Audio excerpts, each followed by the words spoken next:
Hi everyone, part 11 is already here. If you'd like to support me and watch new episodes of your favorite stories ahead of everyone else, consider subscribing to my Patreon. You'll find all the necessary links in the comments. Thank you for your support and enjoy watching. Ling Zhou. Gu family.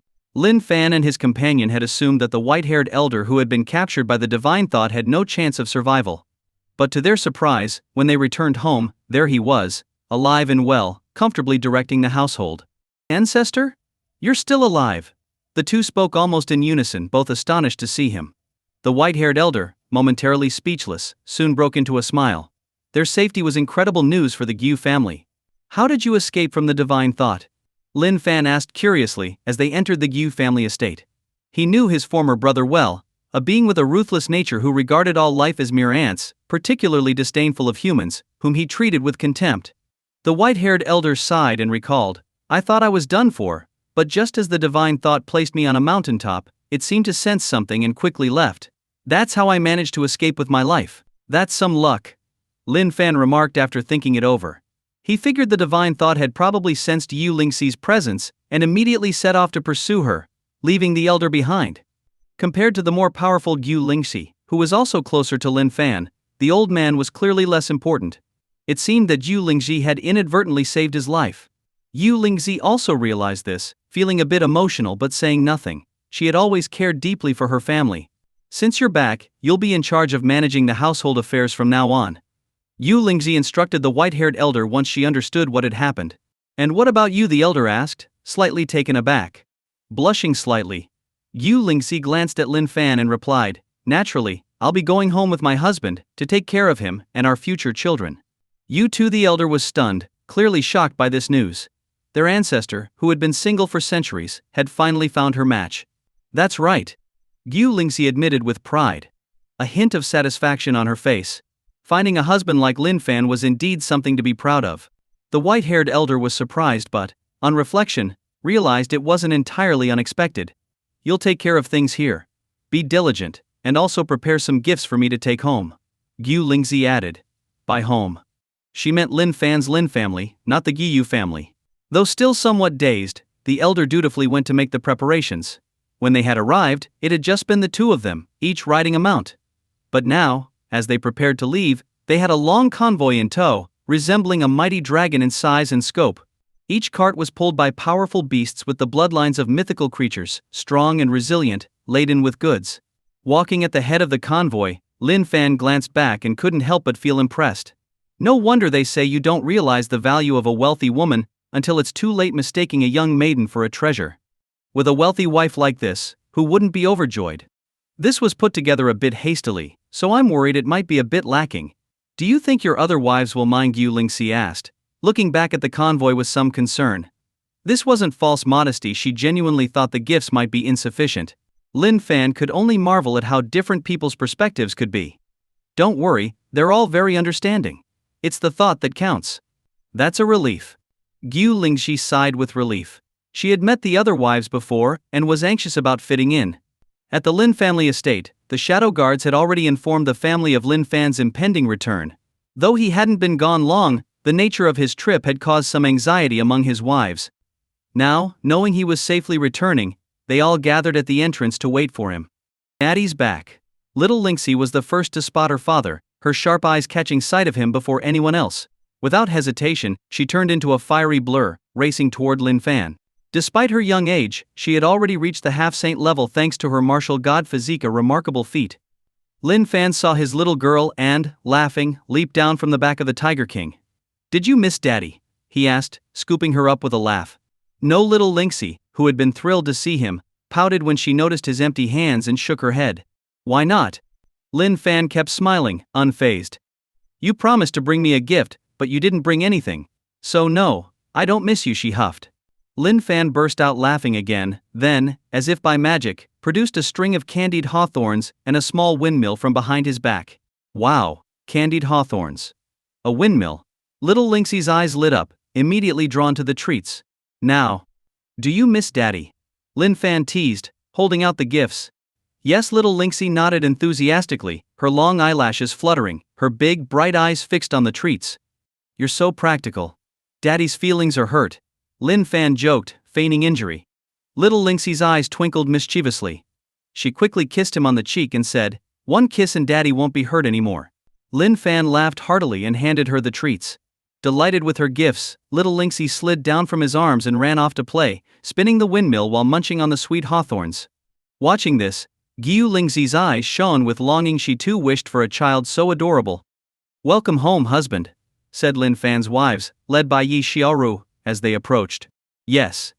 Lin Fan replied warmly, giving each of them a hug. The familiar embrace brought a look of contentment to his wives' faces. "Husband, who are they?" one of the wives asked, noticing the convoy. "These are gifts from Lingxi," Lin Fan explained, pulling Gu Lingxi forward. "From now on, Lingxi will be your sister." Seeing her return with Lin Fan, the wives had already guessed as much. Now hearing Lin Fan's words, they weren't surprised. Led by Yi Xiaoru, they warmly welcomed her into the family, a process they had become quite accustomed to. "Thank you, sisters. These are just small tokens from me. I hope you won't find them lacking," Gu Lingxi said, expressing her gratitude before signaling to the convoy. Several carefully prepared carriages were pulled forward, each filled with rare treasures, precious herbs, and exquisite jade ornaments. The gifts were so lavish, with each wife receiving an entire carriage full of valuable items. This level of generosity was truly astounding.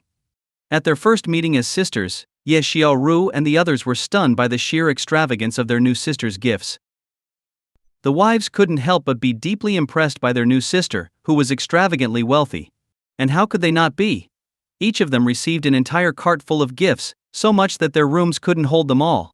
On top of that, aside from gifts for the sisters, she also brought back various items for the household's daily use. It's no exaggeration to say that with the addition of Gu Lingxi's gifts, the Lin family instantly became the wealthiest in the southwest region. Is Long Kiwi doing well? After settling in at home, Lin Fan first checked on Long Kui, who was heavily pregnant. Once Lin Fan finished his examination, Ye Xiaoru, the eldest sister, spoke up with concern. "She's been pregnant for over a year now.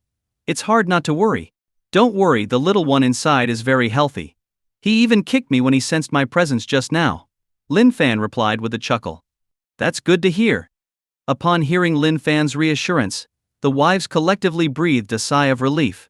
The Lin family had few members, so they couldn't afford any mishaps. "Thank you all for your concern," Long Kui said with a smile, feeling warm and comforted by the family's care. "Thank you for what? We're all family. You're contributing to the family, so we should be the ones thanking you," Yi Xiaoru replied. As the eldest, she had played a significant role in fostering such a harmonious atmosphere in the household. Yu Lingzi quietly observed this scene from the side, her lips curving into a smile.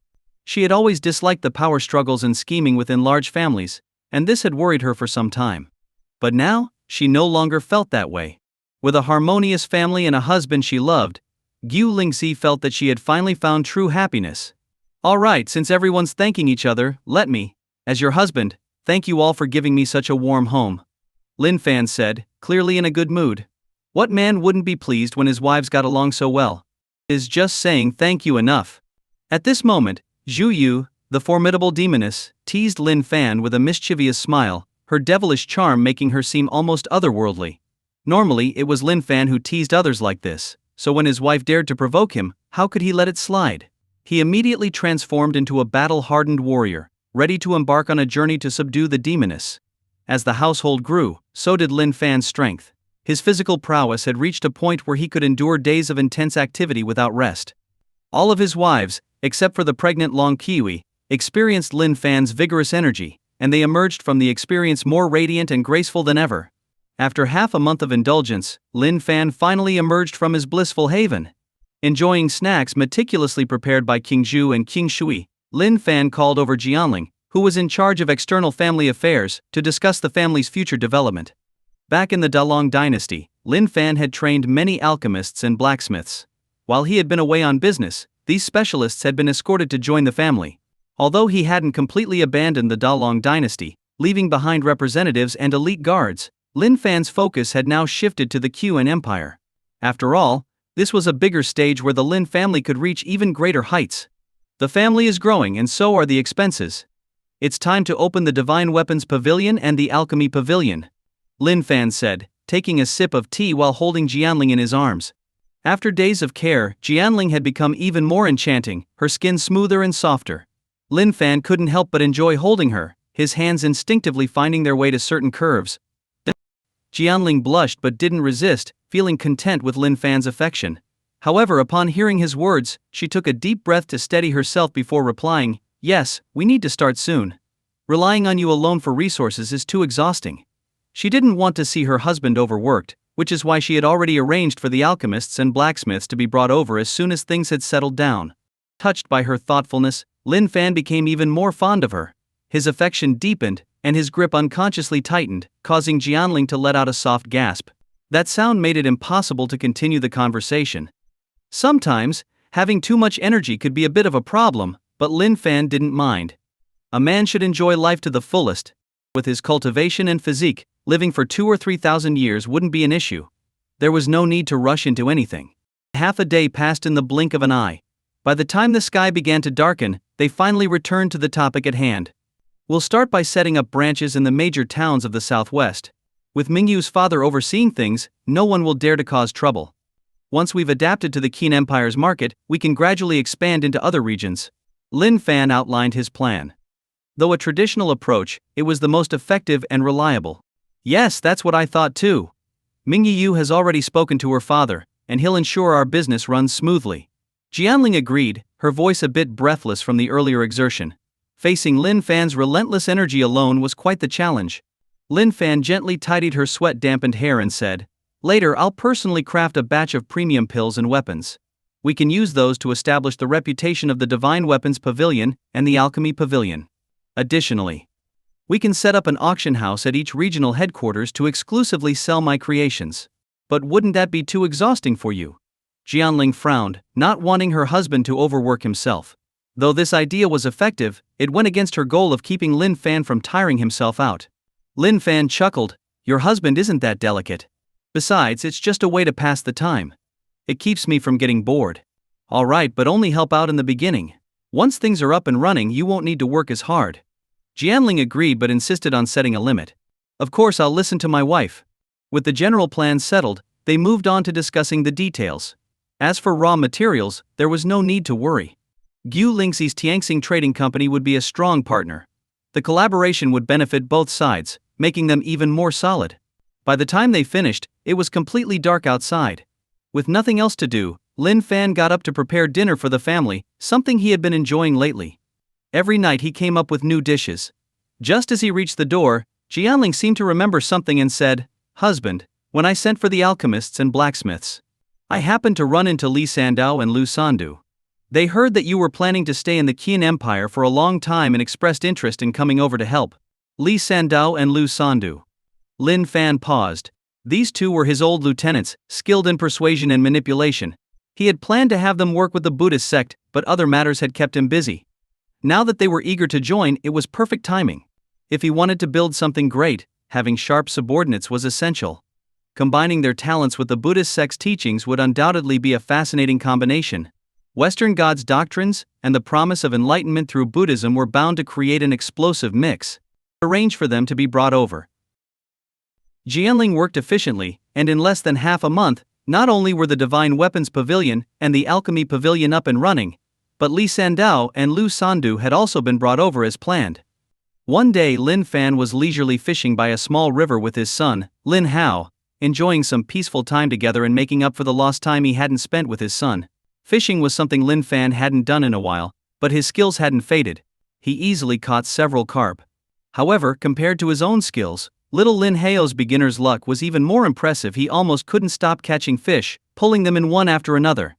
Su who was accompanying them, also had his fishing rod out, but his experience left him questioning his life choices. While Lin Fan and Lin Hao kept reeling in fish, Su who hadn't caught a single one. Even when Wang Erxiao arrived with Li Sandao and Lu Sandu, who had traveled a long way, Su who still hadn't even managed to hook a fish. This left him completely dejected, feeling like a modern-day Air Force, a term for someone who gets nothing. And master. The duo of Li Sandao and Lu Sandu didn't pay any attention to Su who's despair.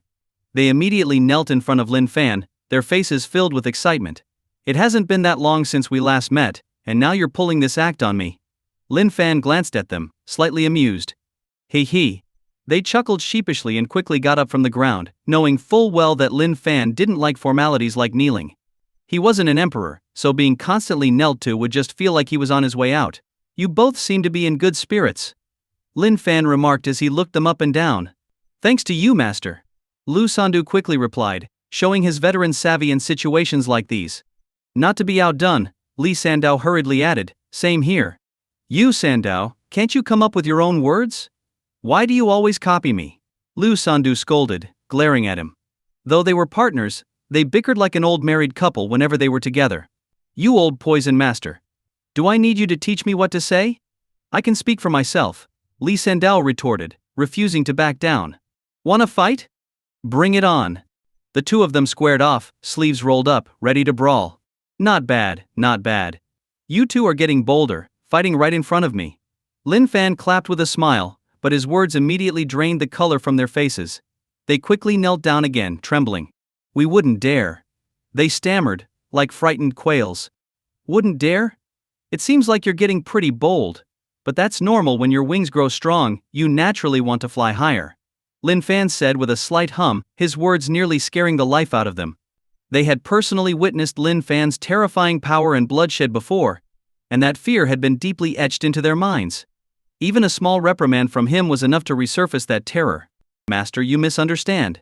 We absolutely don't have any such thoughts. It's just a habit. Yes, just a habit. They stammered, barely able to form coherent sentences, clearly terrified. Lin Fan had only intended to remind them not to get too complacent, to avoid getting killed while on a mission. But seeing them so frightened, he could only shake his head and wave his hand dismissively. All right, stand up. You'll need some courage to get things done, you know. Yes, yes. They nodded frantically. They weren't cowards after all. They'd led groups of people to fool others and brainwash them. But in front of Lin Fan, they couldn't muster any of that boldness. They were genuinely scared of him. Young Lin Hao had been quietly watching all this from beside Lin Fan. Seeing how terrified the two men were of his father, he couldn't help but look puzzled. His father could be strict, especially with him, but he was always gentle and kind in dealing with others. At least he wasn't someone to be feared. Li Sandow and Lu Sandu had no idea what Lin Hao was thinking. If they did, they'd probably shout in disbelief. If you had seen your father slaughtering cultists in droves, you wouldn't think that way. Can't you behave a little better? Lin Fan said with mild irritation, noticing that they were still looking rather pathetic. Yes sir. They quickly straightened up, trying to appear more composed. Lin Fan shook his head again but didn't say anything more. Instead, he took out 2 jade bottles and tossed them to the duo. Inside are Dragon Soul Elixirs and Tribulation Elixirs. The former will help you strengthen your bodies, and the latter will increase your chances of success when breaking through to the Martial Saint realm. Each bottle contains 2 pills, 1 for each of you.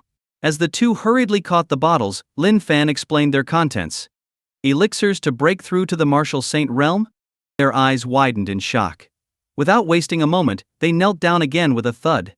Thank you, master, for your generous gift. They stammered, overwhelmed with gratitude, their voices trembling with excitement. Get up, Lin Fan said calmly. These things aren't much to me. Just do your jobs well, and there will be more rewards for you in the future. To make a horse run, you have to let it eat. You can't lead a team effectively with just promises and threats. Yes, we won't let you down. They thumped their chests, fully committed to Lin Fan after this combination of stern discipline and generous rewards. Erhu, go call the abbot of the Buddhist temple, and that old monk here. Lin Fan instructed Su Erhu, who had been waiting on the side. Right away. Su Erhu nodded and quickly headed to the Buddhist temple to carry out the order. It wasn't long before the old monk and the current abbot hurried over. Lin Fan didn't waste any time with pleasantries, immediately introducing them to Li Sandow and Lu Sandu. He instructed them to work together quietly, spreading their influence among the common folk. Once they had established influence among the people, they could use it to advertise, gather intelligence, or stabilize regions in times of crisis. With his knowledge of modern history, Lin Fan was fully aware of the value of such a network. The Buddhist monks had no objections to Lin Fan's orders. His reputation had preceded him, and they held him in even greater reverence. With that matter settled, Lin Fan was ready to continue fishing with his son.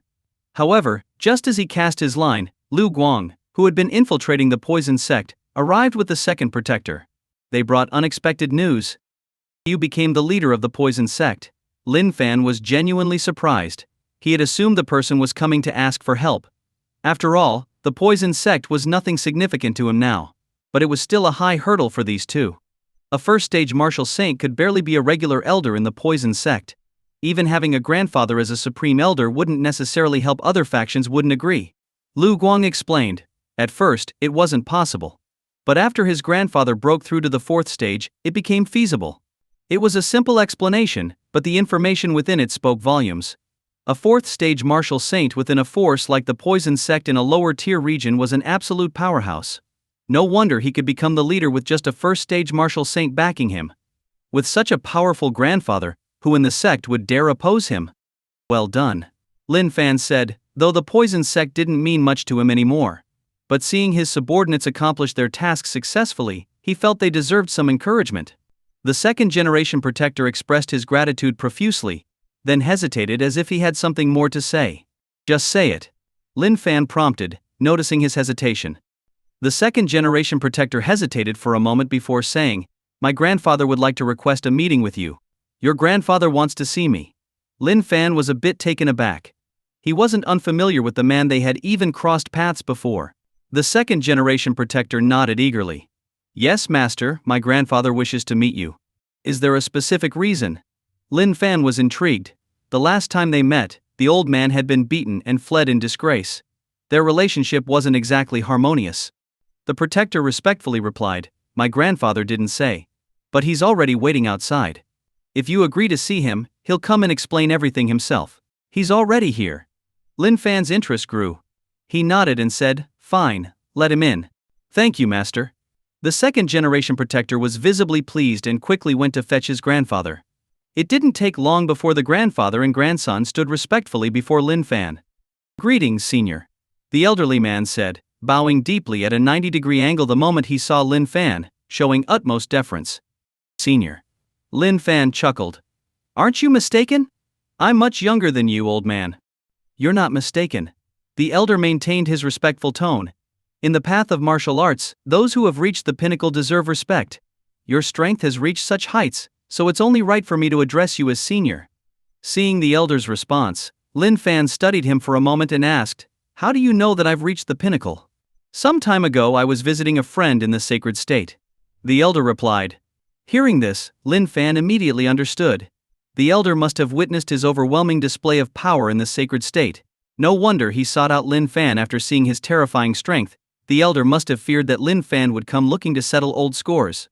After all, many ancient powerhouses had shown up during that event, only to be crushed by Lin Fan. If something similar happened to the poison sect, it would be nothing short of a catastrophe. So, that's how it is. Lin Fan nodded, understanding the situation. He then waved his hand dismissively. I won't hold the past against you. As long as you don't cause trouble in the future, you can live your life in peace. Hearing Lin Fan's words, the elder visibly relaxed but didn't leave. Instead, he hesitated as if wanting to say more. Is there something else? Lin Fan glanced at him, noting that the grandfather and grandson had the same hesitant behavior. The elder nodded and finally revealed his true purpose for the visit. As expected, after witnessing Lin Fan's invincible strength, the elder wanted to align with him much like the Buddhist sect had done. He intended to bring the entire poison sect under Lin Fan's protection, becoming a subordinate force that would follow his orders. You're quite clever, Lin Fan said with a smile. Hee hee. The elder chuckled nervously, knowing that now was the perfect time to seek such an alliance. The Lin family was just beginning to rise, making it an ideal time to pledge loyalty. Lin Fan didn't reject the idea. After all, the Lin family could use some subordinate forces at this stage. The poison sect, occupying a region rich in toxic substances, would be especially useful. With his mastery of poison, Lin Fan could create highly lethal toxins, which could be used to arm his shadow guards, turning them into a nightmare for his enemies. Once this period of consolidation was over, the Shadow Guard team led by Lin Xiaotong could finally confront the remnants of the Blood Raven sect. Moreover, the Poison sect was still a powerful force with extensive connections. They could assist in the expansion of the Divine Weapons Pavilion and the Alchemy Pavilion. If any competitors tried to pull dirty tricks, the Poison sect could teach them a lesson with their expertise in poison and underhanded tactics. I accept your allegiance, Lin Fan finally said. From now on, the Poison sect will be a subordinate force of the Lin family. As long as you do your jobs well, you'll be rewarded. If you face an unstoppable enemy, you can also seek shelter with the Lin family. Thank you, Master. The elder bowed deeply again. Even as a fourth-stage martial saint, he was as humble as could be in front of Lin Fan. Go on. If there's anything you need to know, these two will inform you, Lin Fan said, signaling the end of the conversation. Yes. The elder didn't dare to linger and left promptly. Once they were gone, Lin Fan took out 2 jade bottles and handed them to Lu Guang and the second-generation protector. You've done well recently. These are your rewards. Each bottle contains a dragon soul elixir, which will help you enhance your physical bodies and unlock your second seal. Lin Fan gave a brief explanation. He was never stingy with those who did their jobs well. Thank you, Master, for the reward. The two were thrilled. Having experienced the power of Lin Fan's elixirs before, they were excited to receive such a gift again. Go on. Lin Fan dismissed them. Today was supposed to be a peaceful day of fishing with his son, and he didn't want to waste any more time on other matters. Son, let's see who catches more fish today, Lin Fan said, ruffling his son's hair once everyone else had left. All right. Little Lin Hao nodded enthusiastically. The competition only fueled his desire to win. Seeing his son's determined expression, Lin Fan smiled with fatherly pride. But that smile froze suddenly as he felt something stir within him. The powerful force of the dragon within him, which had been surging nonstop for a month, finally broke through the first hidden seal. As it did, an indescribable power flooded his body, filling him with a completely different kind of strength. At the same time, the sky darkened, and blood-red lightning began to cover the heavens, as if signaling the end of the world. The sky changed dramatically, blood-red lightning filled the heavens, making it seem like the end of the world was approaching. The entire Qin Empire, and even the Dalong dynasty across the Mohi River, were covered by this terrifying phenomenon. Countless people were terrified. They had already witnessed several frightening omens in recent days. Superstitious commoners were paralyzed with fear, desperately praying to gods and seeking protection. Various religious sects that specialized in harvesting belief quickly surfaced, taking advantage of the situation. The officials of the Qin Empire were at a loss on how to deal with it and could only report it up the chain of command, hoping for answers to calm the populace. But there were no answers. Who could have guessed that this terrifying phenomenon covering such a vast area was caused by one person breaking through their inner shackles? The only one who sensed something was Lin Hao, who was standing beside Lin Fan. He stared at his father with deep admiration, proud of him. One day I, Lin Hao, will be just like my father, one breakthrough that shakes the heavens and makes all beings tremble. Lin Hao clenched his small fists, making his first grand vow. Seeing his son make such a bold vow, Lin Fan felt a surge of pride. However, he blocked out all external distractions and focused on sensing the changes in his body after breaking through the hidden shackles within. Power. Immense power. And it was different from the power he gained when he broke through the visible shackles. It was like comparing day to night, yin to yang. Both were equally powerful but had completely different properties, yet these two forces could be combined. In fact, they were meant to be combined, forming the true complete power. The power he previously wielded, though mighty, was actually incomplete. It seemed strong, but it lacked something fundamental. True strength required the balance and harmony of yin and yang. Even though he had only unlocked the first hidden shackle, the increase in power was more terrifying than breaking through a single cultivation level. His already formidable physique grew even stronger, though the increase was small. But at his current level, even a tiny improvement required a tremendous amount of effort. And this was just the beginning. Once all the hidden shackles were unlocked, matching the visible ones, and yin and yang were in perfect harmony, it would result in a complete transformation. Lin Fan had a feeling that once his hidden shackles equaled his visible ones, his power would undergo an earth-shattering change. At that point, even without relying on god-tier formations, he could dominate the martial saint realm and trample the mightiest sages beneath his feet. If he reached the saint realm himself, who in the world could rival him? The beginner martial eye is indeed a terrifying ability. I wonder what the intermediate and advanced martial eyes will bring. Lin Fan thought, feeling a strong sense of anticipation. He was excited to see what the future held and even believed he might forge a completely new path in martial arts. Father, did you break through to the next level? Lin Hao asked eagerly when Lin Fan opened his eyes, his gaze full of admiration and curiosity. It's not exactly a breakthrough, just making my current level more complete, Lin Fan explained, telling his son about the visible and hidden shackles. Hearing this, Lin Hao's eyes widened in shock. The martial path they had been following wasn't complete, it was only half of the picture. The other half remained hidden in the shadows. This revelation was a huge shock to Lin Hao, who had already been exposed to martial arts knowledge. It opened up a whole new world for him. Is this true, father? Lin Hao asked excitedly, feeling like he had finally touched the essence of the world. Lin Fan nodded. It's true. But finding the hidden shackles isn't easy. You need extremely keen perception, like the martial eye, to discover them beneath the visible ones. Only then can you try to break through them. A martial eye with powerful perception. Lin Hao muttered. This was indeed a problem, a big one. Ordinary martial eyes couldn't detect the shackles within, let alone the deeply hidden ones. Lin Fan didn't say more on the matter. This was something he couldn't help his son with. It was up to Lin Hao's own fate. The beginner martial eye could only help him see his own shackles, it couldn't help others find theirs. The human body was as complex as a small universe, with countless cells and even deeper layers to uncover. After gently ruffling his son's hair, Lin Fan picked up his fishing rod again, baited the hook, and continued fishing. His focus wasn't on cultivating at the moment, but on using the surging dragon power within him to break through more hidden shackles. Lin Hao quickly calmed down and resumed fishing alongside his father. He understood that doing well in the present would pave the way for future success. The father and son duo had good luck, continuously pulling fish from the river, and the air filled once again with laughter and joy. The time spent together was truly precious and unforgettable. Time flew by. In what seemed like the blink of an eye, a month had passed since Lin Fan broke through his first hidden shackle. During this time he hadn't left home, except for the occasional fishing trip with his son. Mostly, he spent his time crafting various items at home. First, he forged divine weapons and crafted premium elixirs to stock the Divine Weapons Pavilion and Alchemy Pavilion. Then, he began creating his mechanical beast army. The mechanical beasts forged from divine metal were virtually indestructible, and with the addition of god-level mechanics, even Lin Fan couldn't predict the full extent of their power when they operated as a unit. It had been a fulfilling month for Lin Fan. His wives were also happy, as it was rare for their husband to stay home for so long. Husband, the dragon egg is showing signs of activity. Mo Qianqian suddenly came to find him just as Lin Fan was about to test his latest creation.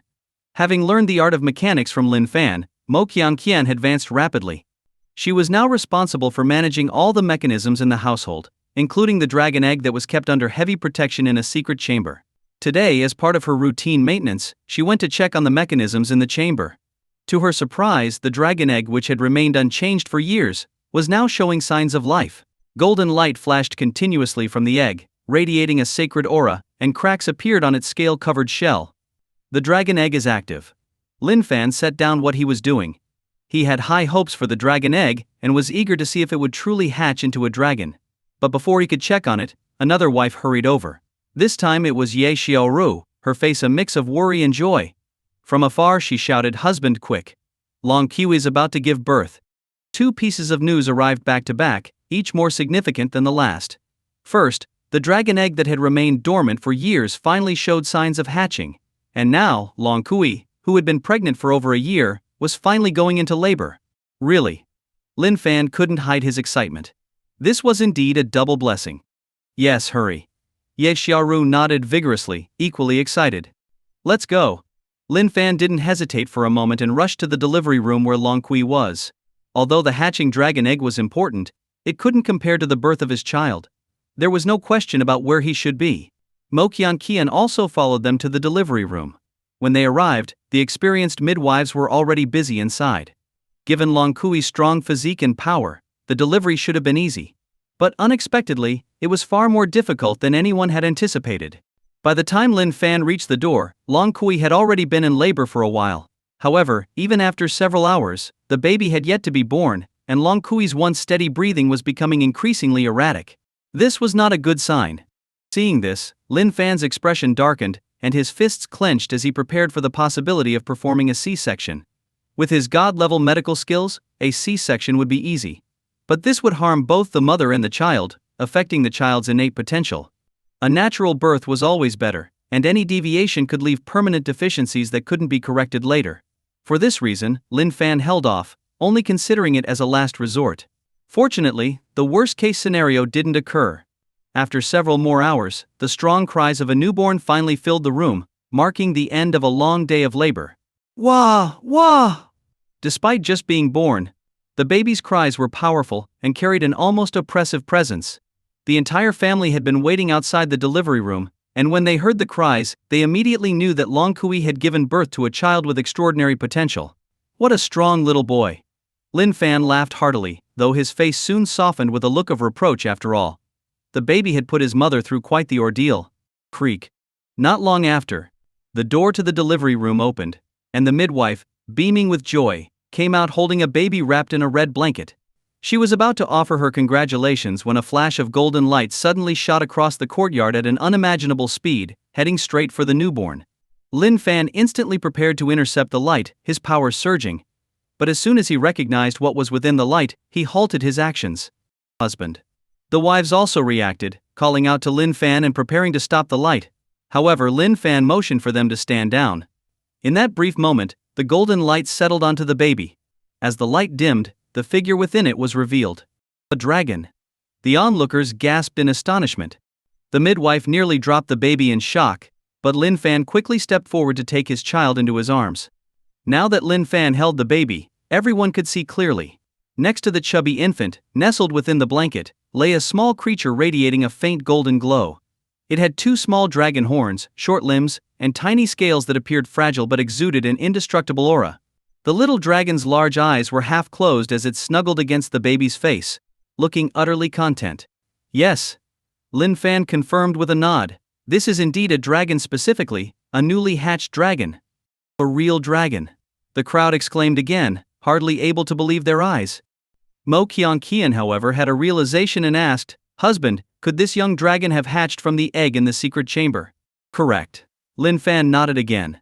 He had recognized the familiar aura and therefore hadn't intervened. The dragon egg hatched. The other wives were stunned once more and eagerly gathered around to inspect the young dragon. A dragon choosing its master, this was something unheard of. What kind of physique does the child have? Shu Yu was the first to focus on the important details and asked Lin Fan. Lin Fan gently touched the baby's forehead and replied, "He has the dragon god physique." The dragon god physique. The wives were once again taken aback. This was the same powerful physique that Lin Fan possessed. Lin Fan had acquired this physique later in life through a combination of system rewards and the gifts of a divine dragon. It was an incredibly formidable body type, capable of overpowering even sacred physiques. In battle it was unmatched, which was why Lin Fan could easily defeat opponents beyond his level. The fact that Longkui's child was born with this physique naturally meant that, as he grew, he would become immensely powerful, perhaps even stronger in combat than those with other divine physiques. The young dragon choosing this child as its master was a clear indication of his potential. "Let's go inside," Lin Fan said, nodding again as he carried his newborn into the delivery room to share the good news with Longkui. As expected, when Longkui learned that her child had inherited the same powerful physique as Lin Fan and had even been chosen by a young dragon, she couldn't help but smile with joy. What parent wouldn't be thrilled to see their child destined for greatness? "Husband, please give our child a name," Longkui said, holding the baby close. She gently rubbed her forehead against the child's and playfully teased the tiny dragon before looking at Lin Fan. After a moment of thought, Lin Fan said, "Since the young dragon chose him, and he was born with the dragon god physique, let's name him Lin Long. We can call him Xiao Long for short." Lin Long. Long Q whispered the name and then smiled, nodding. "Yes, I like it." The name not only reflected the qualities Lin Fan mentioned but also combined both their family names, symbolizing the love that created this child. Thus, the third child of the Lin family was born during the height of summer and named Lin Long.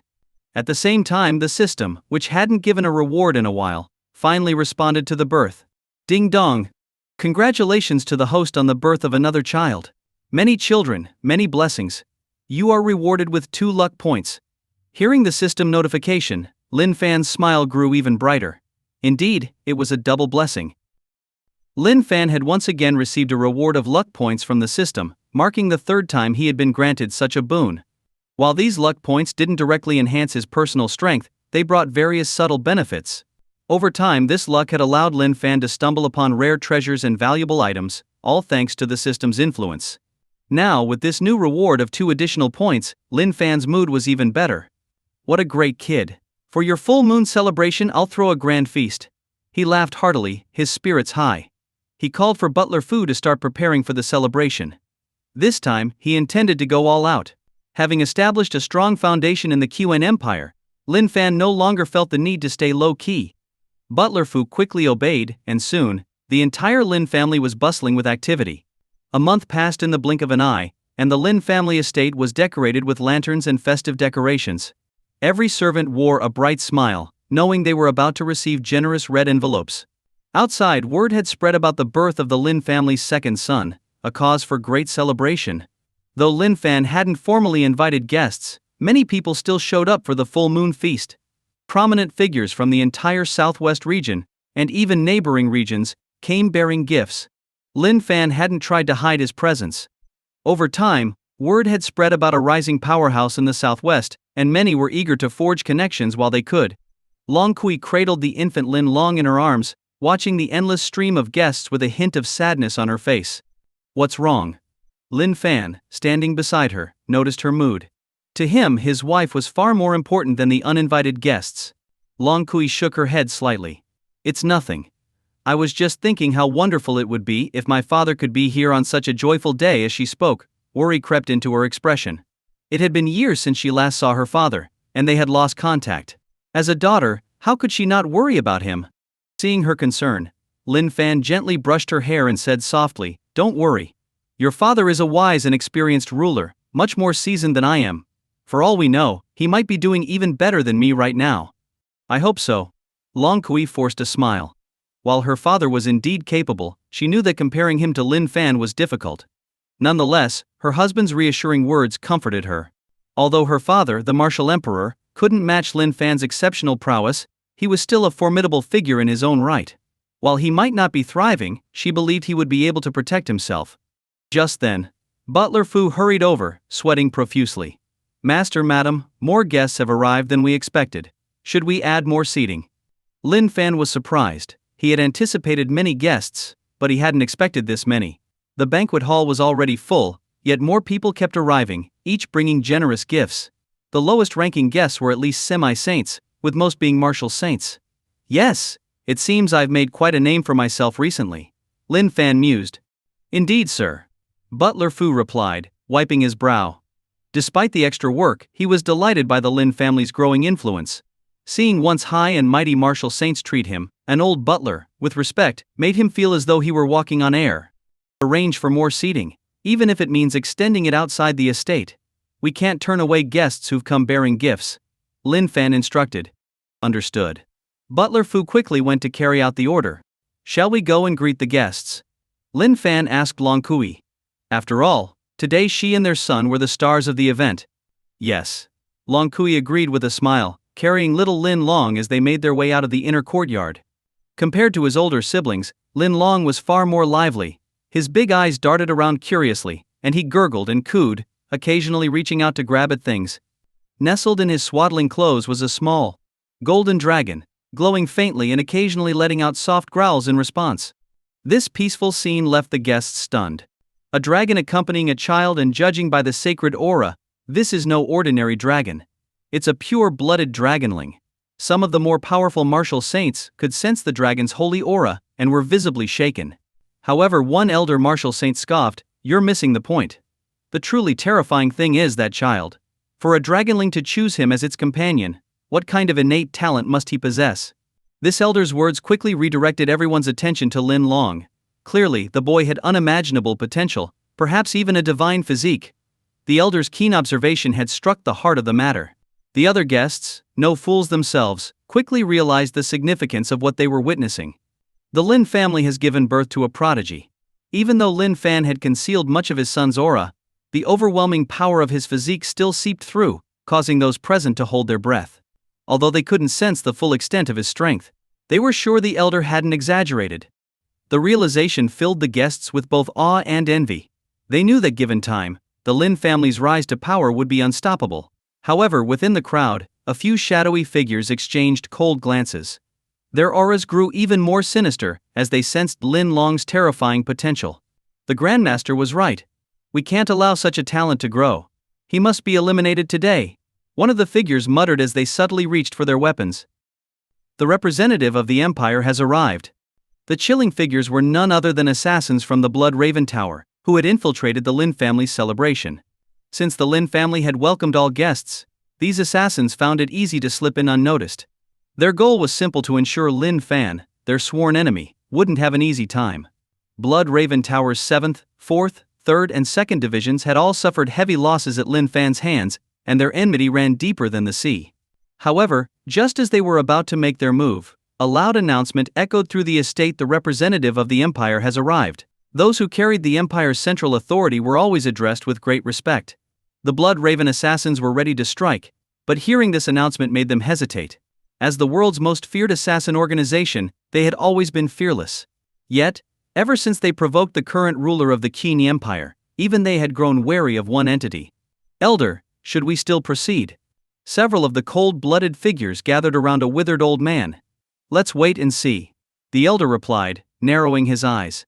He was from the mysterious 1st Division of Bloodraven Tower, a veteran whose hands were stained with the blood of countless powerful figures. Yet, even he didn't dare act rashly in this situation. They were here to settle a score, not to bring disaster upon themselves. Understanding the elder's caution, the other assassins nodded subtly and dispersed, blending back into the crowd. An imperial representative. Lin Fan wasn't concerned about the potential threats lurking in the crowd. Attempting to cause trouble at the Lin family estate was sheer foolishness. After acquiring god-tier formation abilities, Lin Fan had fortified his estate, making it seem like an ordinary manor on the surface. However, anyone who tried to act against him would quickly learn the true meaning of cruelty. His attention, like that of everyone present, was drawn to the imperial envoy. The guests all stood up, eagerly looking toward the estate's entrance. Lin Fan's wives gathered around him, ready to face whatever was coming together. "Don't worry, nothing bad will happen. They might even be here to bring us gifts," Lin Fan said with a reassuring smile. And as it turned out, he was right. The imperial representative had indeed come bearing gifts, or rather, a reward. At the forefront of the delegation was a group of soldiers clad in golden armor, known as the Imperial Dragon Guard. Behind them followed several muscular eunuchs, each carrying a large chest. With just a glance, Lin Fan knew that this was the compensation he had been promised for assisting in subduing the rebellion, an arrangement made by the elder statesman on his behalf. However, the elder hadn't come in person, likely because securing such a vast amount of resources had been no small feat, even for him. The soldiers in golden armor. Are they the legendary Imperial Dragon Guard? While Lin Fan had anticipated this, the guests were once again left in awe. Their initial intention had been to forge a good relationship with the Lin family. But events kept shifting their perceptions. Although they might not fully align themselves with the Lin family, they now knew they had to approach their dealings with much greater caution. Some of the guests, who owned businesses that had been affected by the rise of the Lin family's Divine Weapons Pavilion and Alchemy Pavilion, had harbored ill intentions. However, upon seeing the Imperial Dragon Guard delivering gifts to the Lin family, all thoughts of rivalry vanished. Challenging a family like this would be pure madness. Lin Fan hadn't expected this additional benefit, but he wasn't worried about competition. With the rapidly growing shadow guards led by Lin Xiaotong and the poison sect now under his command, any competitor who dared to oppose him would quickly learn the true meaning of pain. "Are they really here to bring us gifts?" Lin Fan's wives were astonished as they watched the eunuchs carrying the large chests. It seemed Lin Fan had been right all along. The imperial representative had indeed come to deliver rewards. Yu Lingxi smiled knowingly. She had been present when Lin Fan negotiated for these benefits, and she couldn't help but feel proud of her husband's resourcefulness. He had not only used the situation to his advantage, but had also secured a handsome reward.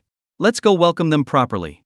After all, they've come a long way to congratulate us," Lin Fan suggested, smiling. Yes, his wives nodded, following his lead. Seeing Lin Fan so calm, they too felt reassured. Given his strength and abilities, it made sense that the Qin Empire would show such generosity. However, as they approached the delegation, and the leader of the Imperial Dragon Guard removed his helmet, many of Lin Fan's wives were stunned. Long Kui, in particular, widened her eyes in disbelief as she looked at the leader. "Father," she whispered, her voice filled with shock as she moved closer. Lin Fan was just as surprised. The leader of the Imperial Dragon Guard was none other than the Martial Emperor, Long Kui's father, who had been missing for years. Previously they had worried about his well-being, only to find him now leading the Imperial Dragon Guard with the cultivation level of a 6-turn martial saint. Both his cultivation and his position were impressive, far exceeding what Lin Fan had expected. "I heard the name Lin Fan, and I thought it was just a coincidence. I never imagined it was really you. You've made me proud." The Martial Emperor's appearance had changed little over the years. If anything, he looked younger and more vigorous. His energy vibrant. He greeted Lin Fan and the others with a broad smile. Seeing her father after so long, Long Kui's eyes welled up with tears. "Father, is it really you?" she asked, her voice trembling with emotion. "Who else would it be?" The martial emperor laughed heartily, his eyes then falling on the child in Long Kui's arms. "Is this my grandson?" he asked, raising an eyebrow. "Yes, this is your grandson. Father-in-law, you've certainly surprised us," Lin Fan replied, nodding. He couldn't help but marvel at the martial emperor's golden armor and the powerful aura of a six-turn martial saint. "Compared to you, my son-in-law, my achievements are modest," the martial emperor said with a carefree smile as he examined little Lin Long. The martial emperor had truly found a new beginning in the Qin Empire, both in appearance and spirit. Lin Fan was genuinely happy for him, and Long Q was even more overjoyed. Not only had she reunited with her father, but he was also thriving. While the Lin family celebrated, the assassins from Blood Raven Tower were anything but pleased. The Imperial Dragon Guard as the Empire's representative was bad enough, but seeing their leaders so closely connected to the Lin family made things even worse. For the thin elder leading the assassins, the situation had turned dire. They had been sent on a mission, but now, should they proceed or retreat? This dilemma gnawed at him, and his hatred for Lin Fan grew even stronger. At that moment, Lin Fan seemed to sense something and turned his gaze directly toward the elder. The elder's heart sank as he realized he had made a grave mistake. Staring directly at a powerful figure, while harboring murderous intent, is indeed a grave mistake. A strong individual's perception is terrifying, and revealing your intent to kill up close is no different from openly declaring it. Attack. Kamani. Faced with this situation, the withered elder, a high-ranking member of the Blood Raven Tower, could no longer afford to hesitate. With a loud shout he made the first move. Since they were already exposed, they might as well cause chaos. He drew a blood-red flexible sword from his waist, and an almost tangible killing intent enveloped the entire estate. The guests who had gathered suddenly found it difficult to breathe, as the air filled with the stench of blood, as if they were drowning in a sea of crimson. A seventh-turn martial saint. The elder leading this group of assassins was revealed to be a seventh-turn martial saint. Though many guests present were influential figures within the southwest region, they were still far from the level of power that could contend with someone like him. Upon feeling the elder's immense power, their faces paled. But that wasn't the worst of it. As the elder made his move, the other assassins followed suit, drawing their weapons and rushing toward Long Kui, who held the infant Lin Long. They knew Lin Fan's strength all too well and didn't target him directly. Their plan was to strike where it would hurt most by killing his gifted child. "You dare!" It wasn't a bad strategy, but before they could get close, a group of black-clad, gold-trimmed figures intercepted them. These were the Lin family's shadow guards, who had grown in strength thanks to Lin Fan's relentless investment in their training. The ordinary members of this group were already at the third turn level, the squad leaders at the fourth turn, and the commanders had even reached the fifth turn level. Lin Xiaotong, their leader, had advanced to the sixth turn. With her slaughter saint physique, Lin Xiaotong's power grew rapidly, especially after Lin Fan helped her neutralize the negative effects of constant killing with the sunflower dewflower. Her rise was inevitable. After undergoing the divine blood baptism, her strength increased even further. Had she not been focusing on refining her new technique, her power might have already surpassed Lin Fan's visible level of strength. Yet, even now, Lin Xiaotong's prowess was terrifying. At the sixth turn level, she stood among the world's elite. Her slaughter saint physique made her a nightmare for her enemies, as she effortlessly dispatched two assassins of the same level before charging at the elder without hesitation, despite his seventh turn power. However, before Lin Xiaotong could reach him, someone else acted first. "How dare you!" The figure who moved first was none other than the martial emperor, standing beside Long Kui. Seeing someone try to assassinate his grandson, he couldn't hold back his fury. He raised his hand, and a golden sword with dragon-shaped engravings appeared in his grasp. With a flash, he charged straight at the elder from the Blood Raven Tower. "How dare you oppose me?" The elder sneered. Although his opponent was a sixth-turn warrior, the gap between sixth and seventh turn was vast. Yet, in the next moment, the elder realized he had underestimated his foe. Encircled by a golden dragon's shadow, the martial emperor's power erupted, matching the elder's seventh-turn might. In just a few short years, the martial emperor had not only increased his cultivation but had also grown stronger than ever. Lin Fan had been watching the battle closely. He wasn't about to let his father-in-law come to harm, but the martial emperor's strength surprised even him. It reminded Lin Fan of the martial emperor's brother, the Wise King. Both men had left the small pond of the Dalong dynasty and emerged as powerful dragons in the larger world. Lin Fan was shocked by the Wise King's strength before, and now the martial emperor's raw power seemed even more extraordinary. Despite being at the sixth turn, he was able to hold his ground against a seventh-turn opponent. This wasn't just impressive, it was downright unbelievable. It was clear that both brothers held significant secrets, fitting the archetype of protagonists in their own right. Even Long Qiui, the martial emperor's daughter, was stunned by the display. "Husband, am I seeing things?" she asked in disbelief. Just a few years ago, her father had stepped down due to health issues, and now he was fighting like this. How could she believe it? "You're not seeing things. Our father has definitely found his second wind," Lin Fan replied with a laugh, quickly adjusting to the surprising situation. At the same time, Lin Fan activated the formations he had set up around the estate, isolating the battlefield. A battle between 7th turn powerhouses was like a natural disaster, capable of obliterating everything within miles. Yet with the formation in place, the battle seemed to occur in another dimension, its terrifying energy unable to escape and harm those outside. The guests quickly noticed this as well, their eyes widening in shock. Even with such brief contact, they were beginning to understand just how extraordinary the Lin family truly was. Meanwhile, the elder from Blood Raven Tower was struggling to overpower the martial emperor. Despite the massive power gap between 6th and 7th turn, the elder found himself being steadily worn down. He knew that if he continued to delay, not only would he fail his mission, but his own life would be at risk. Recognizing the situation, the elder decisively turned to flee. But attempting to escape only triggered the estate's formations. In an instant, the power of the heavens and earth was harnessed, converging into a colossal grinding mill of starry energy. The elder was caught within it, and before he could utter a single cry, he was crushed to dust. A 7th turn martial saint, who had come to wreak havoc on the Lin family, was mercilessly annihilated without even causing a ripple. The surrounding guests watched in stunned silence, swallowing hard as they processed what they had just witnessed. They knew the Lin family was powerful, otherwise they wouldn't have brought such lavish gifts. But they had never expected the Lin family to be this formidable. An invincible force is truly rising from this humble region. Some of the older guests stood frozen, as if they could already see the rise of a new powerhouse, one destined to dominate the world. His abilities have surpassed conventional limits. Sending people after him is just a waste of manpower, said a figure with a troubled expression in a dark chamber. "What's wrong?" Feeling uneasy. Another figure, seated at the center of the dimly lit room, responded with a smile, sipping tea as he spoke. "I have nothing to feel uneasy about. I just think what you're doing is pointless." The troubled figure replied, his face gradually becoming expressionless. "Ha ha ha." The man drinking tea laughed heartily. Setting down his cup, he said, the former Grandmaster of Blood Raven Tower, speaking so nonchalantly. "I wonder if you truly feel nothing inside? That's all in the past."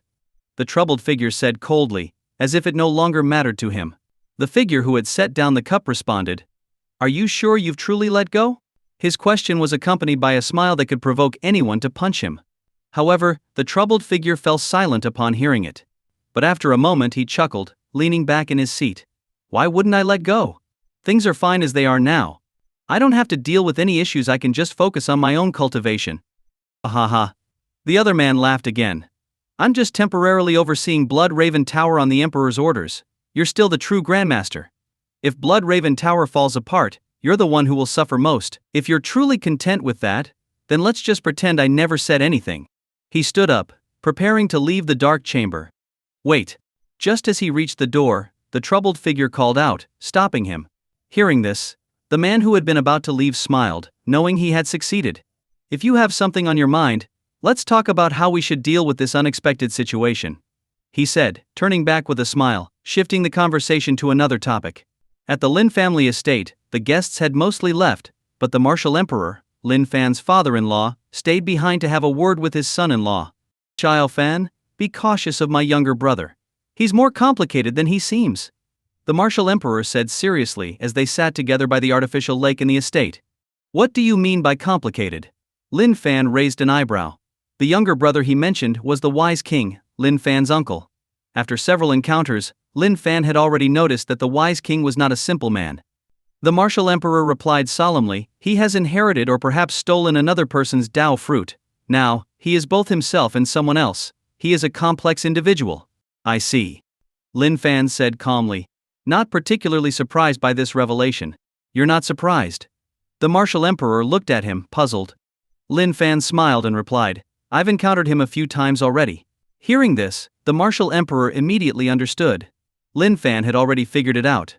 "Nonetheless," he added, "since you've met him, you should be aware of my warning. Don't underestimate him. While he may not match you in sheer strength, he is extremely cunning in other ways.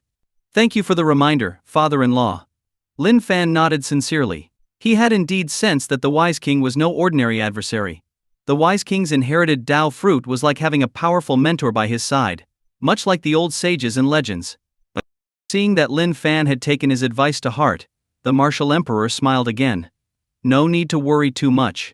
If he ever causes trouble for you, come to me. I used to keep him in check, and I can still do it now. Sounds good. Lin Fan chuckled, accepting his father-in-law's offer of support. The martial emperor then shifted the topic. Little Long has an extraordinary physique, and with the young dragon's favor, both his growth and the dragon's development will require a larger platform. Be prepared for that. I understand. Lin Fan replied with a nod. Satisfied, the martial emperor stood up. Since you're prepared, I won't linger. Focus on your work. With that, he left the estate in a carefree manner, truly rejuvenated in both spirit and body. Lin Fan, along with Long Qi and their child, personally saw him off. The martial emperor's words still echoed in his mind. The Wise King was indeed someone to watch carefully, not to be underestimated. Unlike others, the Wise King had deep knowledge of Lin Fan's background, and if mishandled, he could become a serious threat. However, those concerns were for the future. For now, Lin Fan focused on putting the Empire's rewards to good use, knowing that strengthening his position was the key to solving all problems. Crystals from the crystal beasts. The power source for the divine-grade mechanical beasts is finally within reach. I wonder who will be the first to face the might of these creations. Lin Fan thought, looking at the large crate filled with crystal cores from the crystal beasts. A smile played at the corners of his lips as anticipation filled his eyes. Over the past few days, aside from working on unlocking his hidden potential, Lin Fan had been amassing resources, especially to perfect his divine-level mechanical techniques. Now that he had what he needed, the final phase could begin. Hubby, one of the guests brought a rather unique gift. Would you like to take a look? Just as Lin Fan was about to start working on the crystals, Qingji and her niece, who had been cataloging the gifts, approached him. Lin Fan paused and looked at them. What is it? A special chessboard. Qingji replied, presenting a stone chessboard to Lin Fan. The stone board appeared ordinary, but as soon as Lin Fan laid eyes on it, his gaze narrowed. Without saying a word, he summoned another stone disc from his space ring, identical in size to the chessboard. This disc was none other than the reincarnation stone, given to him by the Buddhist elders as compensation, a mystical artifact capable of preserving a warrior's will, offering a form of rebirth. Lin Fan held both discs up, comparing them. Then, slowly, he brought them together. Despite the slight differences in appearance, the two stone discs fit together perfectly. A deep, resonant hum filled the air as an ancient, heavy light radiated from the joined discs, causing everyone to instinctively close their eyes. It was a natural reaction, but as soon as they shut their eyes, their vision suddenly shifted. In a fleeting moment, they found themselves in the realm of reincarnation, standing as spectators on a gray, misty path where countless souls marched forward, stepping into the cycle of rebirth. They watched the endless cycle of life and death unfold before them, witnessing reincarnation in its purest form. The stone disc from the Buddhists truly contained the power of reincarnation. 6 Paths Reincarnation Chessboard. This is what the two stone discs formed when combined into a single object. When Lin Fan first obtained them, the patterns on their surface were vague, and he had assumed they were worn down. In truth, they weren't worn but rather separated into 2 parts. Only when joined together did they reveal their true form. This chessboard allows one to set up the legendary 6 Paths Reincarnation formation, which holds the power of life, death, and rebirth. The illusion they experienced earlier was a manifestation of this formation. These concepts might sound complex and difficult to grasp, but one thing is clear: once this formation is activated, even a great sage caught within it would face almost certain death. Previously, when facing a great sage, Lin Fan had to carefully prepare a powerful formation in advance, often putting him on the defensive. But with this reincarnation chessboard, the situation could be reversed. When needed, the formation could be instantly activated from within the chessboard, enveloping the enemy without warning, no preparation required. Even those who are not skilled in formations could use it effectively. They only need to activate it and throw it out. The Lin family's strength had already reached a formidable level, but they still lacked a trump card, something to rely on beyond Lin Fan himself. With this chessboard, that gap was filled, ensuring the Lin family's stability. "Dear, what was that just now?" Qingji asked, still startled as she and her niece Qingqi emerged from the illusion. Qingqi was so frightened that she clung tightly to Lin Fan's arm, pressing herself against him. The sudden plunge into the illusion had made her think she was truly about to reincarnate, something she wasn't eager to do given her current happiness. Lin Fan reassured them, it was just the residual power of the formation. There's no need to worry. He then explained the function of the Six Paths reincarnation chessboard and how it would benefit the Lin family. The two women were immediately intrigued. As members of the family, they understood the importance of what Lin Fan had just acquired. With this magical chessboard, the Lin family's foundation would become unshakable. Even if Lin Fan were away, the family would remain secure. This is wonderful, Kinky exclaimed, her earlier fears melting away. Yet, despite her relief, she didn't let go of Lin Fan's arm. Instead, she pressed herself even closer, showcasing her soft curves against his arm, her subtle fragrance adding fuel to the fire. Lin Fan, already filled with vitality, felt a surge of desire. You're playing with fire, little temptress, he teased, pinching her cheek with a wicked smile. Undeterred, she provocatively replied, let's see whose fire burns hotter, yours or mine. Her playful tone, like a kitten's purr, was irresistible. Lin Fan, never one to back down from a challenge, waved his hand to clear the metal parts off the workbench and replaced them with a soft wool blanket. Then, with a swift motion, he scooped up the teasing temptress and laid her down on the blanket. Today he decided to take a break from assembling mechanical beasts and instead focus on a more intimate study exploring the art of the human body and the origins of life. With a swift motion, her clothes were peeled away like the layers of a ripe dragon fruit, revealing her to his touch. Fueled by desire, he began their passionate encounter, while Kingji, seeing what was happening, tried to retreat. However, Lin Fan had no intention of letting her escape. Today both she and her niece would face the consequences of challenging him. Soon the quiet forge was filled with a new kind of sound, no longer the clang of metal but the harmonious symphony of life's creation, which continued for quite some time. The days passed peacefully. Lin Fan remained at home, enjoying the comforts of family life. These days of bliss were truly intoxicating, and his wives were all content, relishing the time they could spend together as a complete family.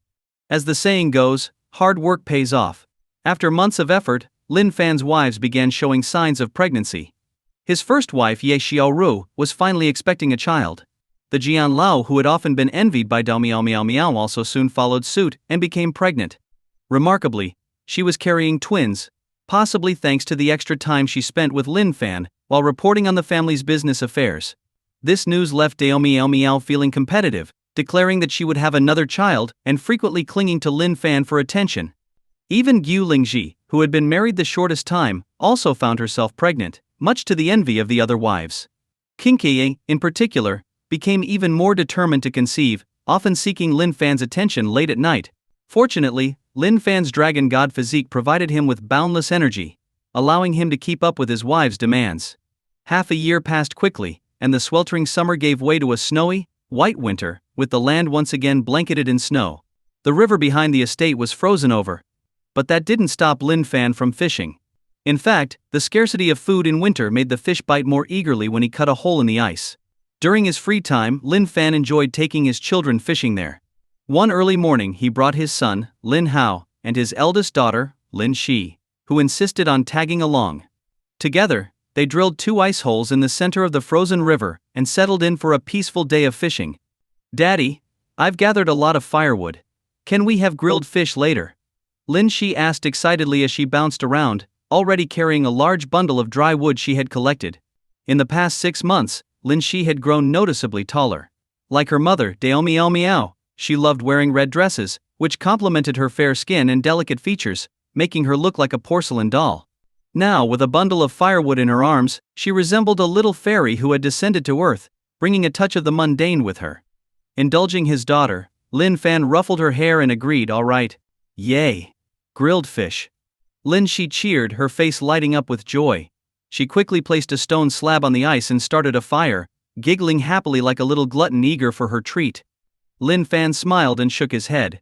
The fish hadn't even been caught yet, but she was already preparing the fire for cooking. Today wasn't going to be a lucky day for the fish. "Big Sius, you'll grill the fish I catch, okay?" Lin Hao said, watching his sister's eager preparations. "Of course, little brother." Lin Shi nodded enthusiastically, then squatted next to the ice hole Lin Hao was using, waiting for the first catch. The serene scene of the siblings fishing together brought a warm smile to Lin Fan's face. But suddenly his smile faded as he noticed an unexpected guest entering the picturesque moment. The uninvited guest wore a green robe and appeared young, with a gentle and scholarly demeanor. However, Lin Fan instantly recognized him as an ancient figure who had lived for countless years. "Hello, my name is Shen Changqing. I apologize for arriving unannounced," the guest said with a warm smile, exuding no hostility. "It's not a problem," Lin Fan replied with a smile, standing up slowly. "But aren't you embarrassed to show up empty-handed?" Little Lin Shi, who had been standing by her father's side, chimed in with innocent curiosity. "Uncle, you must be pretty shameless to visit without bringing any gifts for us kids." Shen Changqing's smile froze in place. "Hey, my apologies," he said after a brief pause, forcing a smile. "I was in such a rush that I forgot. I'll make up for it next time." "If that's the case, why don't you come back later then?" Lin Fan suggested calmly as he patted Lin Shi's head and resumed fishing, seemingly unconcerned. Lin Shi gave Shen Changqing a quick glance before returning to her brother's side to watch the fishing hole. For a moment, Shen Changqing, who had arrived with such an air of importance, found himself completely ignored. "Friend, I came with sincere intentions, not to be your enemy," Shen Changqing said, taking a deep breath to steady himself. "Oh, I see," Lin Fan replied without even turning his head, his attention still focused on his fishing. Shen Changqing found himself at a loss for words. It had been so long since anyone had treated him this way. Normally, even a rumor of his presence would have people scrambling to greet him with utmost respect, even in the imperial palace. As a great sage, Shen Changqing was a revered figure. But here, in this remote family from a minor province, he was being completely disregarded, something he had not anticipated. "Do you know what they call someone with 9-turn cultivation?" Shen Changqing asked, attempting to reassert his presence. "Great sage," Lin Fan answered calmly. "That's right. I, Shen Changqing, am a great sage," he declared, expecting this revelation to command respect. But to his surprise, Lin Fan remained unfazed. "I know. So what?" Shen Changqing was at a loss. Was his title not clear enough? Or was this man simply not understanding the gravity of his words? "I'm a great sage, you know. Shouldn't you show a little more respect?" Shen Changqing finally said, unable to hide his frustration. Lin Fan looked up, his expression calm and sincere. "I've answered your question. What part of that was disrespectful?" Shen Changqing found himself speechless again, unsure how to continue the conversation. "At the very least, could I get a cup of tea?" he asked, resigning himself to the situation. "We're out here in the wilderness, where would I get tea?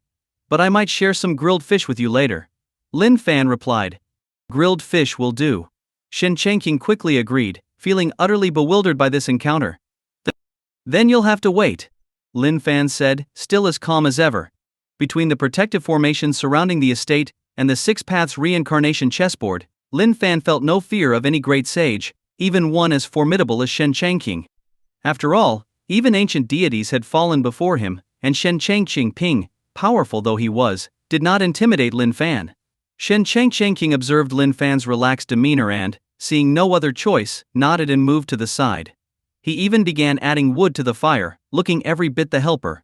"Uncle, did you really come here without any gifts?"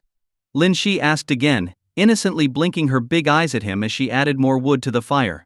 Shen Changqing's hand froze mid-action. After a moment he forced a smile and said, "Little one, I'll make sure to bring something next time. But you should really be calling me grandpa since I'm much older than your father." "No way," Lin Shi replied, shaking her head firmly. "Why not?" Shen Changqing asked, genuinely confused. Lin Shi explained seriously, "If I call you grandpa, you'll be a generation above my father, and that wouldn't be fair. I'm not falling for that trick." Shen Changqing was left speechless once again. These two were definitely father and daughter, both had a knack for shutting him down with a single sentence. However, having lived for thousands of years, Shen Changqing quickly regained his composure and wisely decided not to press the issue any further. Meanwhile, the fishing was going well, and Lin Hao was the first to catch a fish. "Uncle, with fingers as long as yours, you must be really good at cleaning fish," Lin Hao said with a childlike innocence, much like his sister's. Shen Changqing looked at his hands and wanted to explain that he hadn't touched a fish in thousands of years. But recalling his earlier interactions, he wisely accepted the task and began cleaning the fish beside the ice hole. Lin Hao looked a little disappointed. He had hoped to chat more with Shen Changqing. But the great sage had learned his lesson and kept his responses brief.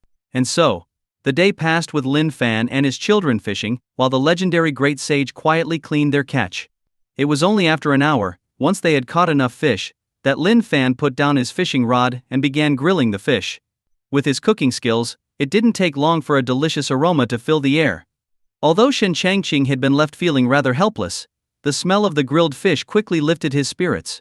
His eyes lit up with anticipation, revealing that he was quite the foodie. "So, what brings you here?" Lin Fan finally asked as he handed a grilled fish to Shen Changqing after serving his children. "I'd like to propose a deal." Shen Changqing replied, taking a bite of the fish and savoring the flavor. "Is it about the phoenix true feather?" Lin Fan asked calmly. "You know about that?" Shen Changqing looked at Lin Fan in surprise, clearly taken aback that Lin Fan had guessed his purpose so accurately. Lin Fan continued grilling fish as he replied, "Aside from that priceless treasure, I can't think of anything else that would attract a great sage's attention." Haha. Shen Changqing laughed heartily, his eyes filled with admiration. "You truly are an interesting man. Since you know, are you interested in making a deal?" "No, I'm not." Lin Fan replied, not even bothering to look up from his cooking. "But you should be," Shen Changqing said confidently, pulling out a small, exquisite jade bottle. Without saying much, he removed the seal, allowing a sacred aura to emanate from within. Lin Fan recognized the aura immediately. It was the distinct energy of divine blood. "There are 2 drops of divine blood in here. I don't need to tell you how valuable that is, do I?" Shen Changqing asked, confident that this would sway Lin Fan. But after a single glance, Lin Fan returned his focus to grilling fish, seemingly unimpressed by the divine blood. Shen Changqing was stunned once again. From the start, nothing about this meeting had gone as expected. "This is divine blood, capable of altering destiny. Are you really not interested?" "I'm not," Lin Fan replied calmly. "Why not?" Shen Changqing couldn't believe what he was hearing. "Who wouldn't be tempted by divine blood?" "Because I don't need it," Lin Fan said matter-of-factly. His straightforward answer hit Shen Changqing like a punch to the gut. The silence that followed felt endless until the great sage finally laughed, finishing his fish in a few quick bites. After wiping his mouth with a handkerchief, he stood up from the ice. "You're truly an intriguing person. I look forward to the day you join our ranks," Shen Changqing said with a smile. "But a word of caution, many others are after the phoenix true feather as well, and not all of them will be as easygoing as I am." With that, Shen Changqing turned and walked away, his graceful demeanor restored as he strode off into the distance. However, Lin Shi's innocent voice quickly shattered his composed exit. "Uncle, next time you visit, don't forget to bring a gift. It's not polite to come empty-handed." Her sweet, honest words caused Shen Changqing to stumble, his graceful stride breaking as he hurried away. "Haha." Lin Fan laughed heartily, though his eyes flashed with a hint of coldness. Shen Changqing's visit confirmed that great sage-level beings had taken notice of him, or were perhaps targeting him. I hope they know their limits. If not, I won't hesitate to slay a few great sages to make sure the Lin family's name echoes throughout the Qin Empire. Lin Fan muttered under his breath, resuming his focus on grilling fish without letting the encounter affect him. Great sages were indeed powerful, and although Shen Changqing had restrained his aura, Lin Fan's heightened senses had detected the destructive power contained within him. However, that didn't concern Lin Fan. If they left him alone, all would be well. But if they dared to provoke him, he would show no mercy. Suddenly, a surge of power from within his body erupted.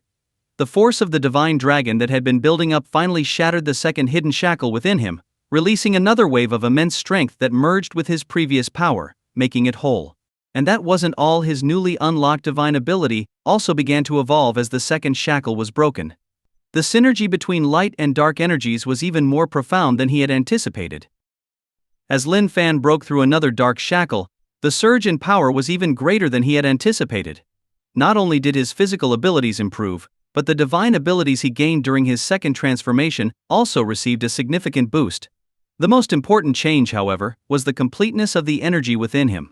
The power that surged forth after breaking the dark shackle made his previous strength feel more cohesive and integrated. Though it might seem like a subtle change, the actual impact was immense, so immense that even Lin Fan himself couldn't fully grasp the extent of his newfound power. All he knew was that he was now incredibly strong, capable of tearing through space with a casual movement, as if he had gained mastery over the fundamental forces of the universe. "Father, did you break through again?" Little Lin Hao, who had witnessed his father's previous breakthroughs, asked with wide eyes. "Yes, just a small breakthrough," Lin Fan replied with a smile, casually resuming his fish grilling, as if nothing extraordinary had happened. Lin Hao was momentarily stunned. Though he was now a semi-saint with a deep understanding of martial arts, He found it difficult to comprehend how his father could treat breakthroughs so lightly. For most people, even a semi-saint, breaking through to the next level was a significant challenge. Yet for his father, it seemed as easy as eating or drinking. Last time his father had broken through while fishing, this time, it happened while grilling fish. Although the circumstances were different, the ease of the breakthrough remained the same. I need to work harder, otherwise, I'll never be able to catch up with father, let alone help share his burdens. Lin Hao thought with renewed determination. He knew how much his father carried on his shoulders, managing the entire family almost single-handedly. As the eldest son of the Lin family, Lin Hao didn't want to see his father struggle. He was determined to grow stronger and contribute to the family. "Hey, what are you thinking about, little brother? If you don't eat your fish soon, it'll get cold." Lin Shi, ever the foodie, teased as she noticed her brother deep in thought. Her face was already smeared with oil from the grilled fish. Lin Shi wasn't trying to be inconsiderate, she simply didn't want her brother to bear too much responsibility. After all, there were plenty of people in the family, including her as the eldest sister. Lin Hao didn't need to shoulder everything on his own. There was time for both hard work and enjoyment, and she wanted him to have a happy childhood. Respecting his sister's advice, Lin Hao nodded and put his thoughts aside, focusing on eating his fish. "That's better," Lin Shi said with a smile, handing him a freshly grilled fish. "Here, eat this one, it's still hot." "Thanks, sis," Lin Hao replied, and the siblings happily shared their meal. Lin Fan watched them with a contented smile, the kind only a proud father could have. "Dear, you're out here grilling fish and didn't even invite us." Lin Fan's wives soon joined them, having been drawn by the delicious aroma. Dragon Spirit held their youngest, Lin Long, who was less than a year old. The chubby baby gurgled and reached out with his little arms, clearly eager to taste the grilled fish as well. The young dragon that had bonded with Lin Long had grown slightly over the past 6 months, from the size of 2 fingers to the size of 2.5. It could now fly gracefully around the baby, occasionally sniffing the air and licking its lips, mimicking Lin Long's hungry sounds. "There's plenty for everyone." Lin Fan laughed as he saw his wives and son approaching. They had caught a good number of fish, and Shen Changqing had already cleaned them. All that was left was to grill them. What had started as a simple snack had turned into a joyful family gathering. Yu Lingxi, now visibly pregnant, couldn't resist the food. Despite her condition, she continued to devour the grilled fish, showing no sign of slowing down. "You really are a foodie," Lin Fan chuckled. Though he didn't tire easily, he found himself constantly grilling fish, only for them to be devoured almost immediately. "It's not me, it's the little one in my belly." Gu Lingxi laughed, patting her stomach. "Before I ate the fish, the baby was restless. But now, everything's calm." All right, since it's for the baby, I'll make sure you get all the fish you want," Lin Fan said, smiling indulgently. With that, he returned to fishing, determined to keep the grill going. Although they had finished the fish they'd caught earlier, there were plenty more in the river. Without Shen Changqing's help, Lin Fan's workload increased, but fortunately his diligent young wives, Su Xiaoxiao and Wang Nanan, stepped in to assist, easing the burden. As a reward for their hard work, Lin Fan decided he would pay special attention to these two in the days to come. They had no idea what was coming, but by nightfall they would soon find out. However, it was Tan Jingjing, the quiet long-legged girl from the Tan family, who was the next to become pregnant a month later. Su Xiaoxiao and Wang Nanan couldn't help but feel a pang of jealousy, but they knew such things couldn't be forced. They offered their blessings and hoped for their turn soon. Seeing his two youngest wives looking disappointed, Lin Fan could only redouble his efforts. And so, the year passed in a flurry of activity. The Lin family's power had grown significantly over the past year. First, the two most gifted members, Yu Yu and He Mingyu, reached the 6th level of transformation, thanks to the treasures Lin Fan provided. But they weren't alone. Even Lu Huayan, who had kept a low profile, also broke through to the 6th level. Meanwhile, the 10,000 poison Gu Queen, who had been dormant after absorbing unknown blood, finally awakened, having undergone a mysterious transformation. This, in turn, catapulted Lu Huayan, its bonded master, to the peak of the 6th level, making her the most powerful among Lin Fan's wives. Even Lin Fan was surprised by her rapid progress. But considering her extraordinary constitution, and the Yu Queen's influence, it wasn't entirely unexpected. Other wives weren't far behind. Dragon Spirit, with her battle dragon physique, was at the peak of the 5th level, ready to break through at any moment. The Jianlao was in a similar state, but had to delay her advancement due to her pregnancy with twins. But the strongest among them was Gu Lingxi. Already at the 6th level, she had now broken through to the 7th, thanks to the unlimited supply of treasures. With her saintly physique, she was now powerful enough to hold her own in battle. The rest of the household had also made significant progress. Even the two sisters, King Zhu and King Shui, who had come as part of the dowry, had reached the third level of transformation. Wang Erxiao, the first person to follow Lin Fan, also broke through to the same level and was now capable of managing the family's business affairs. The entire Lin family had thrived over the past year. Although Lin Fan hadn't advanced his cultivation level, he had successfully broken through the third dark shackle, gaining more power than any traditional breakthrough could offer. After reaching the seventh level, Gu Lingxi, confident in her newfound strength, playfully challenged Lin Fan. But that night she was quickly put in her place. Not only had she failed to close the gap between them, but the distance had actually grown. With his authority firmly established, Lin Fan decided to make fireworks for the upcoming New Year celebrations. However, it seemed that some people were determined to ruin his peaceful life. Just as he was preparing for the festivities, the prophecy Shen Cheng Chengqing had mentioned came true. A great sage, radiating malevolent energy, arrived at his doorstep with a sinister smile. The Grandmaster indeed has a vast network. Being able to summon the Crimson Blood Demon Lord is no small feat. A figure with a sinister smile stood atop a mountain 10 miles away from the Lin family estate, watching the evil aura surrounding the great sage. If any of the officials from the Qin Empire's central administration were present, they would have instantly recognized him as Zhao Gao, the infamous eunuch and trusted confidant of the Qin Emperor. Lin Fan's earlier suspicions were correct. The figure that had been crushed by the divine entity was merely a special doppelganger, not Zhao Gao's true form. A cowardly eunuch like him would never risk his life in such a battle. The person Zhao Gao was conversing with was none other than the virtuous king, who had also suffered multiple losses of his avatars. Despite this, Zhao Gao did not refer to him as the Seventh Lord but rather addressed him as the Grandmaster. Zhao Gao, don't you think your current demeanor is rather infuriating? The virtuous king spoke coldly, in stark contrast to the warm and amicable manner he had shown when dealing with Lin Fan. Zhao Gao's smug smile faltered for a moment. Hey, just a joke, Grandmaster. No need to take it so seriously, he replied, quickly forcing another smile, though this one was noticeably strained. Previously, Zhao Gao had never regarded the virtuous king as a threat, dismissing him as a broken, defeated figure who had lost favor with the emperor. Even though the virtuous king had survived, Zhao Gao assumed he was merely clinging to life. However, the virtuous king's ability to summon a great sage from the demonic path, one that had been dormant for thousands of years, forced Zhao Gao to reevaluate his position. His attempt to probe the virtuous king had clearly backfired. He had no desire to escalate the situation, so he quickly backed down. I was just joking too, Zhao Darren. You're the one taking things too seriously. The virtuous king responded with a smile, though this smile seemed more like a grimace from a vengeful spirit. Zhao Gao took a deep breath. He had thought he could control the situation with ease, but it was gradually slipping out of his grasp. Still, he was no novice. His sharp eyes gleamed momentarily before his smile returned. I see. Well played, Grandmaster. He then shifted his gaze toward the Lin family estate. The Crimson Blood Demon Lord has made his move. Even after thousands of years of slumber, his temper remains as fierce as ever. The virtuous king also turned his attention back to the estate. Having witnessed Lin Fan's formidable strength firsthand, he had not given up on his plan to turn Lin Fan into one of his avatars.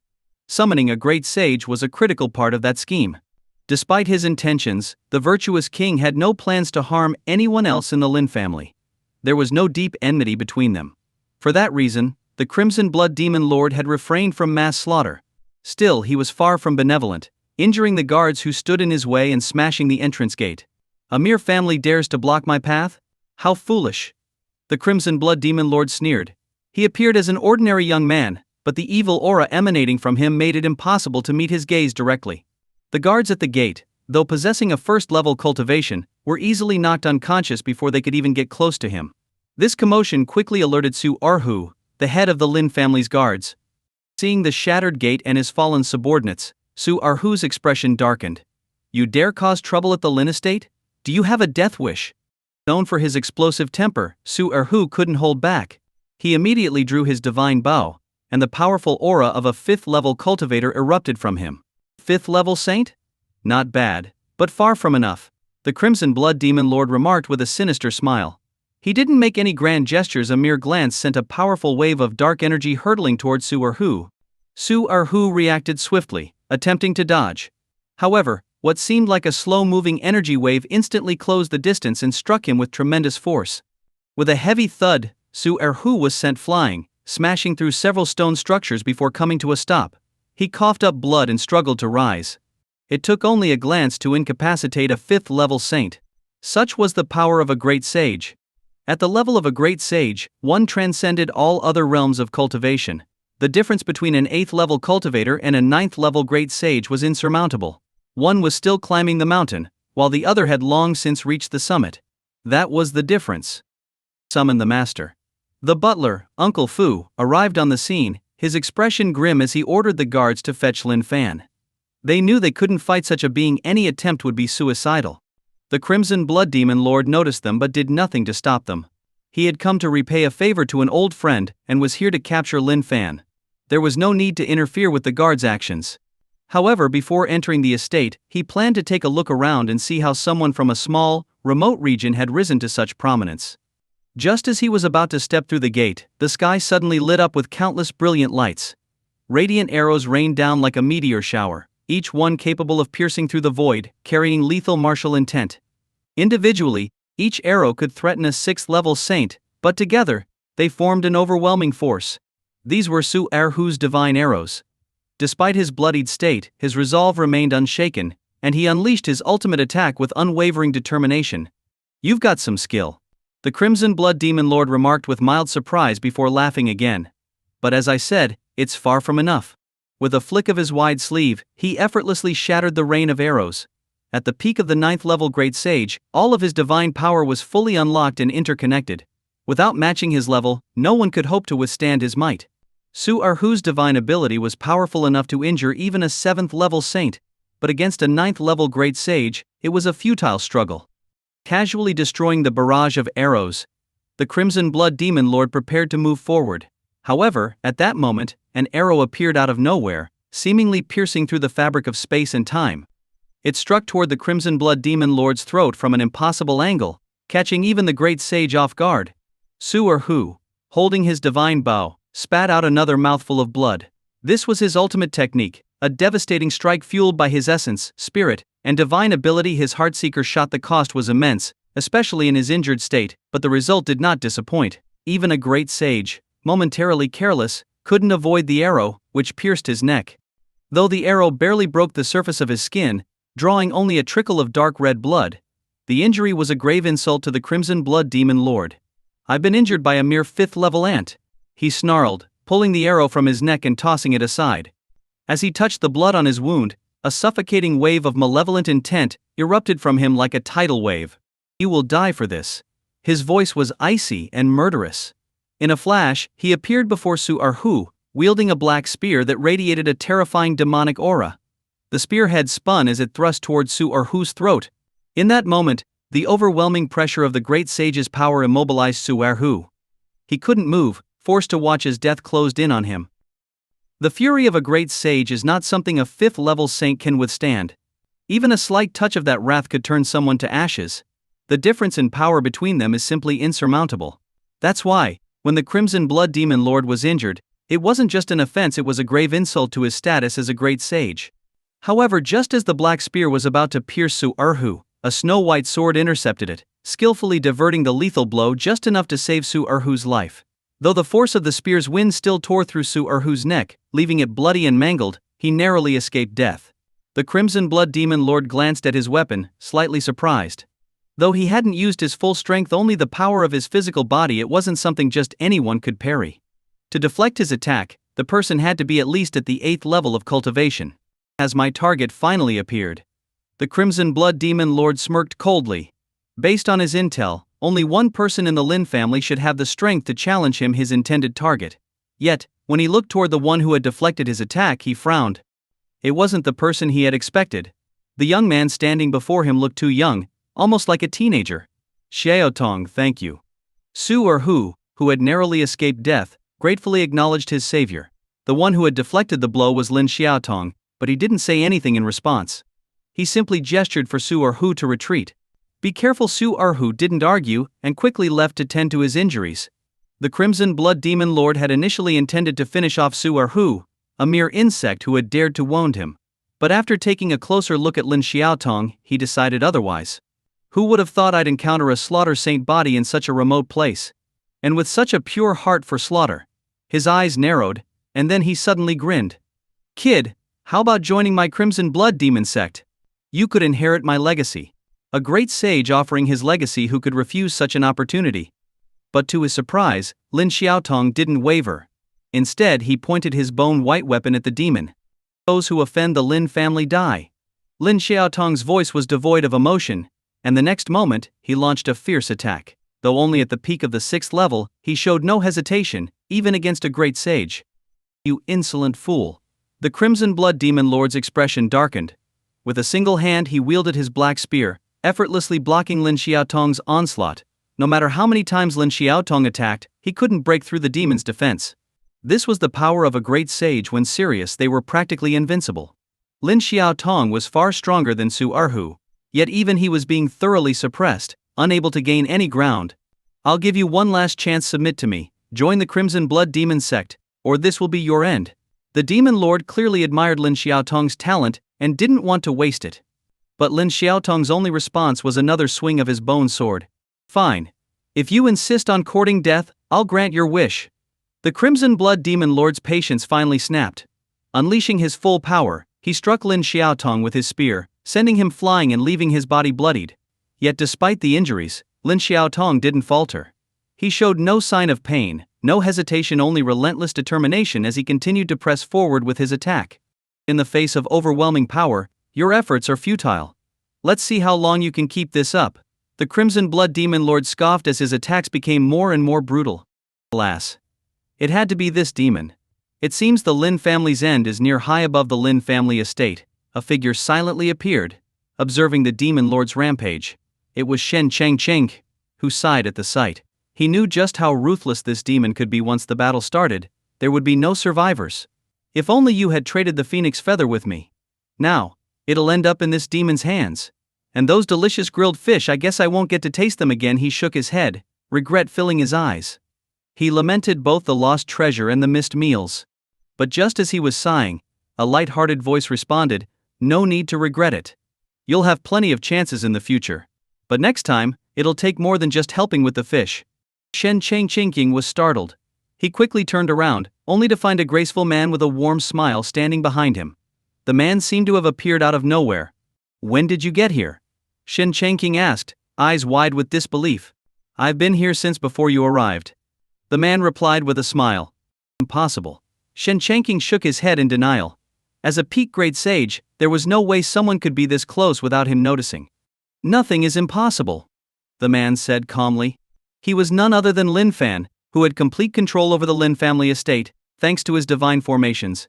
If his stronghold couldn't even conceal his presence from a great sage, it wouldn't be worthy of its title.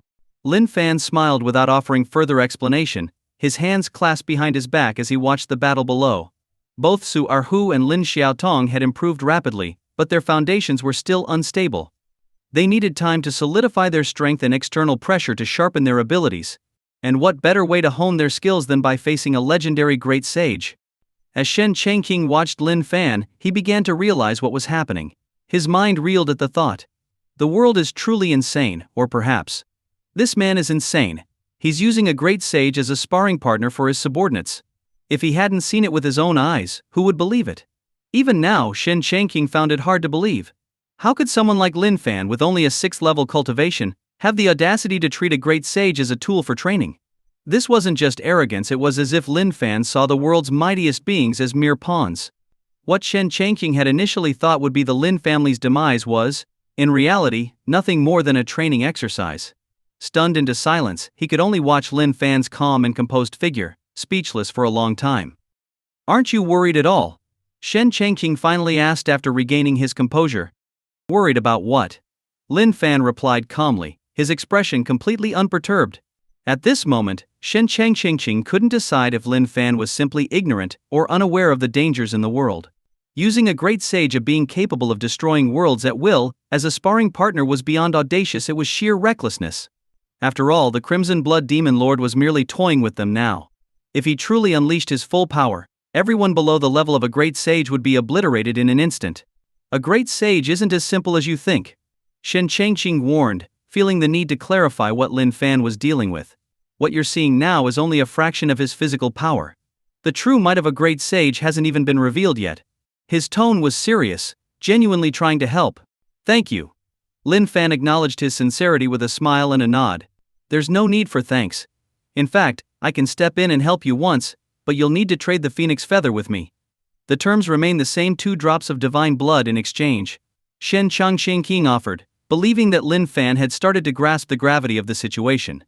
It was clear he hadn't given up on acquiring the phoenix feather but was still fair enough not to take advantage of Lin Fan's predicament. Thanks again.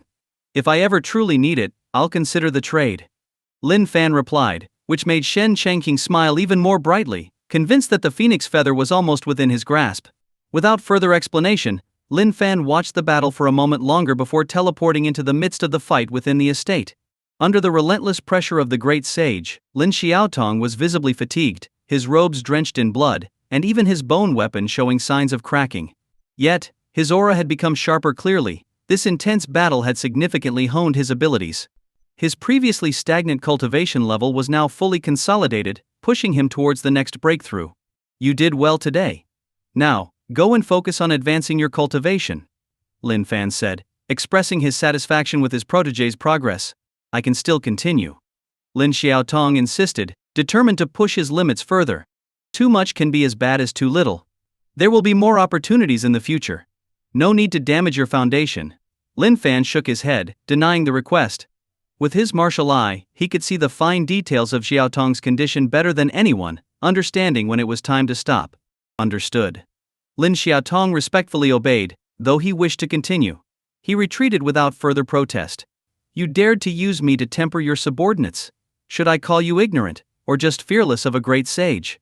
The Crimson Blood Demon Lord finally pieced together what was happening from their conversation. His gaze turned icy, and although he wore a smile, it carried no warmth. Why wouldn't I dare? The so-called might of a great sage, to me, is no different from that of an ordinary saint. Lin Fan responded with a smile, seemingly oblivious to the Demon Lord's murderous intent. Despite his outward appearance of only being at the 6th level of cultivation, Lin Fan had already broken through 9 seals thanks to his mastery of the hidden dark seals, which made his power far more complete than typical cultivations. The actual extent of his power, even he had yet to fully grasp. Moreover, with the effects of the Dragon Blood Pill and Martial Saint Pill, his true strength was far beyond what his visible level suggested. The supposed invincibility of a great sage? He wasn't convinced it was that untouchable. Ha ha ha. The Crimson Blood Demon Lord burst into laughter, as if he'd heard the most ridiculous joke. After laughing for a while, he finally composed himself. A mere 6th level insect dares to belittle the power of a great sage? The world must be full of fools, but after today, there will be one less. Lin Fan said nothing in response, merely summoning his blood spear. Can we talk less and fight more? So far, I've only heard talk of your great sage power, but I've yet to see anything impressive. Just a lot of noise. Holding his spear, he pointed it at the Demon Lord, his tone as calm as ever, much like Lin Xiaotong had been earlier. Very well, since you're so eager to die, I'll grant your wish. Enraged, the Crimson Blood Demon Lord once again brandished his black spear. This time, he channeled some of his true great sage power. Without any flashy moves, he thrust the spear straight at Lin Fan's forehead, intending to shatter his consciousness in one swift strike. The void collapsed under the force of the attack, the black spear like a pillar of doom, ready to obliterate anything in its path. The Demon Lord sneered coldly, already picturing Lin Fan's demise. But the next moment wiped that smirk off his face. Instead of evading or blocking, Lin Fan simply lifted his blood spear and thrust it forward, perfectly meeting the Demon Lord's attack head-on. Ding, ding. A crisp sound rang out as the void that had been collapsing under the Demon Lord's attack suddenly stabilized. The unstoppable momentum was halted in its tracks. A blow that should have shattered everything in its path was effortlessly parried. How is this possible? The Crimson Blood Demon Lord was stunned. While he hadn't unleashed his full strength, he hadn't held back much either. This was an attack that could challenge even other great sages. Yet it had been stopped so casually. Nothing is impossible. As I said, the so-called might of a great sage is no different from that of an ordinary saint to me. Lin Fan replied calmly, as if what he had just done was nothing out of the ordinary. It's impossible. You must have used some special divine ability. The Demon Lord refused to believe that a mere 6th level cultivator could block his attack so effortlessly. Come. Let's take this battle to the skies. Show me your great sage power. Lin Fan didn't bother explaining. He lightly tapped the ground and ascended into the sky. If the demon lord thought he had used some defensive trick, a full battle would prove him wrong. Impossible. The Crimson Blood Demon Lord's face darkened as he flew into the sky to pursue Lin Fan. Boom! In the blink of an eye, the two clashed in the stratosphere. This time, the Demon Lord held nothing back, unleashing his full power. His body radiated dark magic, like a black sun in the sky. Compared to him, Lin Fan seemed underwhelming. Aside from a faint golden glow that occasionally flickered across his skin, there were no other grand displays of power. Yet, as they fought, Lin Fan moved with perfect mastery, each action embodying the essence of martial arts. Despite the overwhelming magical pressure, he remained unmoved, his every move containing immense force. Though his raw power was less than the Demon Lord's, his technique allowed him to hold his ground and even begin to gain the upper hand. He's actually holding his own against a great sage. Shen Changqing, who had been prepared to intervene and claim his reward, found himself dumbfounded by the scene. His resolve to step in wavered as he watched the battle unfold. But while Shen Changqing was merely surprised, others watching the battle like the prince and Zhao Gao were plunged into stunned silence. They struggled to comprehend what they were witnessing: a 6th-level saint going toe-to-toe with a great sage and holding his own. How could such a thing be possible? Even the most prodigious talents shouldn't be capable of defying the laws of cultivation to this extent. Is it really possible for someone to defy logic and rewrite the rules of this world? The prince muttered to himself, feeling an unfamiliar sense of helplessness for the first time in his life. A 6th-level martial saint is indeed considered a top-tier expert in the world. However, that depends on whom you're comparing them to. In front of a 9th-level great sage, this level of cultivation is still far from enough. But now, the scene unfolding before the prince's eyes completely defied that notion. How could he have grown so powerful so quickly? Did he inherit a deity's Tao fruit? The prince muttered to himself, lost in thought as he watched the battle. The eunuch standing beside him appeared calm, but inside, the shock he felt was no less than the prince's, perhaps even more intense. As a favored servant of the Qian emperor, he had encountered countless powerful and talented individuals, so geniuses were nothing new to him. The emperor's personal guards alone were filled with such prodigies. But the more extraordinary the people he'd encountered, the harder it was for him to remain composed in the face of what he was witnessing now. No matter how talented, no one could do what Lin Fan was doing, fighting a great sage head-on with just the power of a 6th-level saint and holding his own. This defied all logic. Such a monstrous talent must be eliminated as soon as possible. If left to grow, he will undoubtedly disrupt the grand plans of the empire. The eunuch clenched his fists, his eyes flashing with a cold, murderous light. The enmity between them had already been set.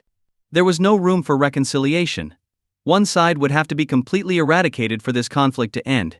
He certainly had no intention of being the one to perish, so he would have to find a way to ensure that his enemy was the one to be destroyed. Let's go. This is beyond us now, the prince said, snapping out of his daze and turning to leave. Just like that? You're leaving? The eunuch was reluctant. He had just been thinking about eliminating this threat early on. Do you want to die here as well? If so, stay and watch. The prince replied without looking back, his steps steady as he descended the mountain. Do you think the Crimson Blood Demon Lord will lose? The eunuch frowned, watching the prince walk away. The prince didn't answer, his figure gradually disappearing down the mountainside. Coward. I'll stay and see for myself whether a 6th-level saint can truly stand against a 9th-level great sage. The eunuch sneered, unwilling to leave.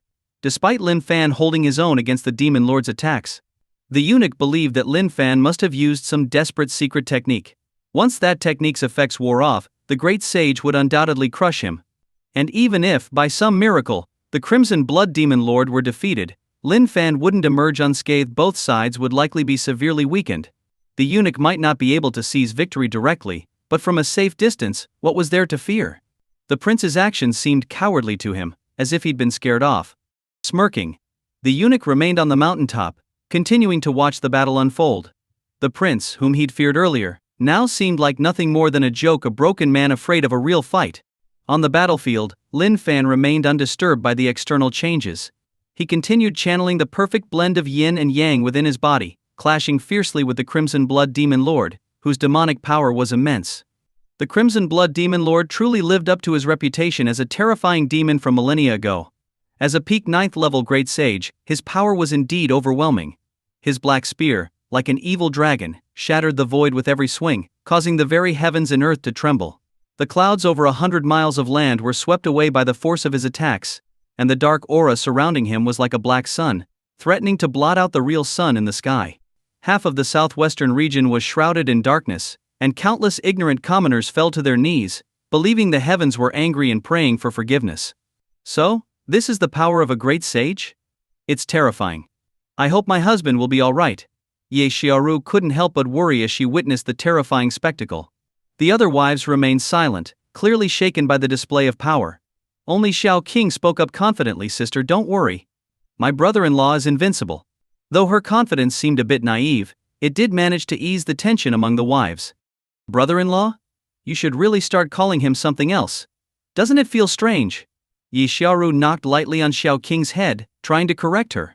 But that's what he told me to call him. Xiao King pouted, rubbing her head and muttering softly. Ye Xiaoru shook her head in exasperation. She knew her husband's quirky preferences all too well. Calling him brother-in-law was tame compared to the playful exchanges between him and Gu Lingzi. One day Ye Xiaoru had even overheard Gu Lingzi coquettishly calling Lin Fan daddy. That had left her speechless. How could anyone say such things? To this day she still didn't know what to make of it, attributing it to a peculiar interest. Of course she wasn't willing to indulge such quirks herself. At most, she might agree to call him something playful like hero brother. Meanwhile, Jianling Jianlao chuckled softly. She was well aware of her husband's role-playing tendencies, which had led to the twins she was now carrying. Back at the estate, Xiao Qing's confident declaration that her brother-in-law was invincible successfully lifted the somber mood. Although there was still some lingering concern, it was now a more manageable level of worry. How can a mere 6th-level ant possess such power? The Crimson Blood Demon Lord was seething with frustration. His overwhelming demonic power, every move imbued with the force of the heavens and earth, should have been enough to crush Lin Fan. Yet, despite his relentless attacks, he couldn't defeat this seemingly insignificant opponent. After a fierce exchange, he had to admit that he couldn't overpower this so-called ant. It was incomprehensible to him. He had killed countless powerful beings in his time, including numerous saints and even some great sages, albeit those who were nearly at the end of their lives. His title as a demon lord wasn't just for show. His hands were stained with the blood of the mighty. But this battle had taught him a harsh lesson. The opponent he considered insignificant had withstood his full force and was even beginning to gain the upper hand. Although Lin Fan's strength seemed lesser in raw quantity, the quality of his power was superior. This realization was shattering the demon lord's confidence. As a terrifying figure who had instilled fear in countless souls for millennia, his once unbreakable martial spirit was now showing signs of cracking. An invincible great sage, pushed to the brink, and with his Tao heart showing signs of cracking. If word of this got out, it would shake the world to its core. But Lin Fan remained unfazed, fully immersed in the sensation of his newfound power. Although he had only unlocked 3 of the dark side shackles, and had yet to fully align them with the light side, the boost in strength he gained still exceeded his expectations. The most significant aspect of this power was its unique suppressive effect on others. Even against a great sage, whose power level far surpassed his current realm, Lin Fan's energy exerted a natural suppression. This wasn't a suppression based on the difference in their cultivation levels, but a suppression rooted in the very essence of his power. Thanks to this inherent advantage, even though Lin Fan was still at the 6th stage of cultivation, he was able to match a 9th stage great sage. In fact, as the battle dragged on, he gradually began to gain the upper hand, using this suppressive force to wear down his opponent. The longer the fight went on, the more invigorated he became. What had previously been a barrier in unlocking his 4th dark side shackle now seemed to be loosening. The interplay of yin and yang, the merging of light and dark. Experiencing this power firsthand, his body yearned for more. So, is this your so-called pride? Is this the famed power of a great sage? Lin Fan laughed heartily, eager for an even more intense battle. You're courting death. The Crimson Blood Demon Lord was once again provoked by such blatant disdain. His Tao heart, already shaken, couldn't accept that he was evenly matched with a mere 6th stage ant. Lin Fan's mocking words only deepened the wound. Where the Tao rises an inch, the devil rises a foot. The Demon Lord's eyes turned pitch black, and dark runes started to wriggle across his face as his aura surged rapidly. This was his last resort, a desperate move he only employed when cornered. The stronger the opponent, the more powerful this ability became. As his power reached new heights, the sun in the sky was completely blotted out, and the entire southwestern region was plunged into darkness. Even the neighboring regions were affected. Lin Fan, standing at the epicenter of this darkness, was hit hardest. His vision was entirely obscured, but he remained calm. With a divine mark manifesting on his forehead, his vision cleared once more, clearer than before, even.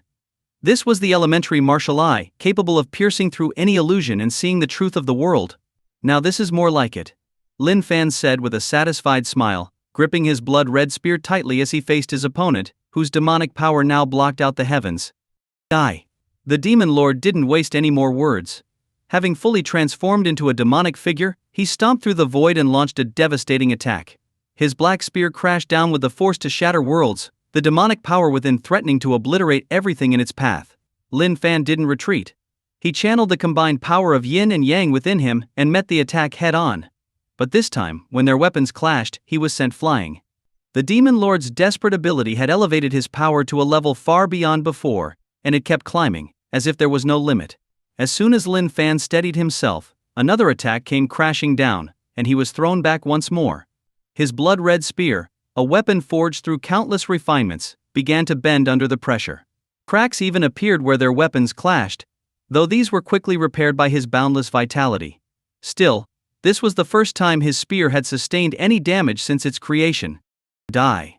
The demon lord's power continued to grow, but so did his loss of self, akin to how the divine flame imprint could consume its bearer. Is this a similar type of power? Lin Fan wondered. Though he was being battered around, he remained unscathed. The synergy of his light and dark powers created a force that could easily dismantle any foreign energy trying to harm him. Unless someone could completely overwhelm him, it was nearly impossible to inflict serious damage. But he wasn't content to keep getting tossed around. He had never been one to let himself be treated like a mere plaything. Light and dark combined dragon transformation. Lin Fan's expression turned cold as he activated the power of his second shackle, unleashing the divine ability it bestowed. Golden scales began to appear all over his body, thin and semi-transparent, yet radiating immense power. A mysterious force from the void etched golden runes onto the scales, adding an air of divinity to them. Lin Fan casually raised a finger and sliced through the air, opening a cold, silent rift in space. The Crimson Blood Demon Lord, consumed by his growing power, didn't notice. He had only one thought: to crush his opponent. But in the next moment he was forcibly jolted out of this state. The blood-red spear in Lin Fan's hand clashed once again with the demon lord's black spear. But this time the impact was different. The sound was deep and resonant, like thunder on a clear day, echoing for miles. The demon lord watched in shock as his spear, forged through countless battles, shattered into pieces. Fragments of the weapon flew in all directions, one of them slicing across the demon lord's cheek, drawing a stream of blood. But he seemed not to notice, staring dumbly at his now empty hand. How could this be, he muttered, turning his hand over repeatedly, dazed. He had used every last resort, yet he still lost. His treasured weapon, which had accompanied him for thousands of years, had been destroyed. He simply couldn't accept it. A faint cracking sound echoed from within him, the sound of his Tao heart breaking. An invincible great sage had truly been defeated by an opponent he had considered nothing more than an insignificant ant at the 6th stage of cultivation. This can't be happening. The eunuch who had stayed behind lost all composure, shouting in disbelief. He had never been so shaken. But it wasn't over yet. The air in front of him shimmered, and a figure cloaked in golden scales appeared. It was Lin Fan. This time he wasn't going to let his enemies go. Seeing Lin Fan materialize before him, the eunuch was startled but quickly calmed himself. After all, this was just another one of his clones. If it was destroyed, he could always create another. But when Lin Fan pulled out a certain object, the eunuch's confidence shattered. Boom! Without hesitation, the eunuch chose to destroy his current clone. A violent surge of energy erupted, ripping the body apart instantly. These special clones were not easy to create, requiring specific and unique bodies to forge them. But he couldn't afford any delay. The object Lin Fan had revealed instinctively alerted him to a fatal danger, not just to the clone, but to his true self. Sensing this threat, the eunuch didn't hesitate to abandon the clone. Decisive, Lin Fan remarked, then tossed the object in his hand. But it's pointless. Today, let's see the true power of the 6 paths of reincarnation. This was the 6 paths of reincarnation chessboard, capable of instantly deploying the 6 paths reincarnation formation, dragging the soul of its target into an endless cycle.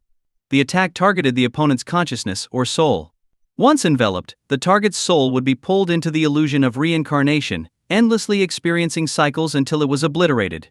Though it was just a clone, it contained a portion of the original's consciousness, which the Six Paths formation could use as a link to pull in the entire consciousness of the true body. This would happen regardless of the distance, even if the original was separated by vast mountains and rivers. The formation could extinguish the consciousness entirely, leaving behind an empty shell. The eunuch, sensing the danger, tried to destroy the clone quickly to allow his consciousness to return to his true body. But he was too late. Lin Fan acted decisively, activating the Six Paths chessboard without hesitation. The aura of the Six Paths of Reincarnation spread, pulling the consciousness within the clone into the illusion. This connection extended across space, drawing the original consciousness along with it. In the capital of the Qin Empire, the eunuch's true body resided in the very heart of the empire. By keeping his true self hidden and using only clones outside, his safety was maximized.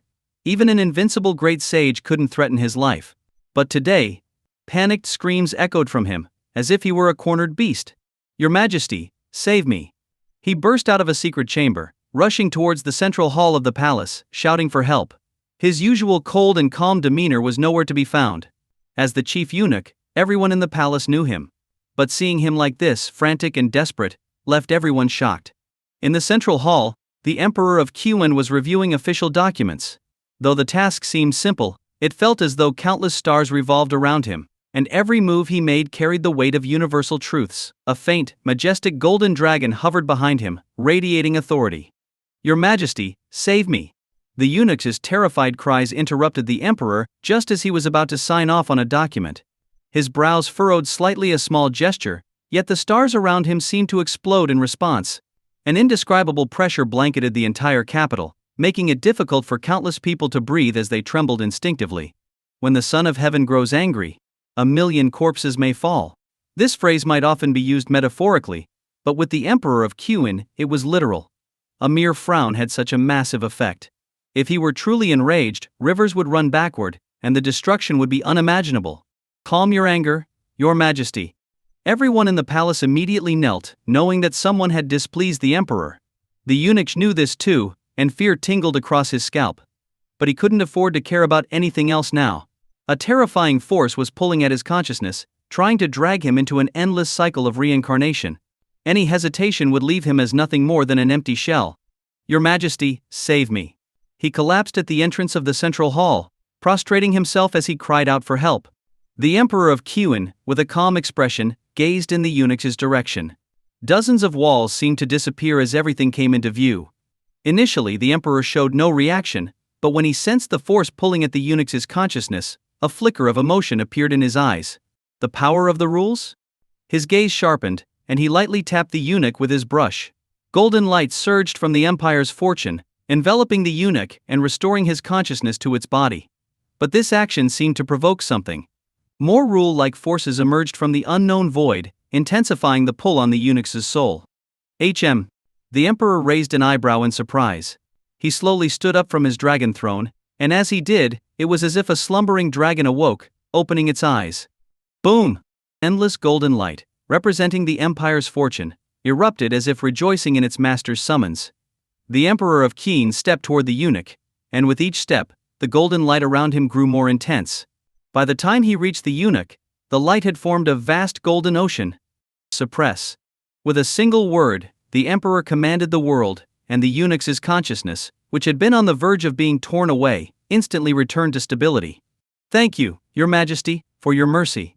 Feeling his consciousness settle, the eunuch cried out in gratitude, tears and snot streaming down his face. "Stand up. Now tell me what happened," the emperor said calmly.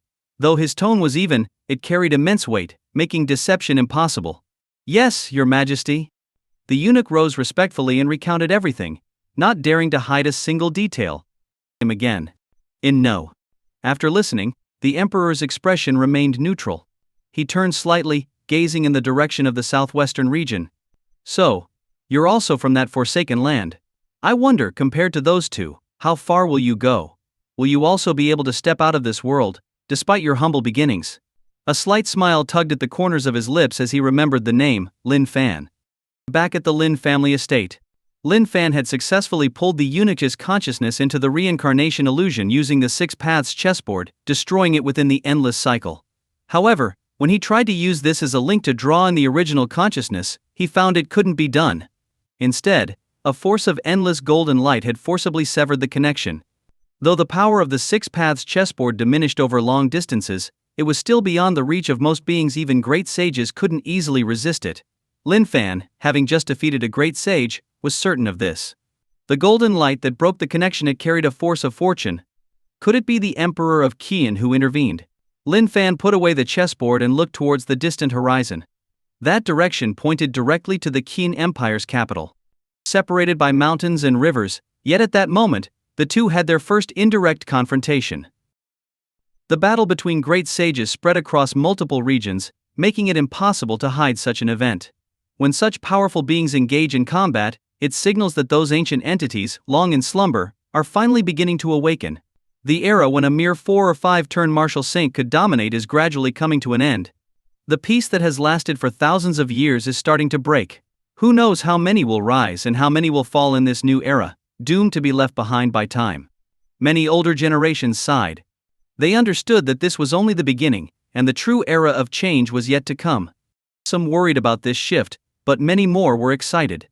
Such a grand era often heralds the arrival of a golden age. If one can seize the opportunity, rising to greatness and altering their destiny is no longer just a dream. However, Lin Fan, who had sparked the beginning of this new era, paid no attention to these thoughts. He returned to the battlefield in the sky, focusing on his defeated opponent. I've already lost. Why haven't you finished me off yet? Are you planning to mock me further? The once arrogant and sinister expression of the Crimson Blood Demon Sovereign had vanished, replaced by a hollow, dejected look. Losing to someone like Lin Fan, who only possessed a 6-turn cultivation level, was a devastating blow. I don't have a habit of mocking those who fall to me. Lin Fan replied with a smile. His tone was more like that of an old friend than a mortal enemy. But we do have some things to discuss. The Crimson Blood Demon Sovereign was taken aback. He couldn't imagine what they would have to talk about. Do you want to live or die? Lin Fan asked calmly, cutting straight to the point. Hearing this, the Demon Sovereign's dull eyes suddenly lit up again. You're willing to let me live? Given a choice, who wouldn't want to live? Let you go? Not quite. But we can strike a deal, Lin Fan said, smiling. What kind of deal? The Demon Sovereign frowned, unsure of what Lin Fan had in mind. Answer some of my questions and serve me for a time. Lin Fan explained his terms. And what do I get in return? The Demon Sovereign asked, neither agreeing nor refusing immediately.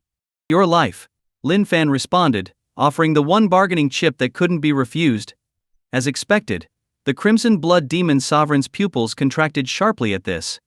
What do you want to know? He didn't explicitly say he agreed, but his question indicated as much. Lin Fan smiled. He preferred dealing with smart people. Rather than killing his opponent and dealing with the aftermath, he favored making use of what he had. A great sage who had lived for thousands of years was like a walking encyclopedia. Lin Fan had risen from humble beginnings and was still unfamiliar with many hidden secrets of the world.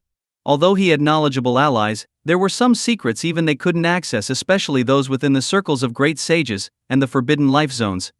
To help the Lin family rise, it was crucial to be aware of these realms. Even if they didn't aim to dominate, they needed to be prepared. A great sage like the Crimson Blood Demon Sovereign could provide insights that no amount of money could buy.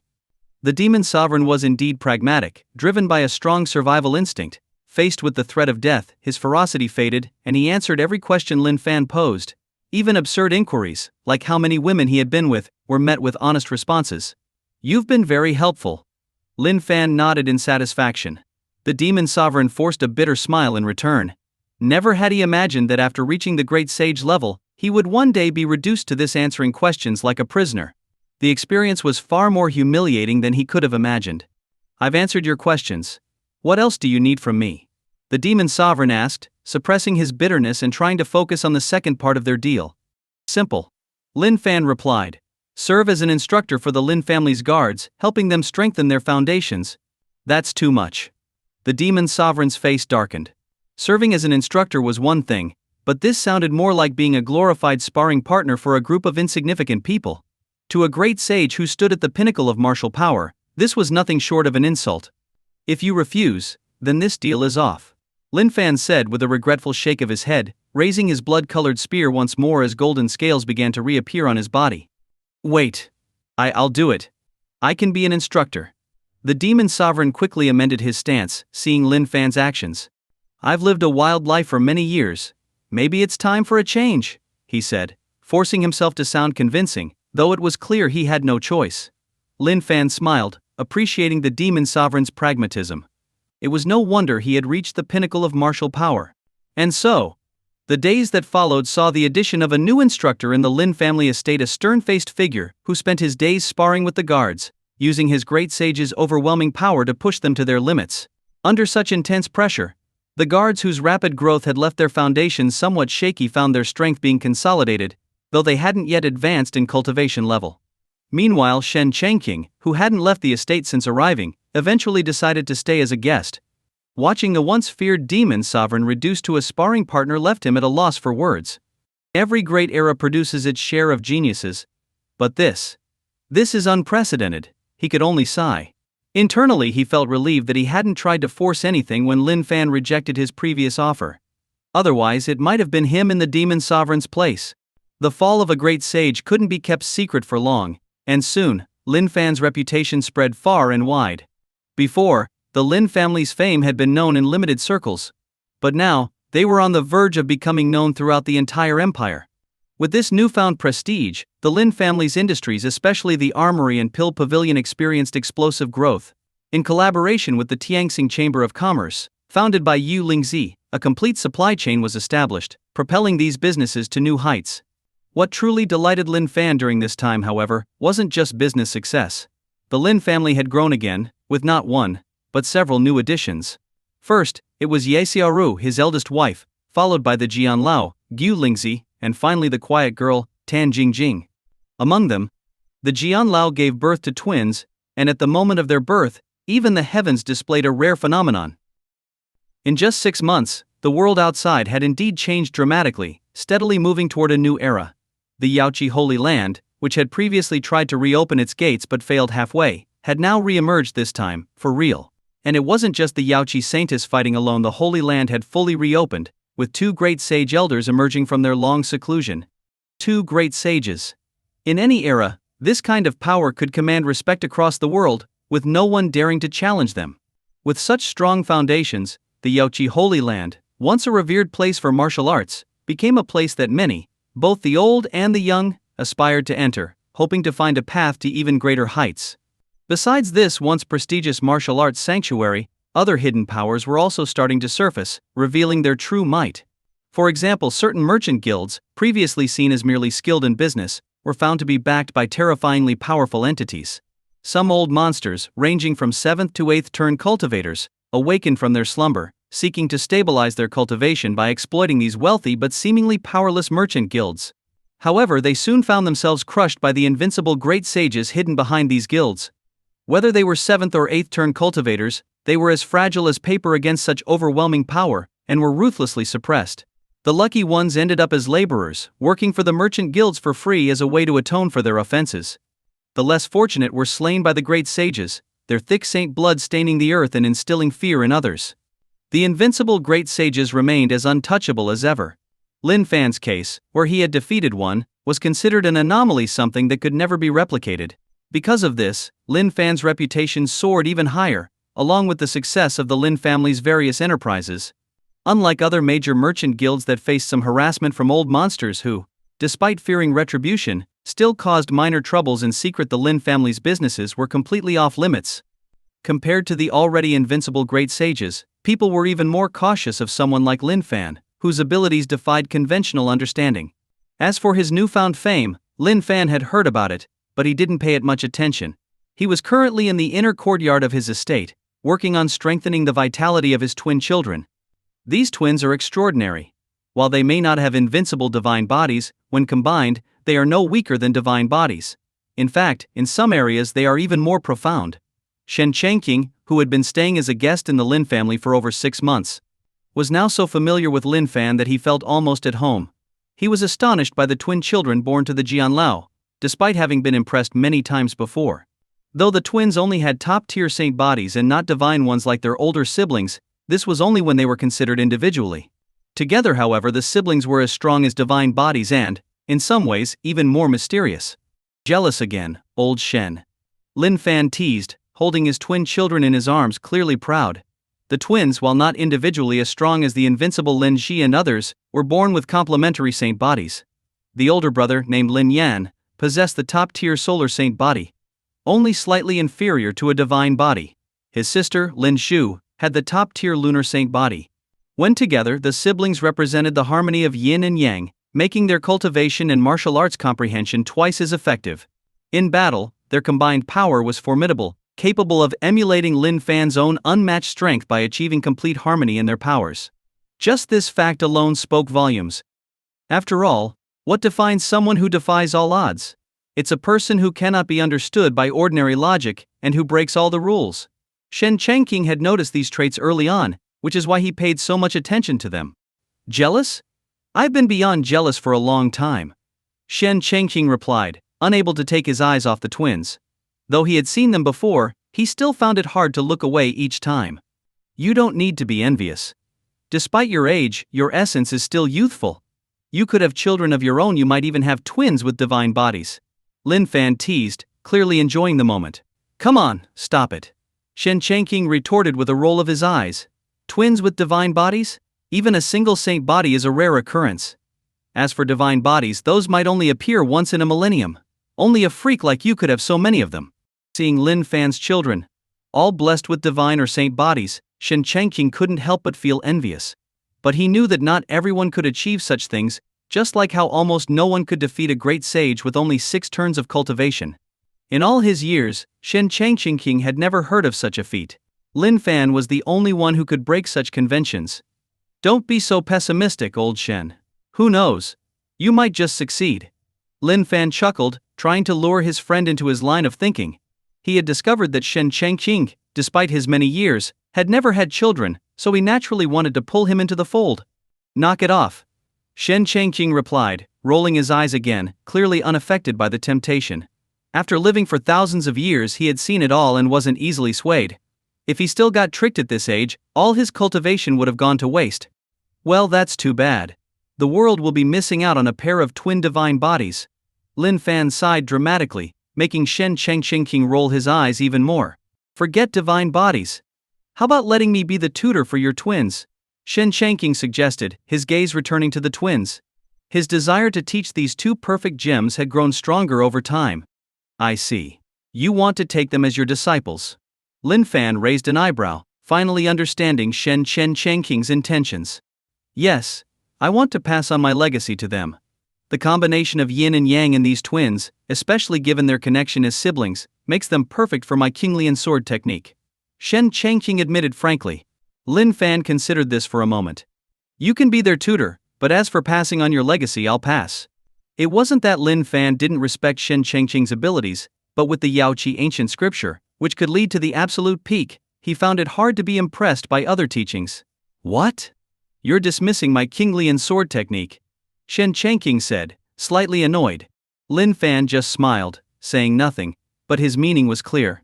Shen Changqing snorted. Maybe I'm not as strong as you, but my legacy is definitely not inferior.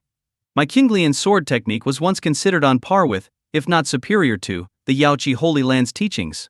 Oh? That sounds like a tall tale. Lin Fan replied skeptically. Do I need to lie? Shen Changqing retorted proudly. 30,000 years ago, when the Yaoqi Holy Land was at its peak, there was a man known as the Kinglian Sword Immortal. With just one sword, he challenged the entire Holy Land and held his ground. He even bested the Yaoqi Holy Master in a duel, earning the title of the strongest under heaven. Kinglian Sword Immortal.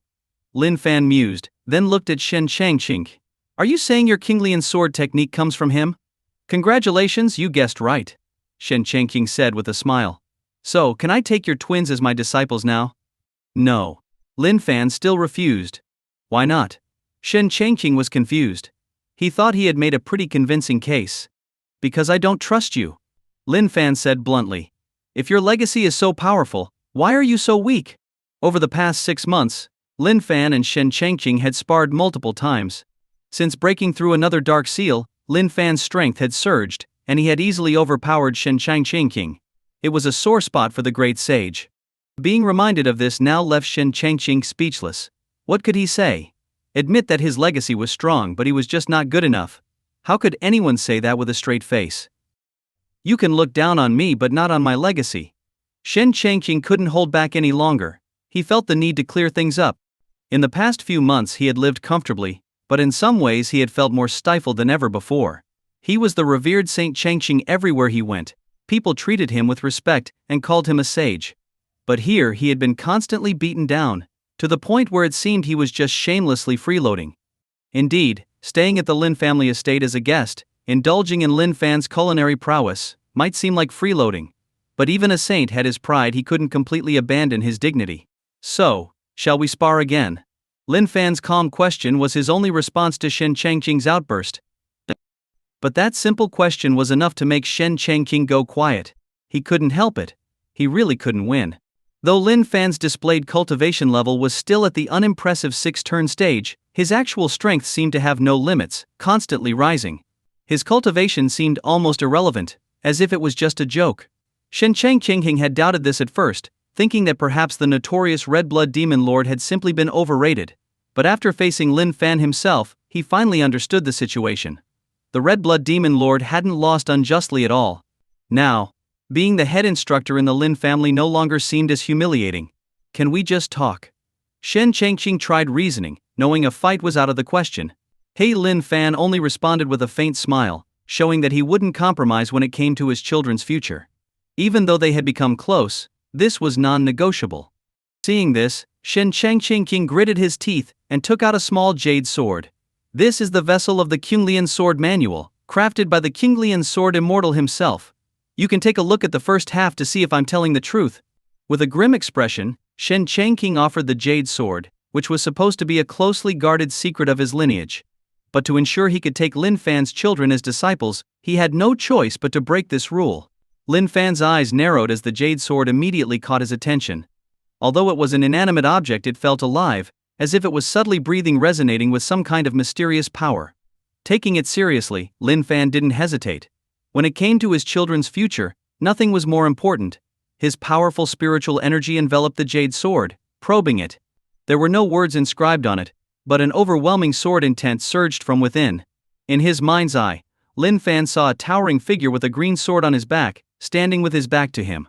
The figure was motionless at first, but upon sensing Lin Fan's attention, it began to move, wielding the sword in graceful, simple movements.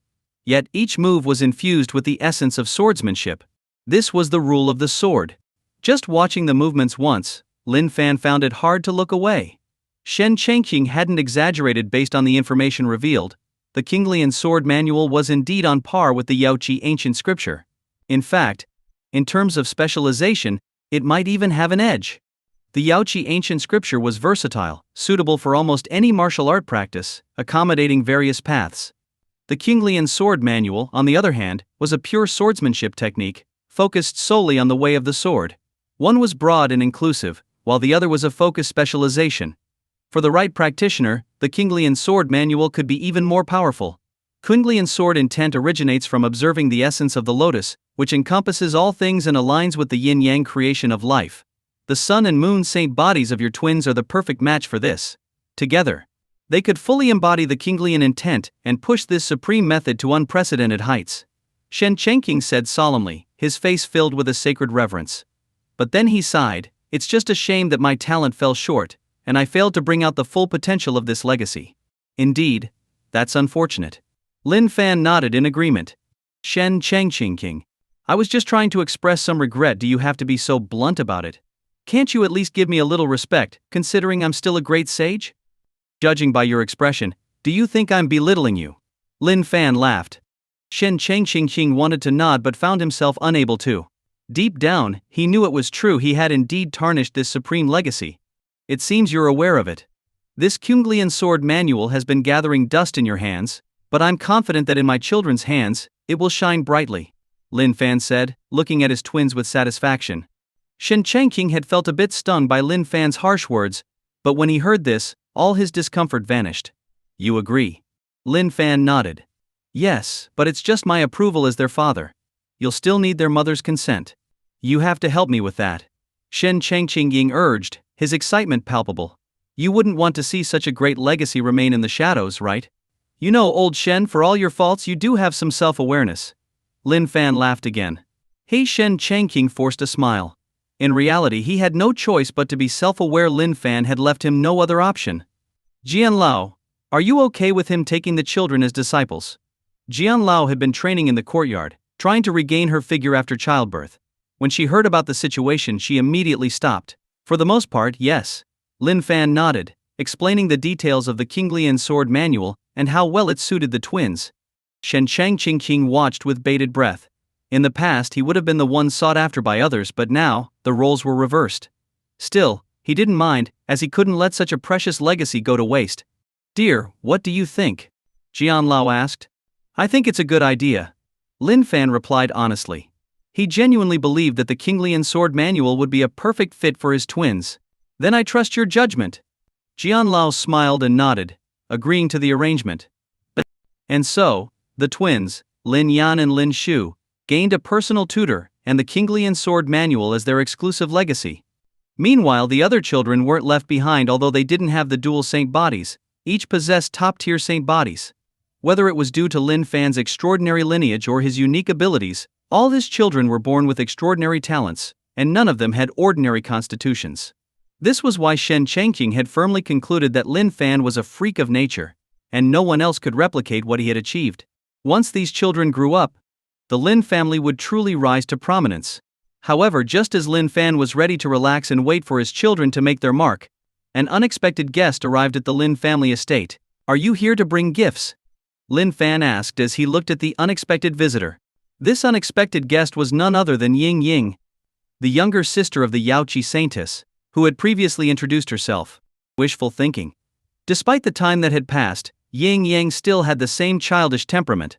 The slightest displeasure made her put her hands on her hips and puff out her cheeks. Their last meeting had ended on a somewhat peaceful note, but Lin Fan had teased her enough that she was still holding a grudge. So, why are you here at my place? Just wandering around because you have nothing better to do? Lin Fan smiled casually, not bothered by the little girl's attitude. In fact, he found her straightforwardness rather amusing, like an annoying younger sister who constantly looks for trouble. Wandering around? Do I look like someone who has nothing better to do? You're still just as irritating. Ying Ying retorted, her small hands on her hips and her cheeks puffing up even more. Then why are you here? Lin Fan continued to smile, leaning back in his chair and asking casually. Of course, I have a reason. Ying Ying finally put her hands down and took a seat. A guest was still a guest, so Lin Fan didn't treat her coldly. He invited her to the reception room and even had his new maid sisters, King Shu Er and King Shui Er, serve tea. Ying Ying, showing no sense of courtesy, grabbed the tea and gulped it down, acting as if she were in her own home. To an outsider, it might even seem like Lin Fan was the guest and she the host. You should drink some too, she said, waving Lin Fan over as if she were hosting. You're really making yourself at home, aren't you? Lin Fan was speechless at her behavior, though he still took a sip of tea out of curiosity about what she wanted. After all, they weren't particularly close, and any connection had been more with her sister than with her. Ignoring Lin Fan's remark, Ying Ying, clearly tired from her journey, finished her tea and sighed contentedly. She had traveled a great distance and hadn't rested properly, so she was truly exhausted, probably more than she had ever been before. Qingshu Er, always gentle, refilled her cup, showing that she too found the little girl endearing despite her rough demeanor. Thank you, sister. Ying Ying said politely, showing her noble upbringing, though her attitude toward Lin Fan remained bratty. Whether it was due to their past encounters or something else, she clearly had a chip on her shoulder. It's nothing major. My sister asked me to come find you. She wants to make another deal with you and said that if you have time you should visit Shenzhou again. Ying Ying finally explained, returning to her original demeanor as she spoke to Lin Fan. Your sister wants to make a deal with me. Lin Fan was surprised. He hadn't expected this. Could it be that she was interested in the divine blood? Though Lin Fan was curious, he replied calmly. What kind of deal? I'm not interested in ordinary things. My sister didn't say. Ying Ying, now nibbling on some sweets, replied with her mouth full, making her words a bit garbled. Then I'm not interested. Lin Fan immediately rejected the offer. Why not? Ying Ying was stunned, a piece of pastry still stuck in her mouth. She clearly hadn't expected him to refuse so quickly. Why do you think? Lin Fan rolled his eyes. You're asking me to go all the way to Shenzhou without even telling me what the deal is. Do you think I'm that desperate? Should I just jump when your sister calls? You. Ying Ying stood up angrily, puffing out her chest in frustration, though she still appeared as childish as ever. My sister's willingness to see you is a chance many people would kill for. And you're still not interested. Her chest heaved with indignation, but she was still the same little girl from a year ago. Her appearance hadn't changed much.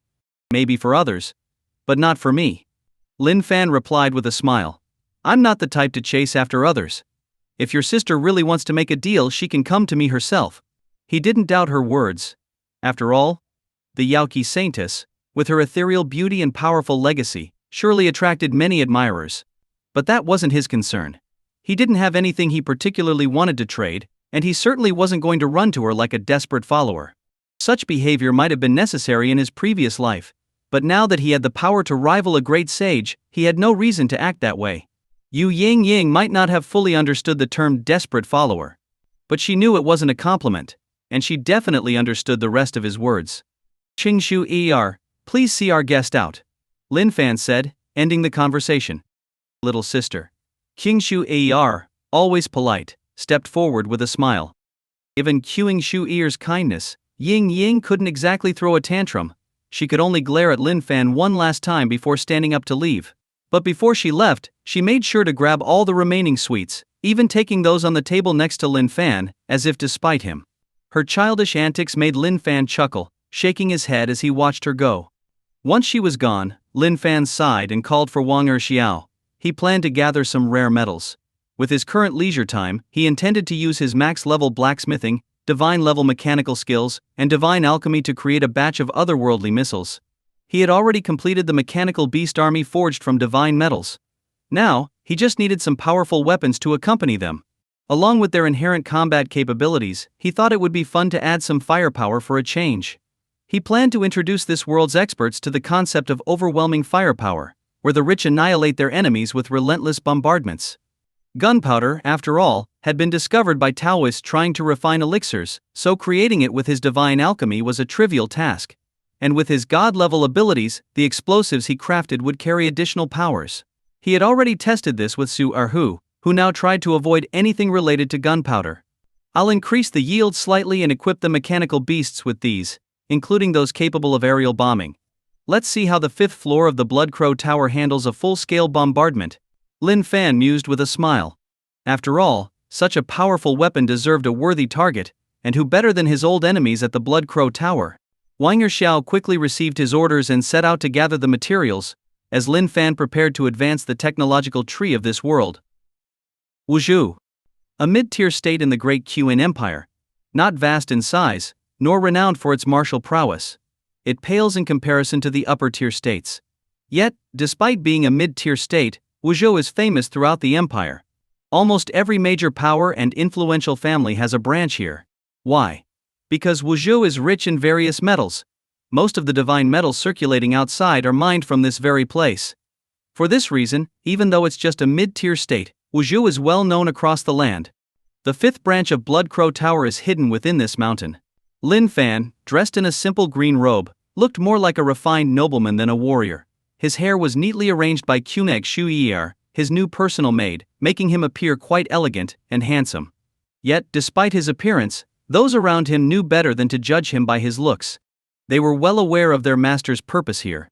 Upon hearing Lin Fan's question, Li Sandao respectfully replied, "Yes, my lord.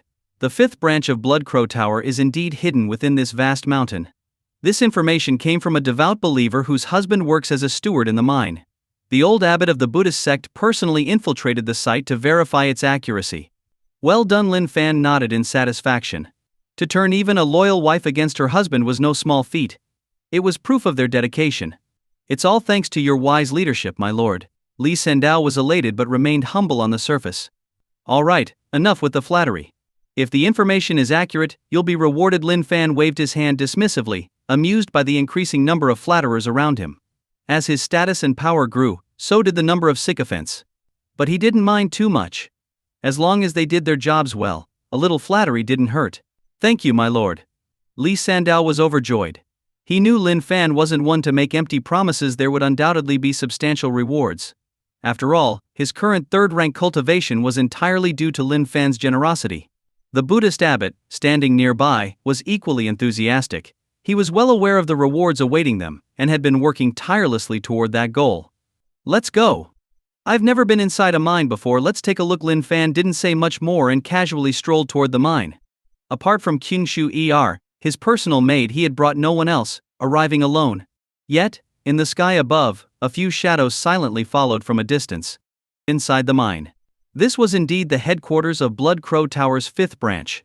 Unlike other branches focused on assassination, the 5th branch specialized in logistics, providing vital supplies to the rest of the organization. They gathered rare metals and forged divine weapons for the assassins. After all, a skilled assassin without a sharp weapon was like a tiger without claws. The 5th branch also produced various hidden weapons, ensuring a steady supply to the other branches. The high success rate of Blood Crow Tower's assassinations owed much to this branch, which played a crucial role in their operations. After all, a craftsman is only as good as his tools, a principle especially true in the assassin trade. Understanding this, Lin Fan personally came to eliminate this branch once he learned of its location. However, the leaders of the 5th branch were unaware of the danger looming over them. Since they didn't deal directly in assassination, they operated more like a business, rarely attracting the attention of enemies. As a critical logistical hub, the 5th branch had strong defenders, confident in their ability to fend off any threats. Their success had made them complacent. Even after the destruction of other branches, they saw no reason to worry. As Lin Fan and his group entered the mountain, the upper echelons of the 5th branch were busy entertaining important guests from afar. We have plenty of rare metals here at the 5th branch, and if you have the right trade goods, we can even provide divine metals. The 5th branch leader, a peak 6-turn expert, said with a smile as he spoke with his distinguished guests. Unlike the cold and ruthless demeanor typical of Blood Crow Tower's leaders, he resembled more of a wealthy merchant. Anyone unaware of his true identity might have mistaken him for a major business magnate. You have divine metals. The guest's eyes lit up with interest. Divine metals were essential for forging true divine weapons, making them highly sought after, though rarely available. Of course. The 5th branch leader chuckled. Your Yin-Yang clan and our 5th branch are old friends.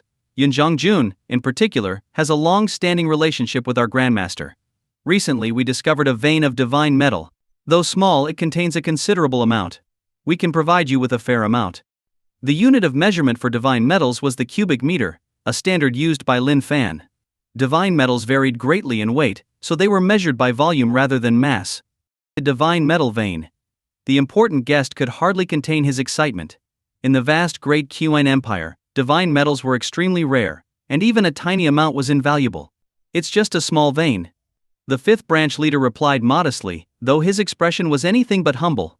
With this divine metal vein, the Blood Crow Tower's strength would soar. Even the loss of their other branches could be quickly replenished. After all, the 1st branch was the heart of Blood Crow Tower, and as long as it stood, their foundation remained unshaken. Even a small vein is impressive. The guest marveled before turning serious. Aren't you worried that revealing this information might tempt me? A divine metal vein is the stuff of legends who could resist. If anyone dares covet Blood Crow Tower's assets, they're welcome to try. But remember this, the 1st branch is the true heart of Blood Crow Tower, its strength is beyond imagination. The 5th branch leader spoke with unwavering confidence. The guest's eyes flickered as he considered this, preparing to offer some flattering words to smooth their conversation. But before he could speak, a series of loud explosions erupted outside the mine. At first there were only one or two, but soon the entire mountain was shaking, as if struck by countless bolts of thunder. Both men's faces changed drastically. Could it be divine retribution? Is this divine retribution? Faced with the sudden commotion, both men could no longer remain calm. Especially the 5th branch leader, he had just been bragging moments ago, and now this happened. It felt like a classic case of karma striking back. Let's go see what's happening. The important guest quickly stood up. It wasn't out of concern for others, they were deep underground, thousands of meters below the surface in a mine. If the mine collapsed, they'd be buried alive. Even a powerful martial saint would struggle to survive being trapped that deep. Move. The 5th branch leader also understood the situation and hurriedly followed the guest toward the surface. Not only them but all the personnel hidden within the mine scrambled upwards like rats escaping a flooded hole. Boom! Boom! Boom! The mining area controlled by the 5th branch was vast. A massive operation spanning a large area. The terrain in Wuzhou was known for its stability and toughness, making the mine sturdy. Only skilled martial artists could work here, and even they needed to be at least at the innate level. Even if a martial saint tried to wreak havoc, They could only destroy a small part of the mine, unless they were a 9th-rank invincible saint. But today, this seemingly indestructible mine was being violently shaken. The deafening explosions could be heard for miles, and the ground trembled as if an earthquake had struck. Dust and smoke filled the air, and the sky darkened. The cause? Strange objects falling from the sky like raindrops. These seemingly ordinary metal lumps, devoid of any visible power, unleashed devastating explosions upon impact. Each one created a massive crater, tearing through the solid ground of the mine. From a distance, it truly looked like divine retribution, a barrage of heavenly thunder.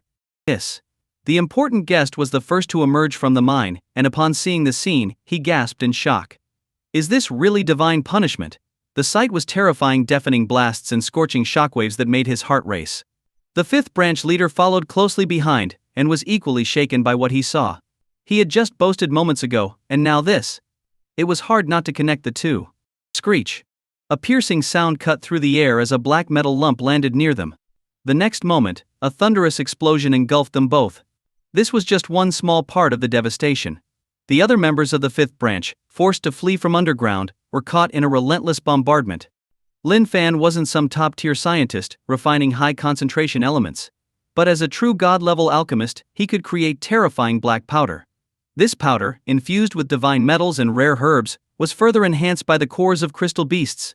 The resulting explosive power rivaled that of any advanced weaponry. To top it off, Lin Fan had engraved special runes on the bombs to amplify their destructive force. When these runes activated, the explosion's power multiplied several times over, erupting in a blinding flash of energy. These weren't your typical TNT or nuclear weapons, but their devastation was comparable.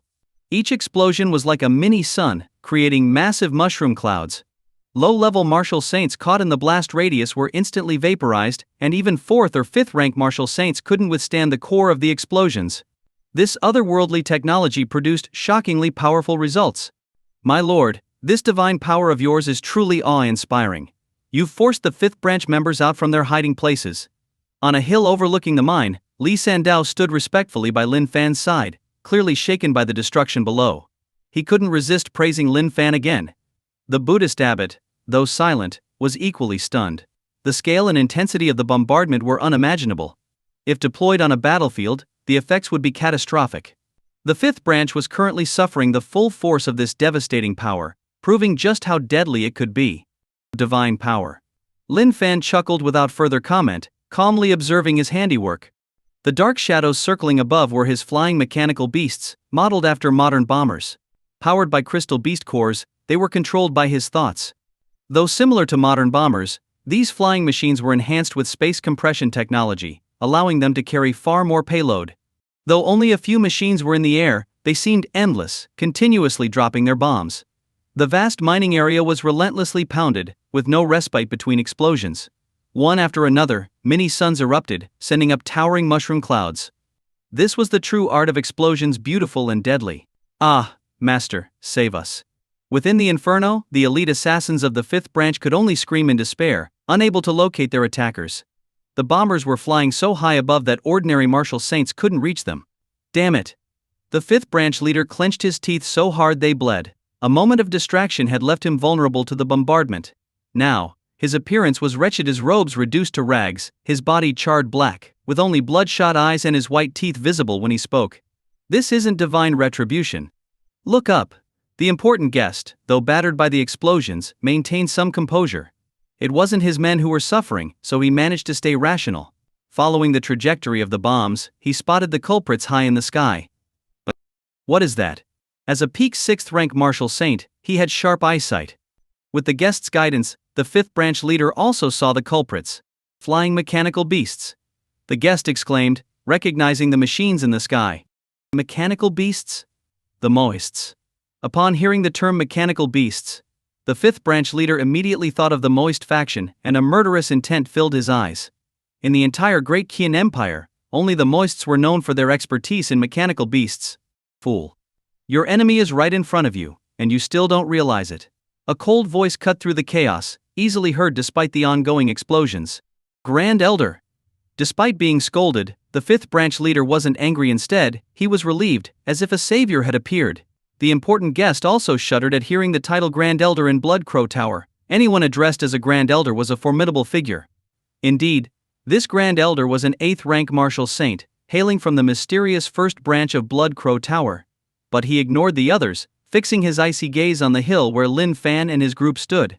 An 8th rank martial saint, huh? Lin Fan smiled. This is a good opportunity. My bombs are almost depleted, so it's time to test my new weapon, Heavenly Descent. Damn it! As the bombing ceased, the assassins of the 5th branch finally had a moment to catch their breath. They looked around at the devastation, their once thriving headquarters now in ruins, with countless comrades lost. Rage filled their eyes. When they realized this destruction wasn't divine retribution but a calculated attack, their murderous intent peaked. The 5th branch leader was seething with hatred. The ruthless bombardment had dealt them an unprecedented blow. Just moments ago, he had been riding high on confidence, and now it was a bitter pill to swallow. But as his gaze fell upon a figure standing on a distant hill, his anger quickly turned to fear. His eyes widened in shock. It's him. He gasped, his scalp tingling with fear as he recognized the man. The leader of the 5th branch knew all too well the face of the one who had destroyed several of Blood Crow Tower's branches. He had studied the man's portrait countless times. And now, faced with the real thing, terror gripped him. He could feel the cold dread creeping over his body. Recognize me. Lin Fan looked directly at the branch leader, a smile playing on his lips. To the 5th branch leader, that smile was like the Grim Reaper's call. An overwhelming urge to flee surged through him. How could they possibly fight back against someone who had defeated even an invincible saint? Afraid. A cold, angry voice cut through the air, one belonging to the Grand Elder from the 1st branch of Blood Crow Tower. His expression darkened as he berated the leader. A mere 6th rank warrior, how could he possibly defeat an invincible saint? He only won by relying on tricks and external forces. Here, on our turf, he has no such advantage. Today he will be destroyed. His voice rang out with authority, and the oppressive aura of his 8th rank strength enveloped the area.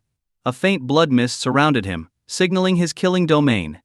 The more lives he claimed, the stronger he became, amplifying his bloodthirsty intent and enhancing the combat capabilities of those within his domain.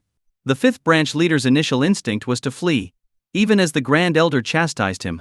The name Lin Fan was too terrifying to ignore. Previous leaders who had underestimated him were now nothing more than bones in the ground. But under the influence of the Grand Elder's killing domain, his pupils turned red, and the fear of running away was gradually drowned out by an overwhelming desire to kill. The remaining assassins, too, were consumed by this bloodlust.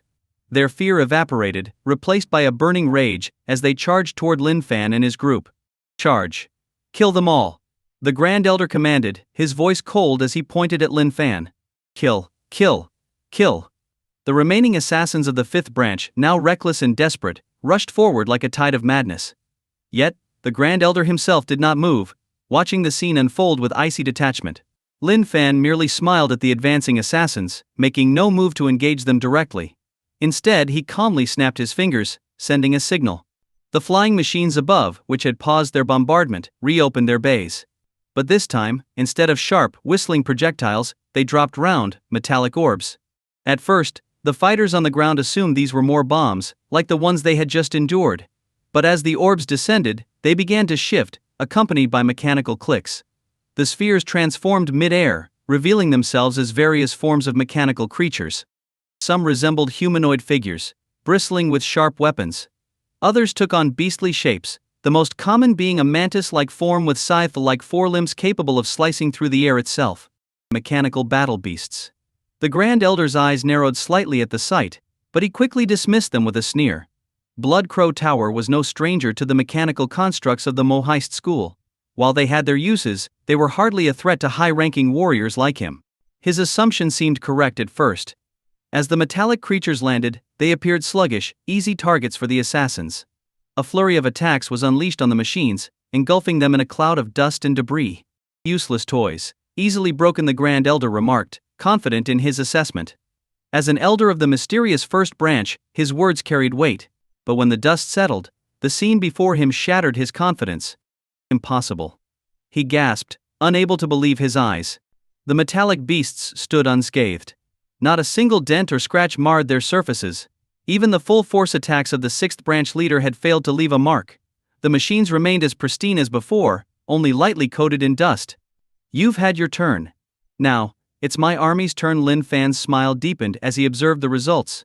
He wasn't surprised at all. These constructs were crafted from divine metals by his own hands, using his full mastery as a god-level craftsman. If they couldn't withstand such attacks, he would be embarrassed to call them divine weapons. Satisfied with their performance, Lin Fan gave his next command: eliminate all hostile targets. With that, the cores of the mechanical beasts activated. A low hum filled the air as the once dim eyes of the metal creatures lit up with a fierce red glow. A bone-chilling aura spread across the battlefield, cutting through the Grand Elder's killing domain and striking fear into the hearts of the assassins. Many of them snapped out of their bloodlust, but before they could react, the beasts moved. The mantis-like machines struck first, their bladed limbs vibrating like saws. They became black streaks of lightning, slicing through the ranks of the assassins. No sound accompanied their attacks, just a deadly silence. Moments later, heads began to roll. The assassins' bodies took a moment to realize what had happened, still clutching their weapons even as their severed heads hit the ground with a dull thud. The sight shocked the remaining assassins into a full-blown panic. "Form up around me," the fifth branch leader shouted, trying to rally his troops. His voice trembled with fear as he realized they had no chance of escape. The mechanical beasts were too fast, too deadly. Their only hope was to regroup and hold out until the Grand Elder intervened. The remaining assassins quickly gathered around him, desperate for any semblance of protection. But it was futile. The humanoid mechanical soldiers activated next. Their glowing eyes flickered as intricate runes etched on their bodies began to shine. These runes enhanced their power and speed, making them even deadlier. In the blink of an eye, the mechanical soldiers vanished from their original positions, reappearing behind the gathered assassins. Blood dripped from their blades, pooling on the ground. The assassins didn't even realize what had happened until it was too late. The fifth branch leader opened his mouth as if to speak, but no words came out. His fate was sealed. Crack! The humanoid battle automatons sheathed their blood-stained blades back into their slots, and the glowing runes on their bodies gradually dimmed. Their battle had ended. Bloodstains slowly appeared on the bodies of the fifth branch leader and his men, crisscrossing like spiderwebs. Sacred blood seeped out from the cuts, and then, like a collapsing structure, their bodies disintegrated into countless pieces, forming a new shape. It was another instant kill. This time the execution was even more shocking than before, surpassing the lethal precision of the mantis-like mechanical beasts. In the blink of an eye, even the sixth-rank martial saint, the leader of the fifth branch, was struck by countless blades, unable to react. This can't be mere mechanical beasts. The Grand Elder from the first branch of Blood Crow Tower could no longer maintain his composure as he witnessed the scene. "What's wrong? All your subordinates have been wiped out, and you still don't plan to make a move?" Lin Fan asked calmly, showing no urgency to eliminate the Grand Elder. Capturing such a high-ranking figure, he thought, might be an opportunity to extract information about the elusive first branch. Only by destroying the first branch could he completely eliminate the threat of Blood Crow Tower. "You're only relying on external forces. Without them, killing you would be as easy as killing a dog." The Grand Elder from the first branch sneered, taking a deep breath. Lin Fan hadn't responded yet, but his companions, like Li Sandao and the others, were already looking at the Grand Elder as if he were an idiot. The thought that someone could be this delusional amused them. Even the usually quiet Qing Shu Er, Lin Fan's new personal maid, found herself at a loss for words. She couldn't believe that someone could be this bold, or rather, so devoid of common sense. "Are you sure?" Lin Fan asked with a playful smile. The Grand Elder's cold snort was his only answer. "I'll give you a chance," Lin Fan said, still smiling. "If you can defeat me in a one-on-one duel, I'll let you go." "Are you serious?" The Grand Elder's eyes narrowed as he scrutinized Lin Fan. "Of course," Lin Fan confirmed. "But if you lose, you must answer one question." "Agreed." The Grand Elder immediately nodded, his gaze shifting toward the terrifying weapons Lin Fan had crafted from divine metal. "Since it's a duel, you must put away those machines.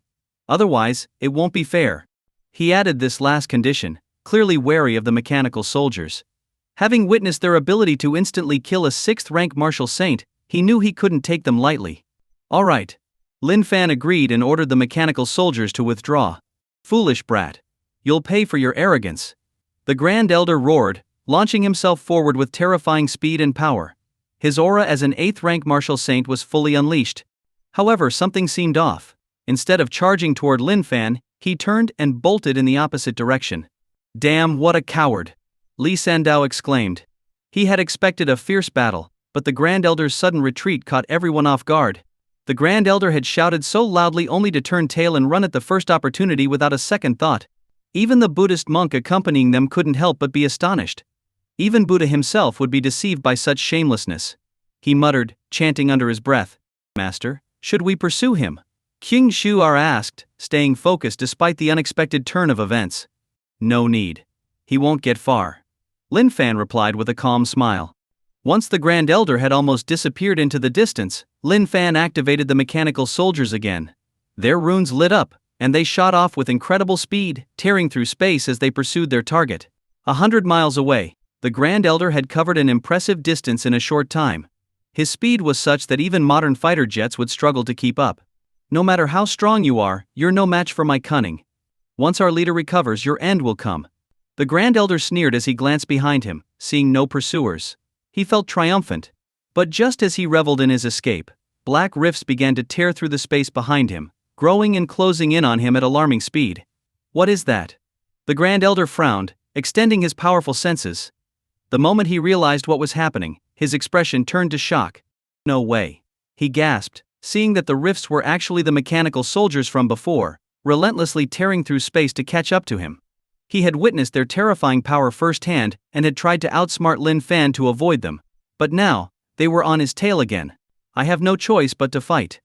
Knowing he couldn't shake them off, the Grand Elder prepared for battle.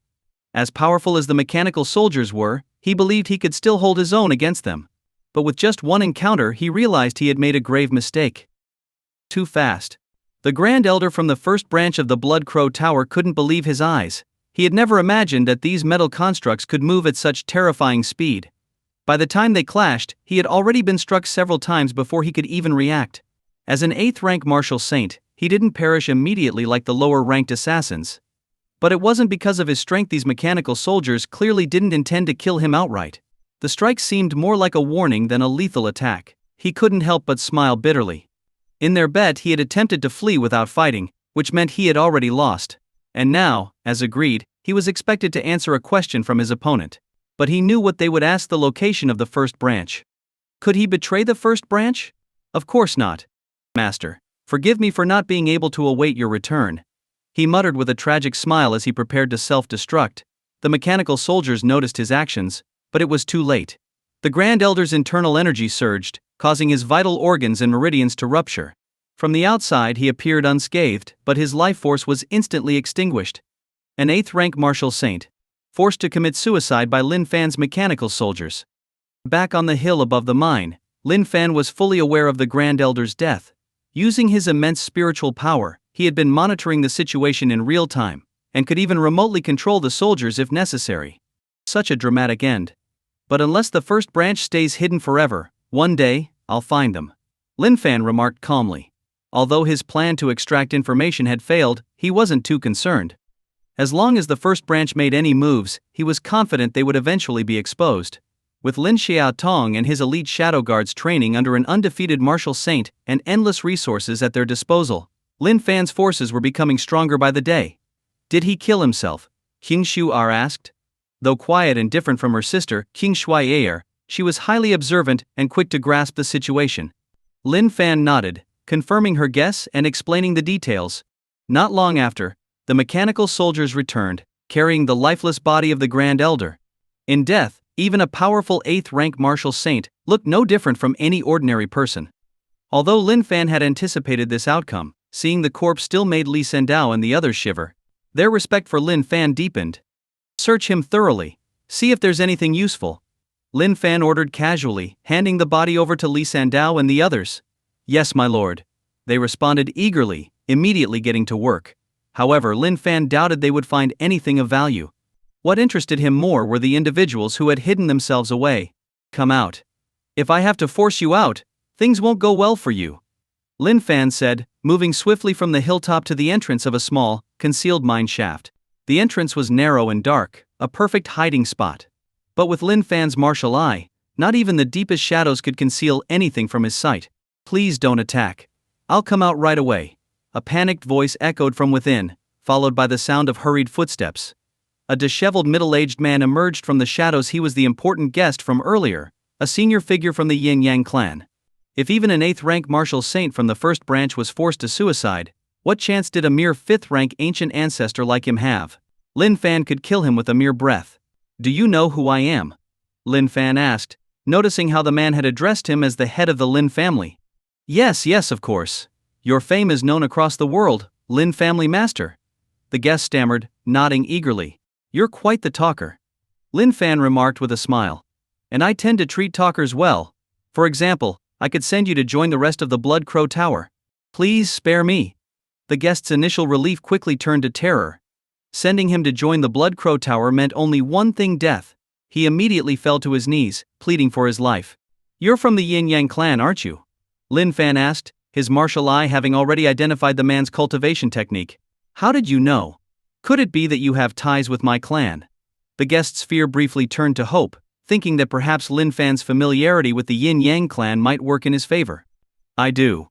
Lin Fan replied, recalling his previous encounter with the Yin Yang clan in the burial grounds. The guest's initial excitement quickly faded when he saw the mocking smile on Lin Fan's face. Realizing that their connection was based on enmity, not friendship, despair filled his eyes. He knew he was doomed. But then, an idea struck him. Lin family master, I have valuable information. Let me trade it for my life. He cried out, desperate to grasp at any chance of survival. He knew that even a small piece of information could be worth his life if it was valuable enough. Lin Fan, who initially had little interest, suddenly became intrigued. A divine gold vein. Lin Fan had never even heard of such a thing, let alone encountered one before. Divine gold was extremely precious. Even the treasury of the Qian Empire had only a limited supply of it. For ordinary cultivators, obtaining just a small piece was a cause for great celebration. With the help of a skilled blacksmith, even a small piece could be forged into a sharp, semi-divine weapon, though it wouldn't possess the full power of a true divine weapon with complete spiritual inscriptions. For most warriors, such a weapon was more than sufficient. In fact, the majority of martial saints used weapons of this level. This fact alone demonstrated the rarity and value of divine gold. Lin Fan had been fortunate enough to acquire some from two formidable beings, but luck like that wouldn't last forever. In fact, he doubted he'd ever come across more of it again. Yet, here he was, testing out his new creations and dealing with his enemies, only to stumble upon a vein of divine gold. Even if it was a micro vein, it was still a vein, and the reserves would undoubtedly be substantial. Are you sure you're not delusional? How could divine gold form a vein? Lin Fan, though eager, found it hard to believe. Such a thing defied logic. It's true. The divine gold vein is right beneath this mine. The important guest from the Yin Yang clan nervously insisted, though he couldn't be entirely certain. After all, he was only repeating what the fifth branch leader had claimed. Whether it was true or just a boast, he couldn't guarantee. But with his life on the line, he had no choice but to gamble on this information. If what you say is true, then your life is spared. Lin Fan replied, casting a discerning glance at the man. He could see the guest's forced calm. But that didn't matter.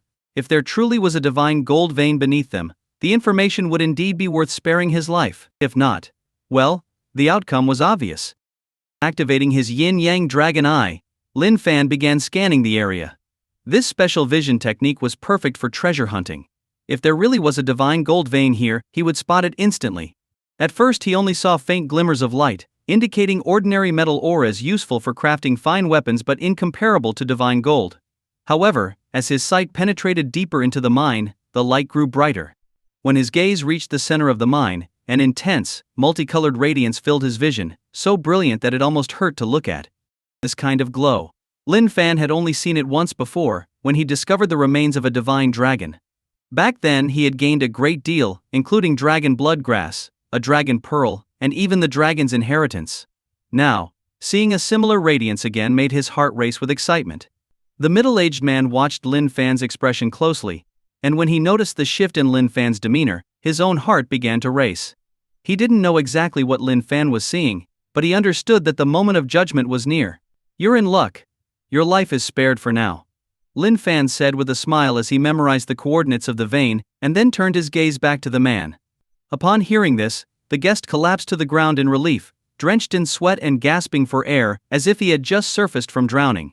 Without wasting any time, he quickly gathered his strength and fled the scene as fast as he could. Master, are you really letting him go? Li Sendao hesitated before stepping forward.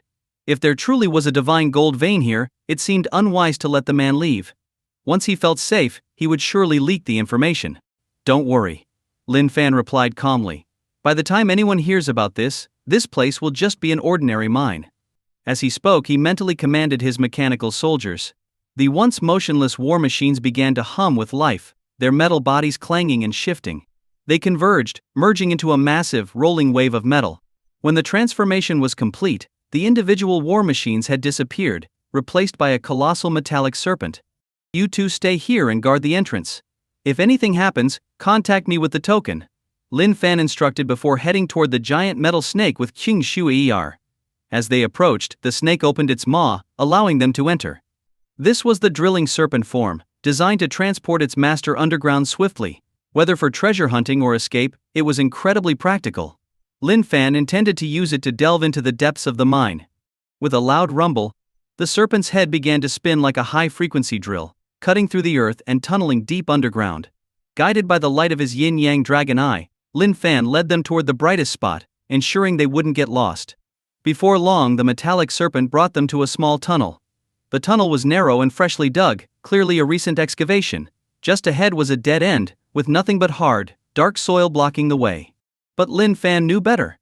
This was just a decoy, an illusion created by a mechanism to hide what lay beyond. Is this a mechanism? Qing Shu asked, her soft blue eyes examining the tunnel's end. You can recognize mechanisms? Lin Fan asked, a bit surprised. To him, the mechanism was elementary, hardly worthy of a master craftsman like himself. But it was still intricate enough that only someone with significant knowledge of mechanisms would spot it. Qing Shu with just a glance. They had confidently identified it. Qing Shu lowered her head modestly. I had the privilege of learning a little from Lady Qianqian before.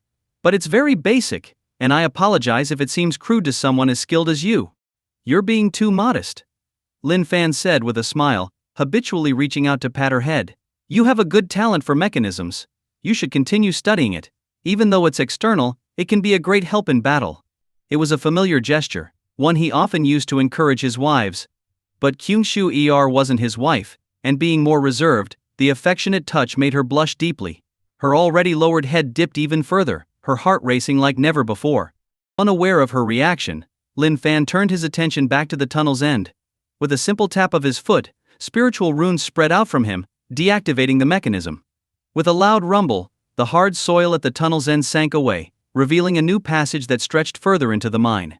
Lined with luminous pearls, it glowed as brightly as daylight.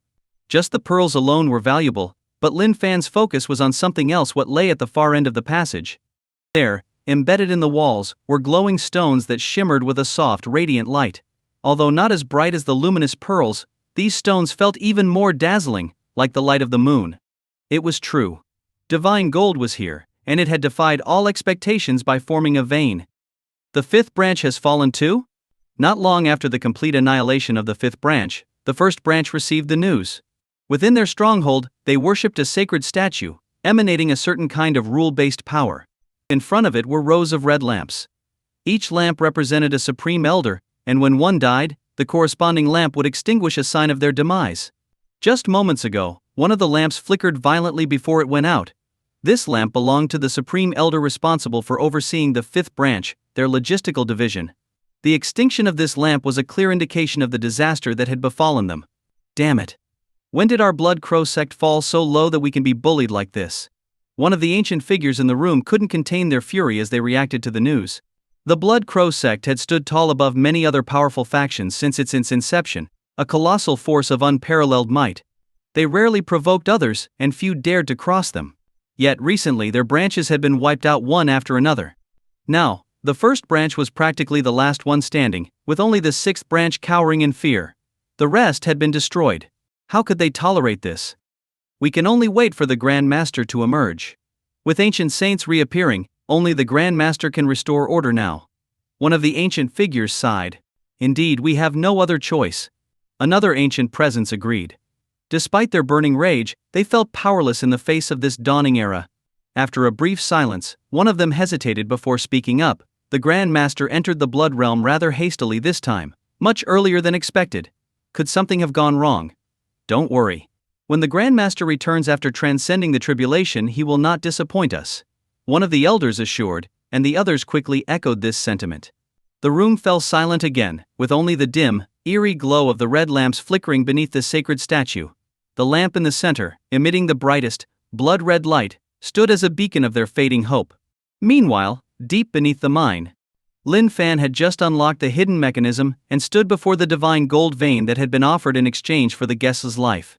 Even seeing it with his own eyes, he could hardly believe that such a rare and precious metal like divine gold could actually form a vein. But the truth was undeniable. The sparkling ore embedded in the walls of the mine spoke for itself. This is ice blue divine gold. King Shuar, well versed in various subjects, immediately identified the metal.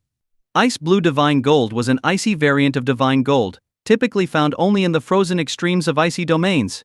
Its properties were formidable. Not only was it incredibly hard, but it also had the ability to freeze the blood of anyone cut by it, making it especially deadly in the hands of those who practiced ice-based techniques. Lin Fan was also familiar with it, having crafted his heavenly soldiers out of various types of divine gold. But this discovery was perplexing. While the area wasn't exactly tropical, it was far from an Arctic region. There should have been no conditions here for ice blue divine gold to form, not even a single piece, let alone an entire vein. This place must be hiding something. Lin Fan murmured to himself as he stepped into the tunnel leading to the vein. The moment he entered, a chilling wave of cold air rushed over him. Even with Lin Fan's robust physique, he could feel the bite of the cold. But this wasn't just ordinary cold. It felt as though it bypassed all defenses and struck directly at the body from within. This was no ordinary chill. Lin Fan recognized it immediately as the power of the rules. The power of extreme ice rules, he thought. Cold King Shui air, who had followed him in, was already struggling. Frost was beginning to form on her eyelashes. Seeing this, Lin Fan took her hand, channeling a wave of his own fiery qi into her body to ward off the cold. "Thank you, Lord," Kyun Shuar said, feeling the coldness leave her body. But as the warmth from Lin Fan's hand spread through her, she found herself blushing, her head lowering even more. "No need to thank me," Lin Fan replied. "This place is filled with the power of ice rules. Stay close to me, or you might freeze." Okay, Kyung Shuar's response was soft, and she obediently moved closer to Lin Fan, until they were almost pressed together, close enough to feel each other's warmth. Lin Fan, being an upright gentleman, didn't think much of it. His focus was on the divine gold vein, trying to uncover its hidden secret. The formation of such a vein in this unlikely place, coupled with the presence of rule power, indicated that something significant was hidden here. However, King Shuar was in a completely different state of mind. Raised in the customs of the Divine Maiden sect, she had never been this close to anyone, not even her own father, let alone another man. Though she had been attending to Lin Fan's needs as a personal maid, they had always kept a respectful distance. Now, being so close that she could feel his body heat, her mind went blank, her heart racing. The divine gold vein and the power of the rules no longer mattered to her. All she could hear was the pounding of her own heart, getting louder and faster with each passing moment. Instinctively she leaned closer, seeking warmth. "Are you still cold?" Lin Fan asked, noticing her move closer. He thought she might still be feeling the chill. I'm okay," King Shuar stammered, her face turning an even deeper shade of red, as if she had just been caught doing something secret.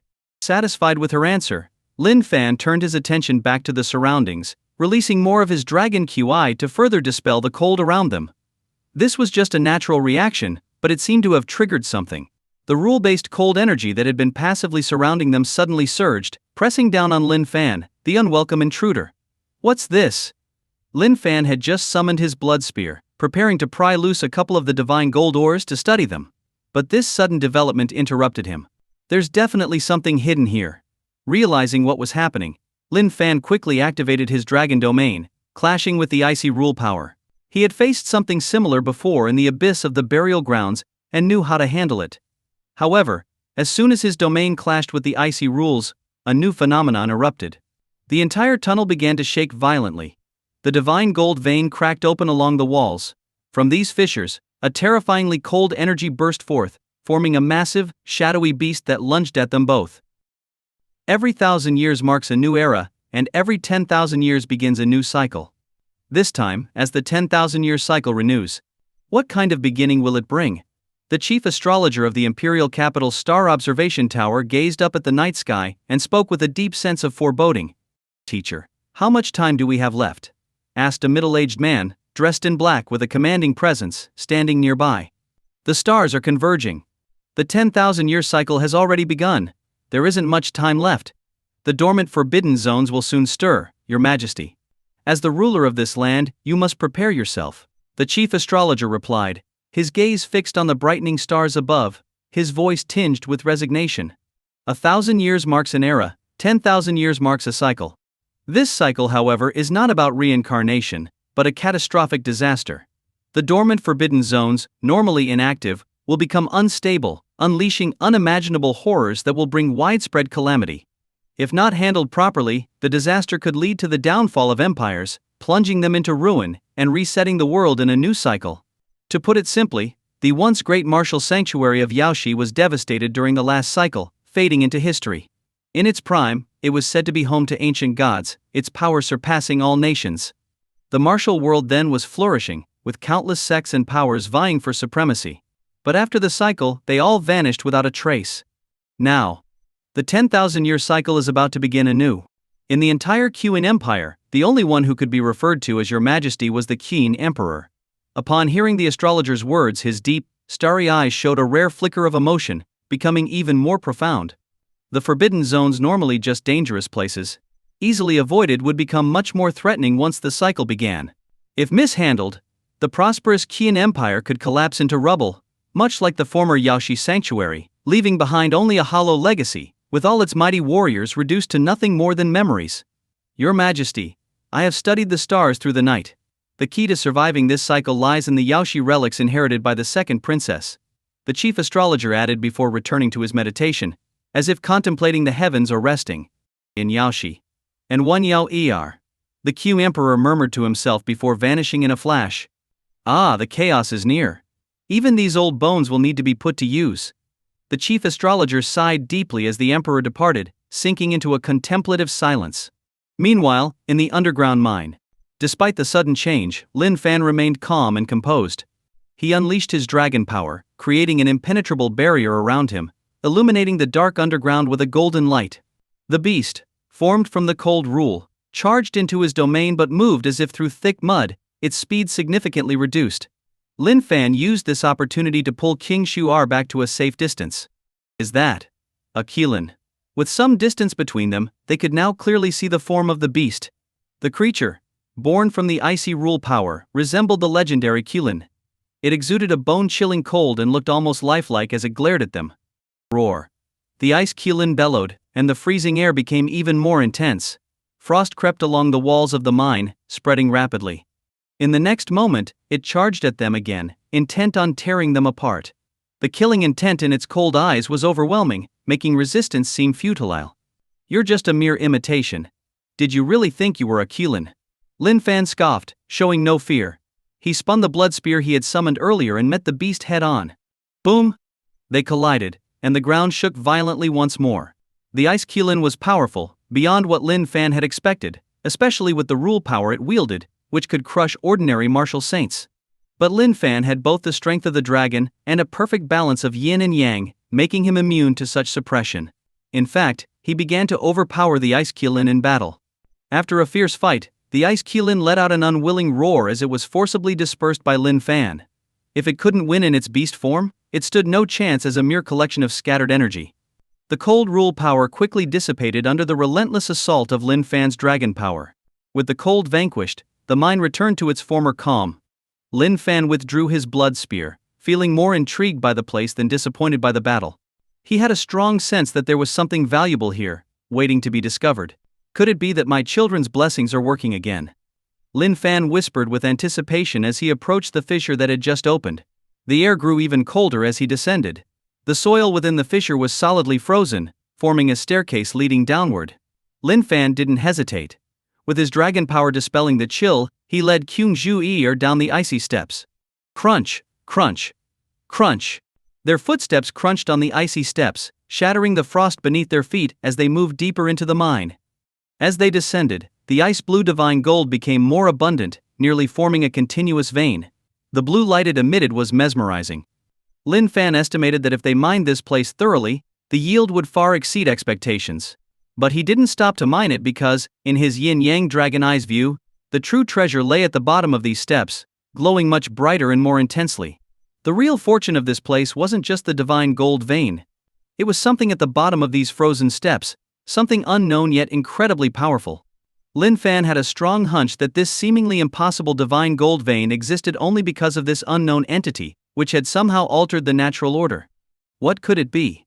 Lin Fan wondered as he continued down the icy steps. The staircase wasn't very long, just a short descent. Soon, Lin Fan and Qing Shu R reached the bottom, arriving at the end of the staircase. They found themselves in a small underground cavern, unremarkable except for its size, which was surprisingly small considering the grand staircase leading to it. The space was no more than a few square meters, its walls encased in black ice, giving it the appearance of a freezer. But in the center of the cavern lay a strange beast, its body emanating a frosty aura. It had the head of a dragon, the body of a typical beast, and a unique tail. It was the Ice Kulin, a legendary divine beast. After inheriting the dragon's legacy and encountering the phoenix's remnants, Lin Fan had once again stumbled upon a divine beast. There's really a divine beast here. Qing Shu R covered her mouth in shock. Just witnessing the Ice Kulin form from the icy rule power was already astonishing, but now, to find an actual Kulin, this was beyond her wildest expectations. Technically, it's the remains of an Ice Kulin. Its consciousness has long since perished, Lin Fan calmly explained. This was the third time he had encountered the remains of a divine beast, so he managed to stay composed. Earlier, he had suspected this possibility. A vein of divine metal like this one couldn't have formed naturally, only the influence of rule power could reverse the usual order. And the Ice Kulin's spiritual essence, which had briefly manifested during their battle, hinted at the presence of a real divine beast rather than a mere illusion. Phew, I thought we had stumbled into the lair of a living divine beast. Qing Shu Er sighed in relief. If the Kulin were still alive, their intrusion would have undoubtedly provoked its wrath. Entering its domain would have been like lambs walking into a lion's den. Scared you, didn't it? Lin Fan chuckled as he stepped closer to where the Kulin lay in eternal rest. Though he remained composed outwardly, Lin Fan couldn't help but feel a surge of awe and curiosity. This was now the third divine beast he had encountered, yet each time left him with more questions. What force could have brought down these legendary creatures, reducing them to lifeless husks? The dragon in the burial ground, the phoenix at the bottom of fallen Phoenix Valley, and now the Kulin beneath this mine, all were beings of immense power, yet none had survived. It was clear they had faced an unimaginable catastrophe. Lin Fan had experienced firsthand the lingering might of these creatures. The remnants of the phoenix, even in death, could unleash devastating power, while the aura of this Ice Kulin had nearly matched his own strength. Such power, even in death, hinted at the unimaginable strength these beings possessed in life. What kind of terrifying force could have led to their demise? What had happened in this world? The stories behind all this must be incredible. But that's what makes this world so fascinating. Lin Fan mused, not with fear but with a deep sense of excitement and anticipation. It did scare me a bit, Qing Shu Er admitted shyly. The sight of the Ice Kulin, lying there as if merely asleep, had been intimidating. The legends surrounding these divine beasts commanded respect and fear. No need to worry. This divine beast won't harm us, in fact, it will offer us a great treasure. Lin Fan reassured her with a smile. Though the Ice Kulin was dead, its body was still a treasure trove of valuable materials. The scales alone could be used to forge incredible armor, and the flesh beneath those scales was a priceless resource, still brimming with the power of a divine beast. From the aura it emitted, Lin Fan could tell that the body still retained some of its life force, meaning the blood within was still potent. Divine beast blood, its value was beyond words. Hearing this, Qing Shu Er's eyes lit up. If the blood still retained its vitality, the ice blue divine metal from the mine was just a side benefit. The real treasure here was the Kulin's remains. Excited, they approached the Ice Kulin. Unlike the massive size typical of divine beasts, this Kulin was relatively small, only about the size of a large dog. But with divine beasts, size wasn't everything, the true power lay within. There's a saying, good things come in small packages. And that was certainly the case here. So beautiful. If only I could raise one, it's both adorable and powerful, Qing Shu Er said dreamily as she gazed at the elegant form of the Ice Kulin. Lin Fan couldn't help but chuckle. He'd love that too, but such a thing wasn't easily attainable. His bond with the young dragon linked to Lin Long was a stroke of incredible luck, something that couldn't be replicated by mere desire. It really is beautiful. How could anyone be so cruel as to harm such a creature? Qing Shu Er murmured, gently stroking the Kulin's forehead, her eyes filled with pity and sorrow. It was heartbreaking to think that such a majestic being had been struck down. Lin Fan smiled wryly. The normally rational and composed Qing Shu Er had revealed a tender, almost naive side. In battles between powerful beings, there was no room for sentiment. No one would spare their opponent just because they were beautiful. In the face of life and death, appearances meant nothing. Well, you see, Lin Fan began, intending to correct her. But just as he started to speak, the previously lifeless Keelan corpse began to tremble, radiating an intense divine aura. The sudden change caught Lin Fan off guard. He reacted quickly, but not quickly enough. A wave of icy energy enveloped King Zhuar, who had been standing closest to the Keelan. Damn it. Lin Fan cursed, realizing that the ice Keelan wasn't as lifeless as he had assumed. The icy energy it emitted contained rule power, something even he had to handle carefully. What could it do to King Zhuar? Without a moment's hesitation, Lin Fan unleashed his dragon power, preparing to break through the cold and rescue her. Master, I'm fine. King Zhuar's voice called out from within the icy mist. Are you sure? Lin Fan asked, his tone heavy with concern. This was no ordinary cold, it was infused with the power of rules, something that could easily harm even a seasoned warrior. Really, I'm okay. King Zhuar reassured him. After a pause, she added, actually, it feels comforting, like a mother's embrace. A mother's embrace. Lin Fan was momentarily stunned. How could anyone describe being enveloped by such a dangerous force as comforting? But then, a thought flashed through his mind, and a spark of realization and excitement appeared in his eyes. A gift from the divine beast. As Lin Fan observed King Zhuar being enveloped by the cold aura, a thought crossed his mind. This was similar to when he received the dragon's blessing. It was clear now that this wasn't an attack from the Ice Keelan, but rather a gift. Why didn't it choose me? Lin Fan wondered aloud, finally relaxing once he understood what was happening. But as he watched King Zhuar receive the Keelan's blessing, he couldn't help but feel a bit envious. After all, he had been the one fighting all the way down here, while King Zhuar, who had merely followed along, was the one receiving the gift. Maybe the Keelan likes sweet talk, he mused, recalling how King Zhuar had just expressed her pity for the creature. Still, Lin Fan wasn't truly resentful. King Zhuar was his close companion, and her gaining this power was almost the same as him gaining it himself. Moreover, he had already received a blessing from the dragon. Another one might just be excessive, or even cause some kind of imbalance. With this realization, Lin Fan decided to wait patiently. He set up a chair from his storage ring and settled in comfortably nearby. Meanwhile, the cold aura from the Ice Keelan continued to flow into King Zhuar, initiating a profound transformation within her. The essence of the divine beast was reshaping her, granting her incredible power. From this moment on, King Zhuar was experiencing a true rebirth. This girl is really lucky. When we get back, her sister is going to be so envious she won't be able to sleep. Lin Fan chuckled as he observed the changes in King Zhuar. It was truly a stroke of luck. Without it, receiving such a blessing would have been impossible. Time passed as Lin Fan waited. He wasn't idle though. He directed the metal snake from earlier to break down into smaller serpents, which he then sent into the walls of the mine to extract the ice blue divine metal. The serpents worked efficiently, quickly collecting the precious metal and bringing it to Lin Fan. As King Zhuar neared the completion of her transformation, the cold aura began to dissipate. She let out a soft moan, signaling the end of the blessing and the culmination of her metamorphosis. Noticing this, Lin Fan got up from his chair and approached her. Although he was confident in the process, he couldn't help but feel a bit worried. It was in his nature to care for those close to him. But his concern turned out to be well-founded. Just as he thought things were wrapping up smoothly, an unexpected complication arose. As the last of the cold aura seeped into King Zhuar, the changes in her body reached a peak. Her aura had undergone a dramatic shift, and her life force now bore a resemblance to Lin Fan's own dragon body. She had acquired the Keeling body, infused with ice attributes. Her skin turned a flawless, snowy white, as smooth and perfect as polished jade. Lin Fan wondered if her skin was now so delicate that it might melt under the touch, but there was no time to test that theory. King Zhuar, despite her newfound power, was trembling slightly, a look of pain etched on her face. Master? I'm so cold, King Zhuar whimpered, instinctively seeking Lin Fan's help.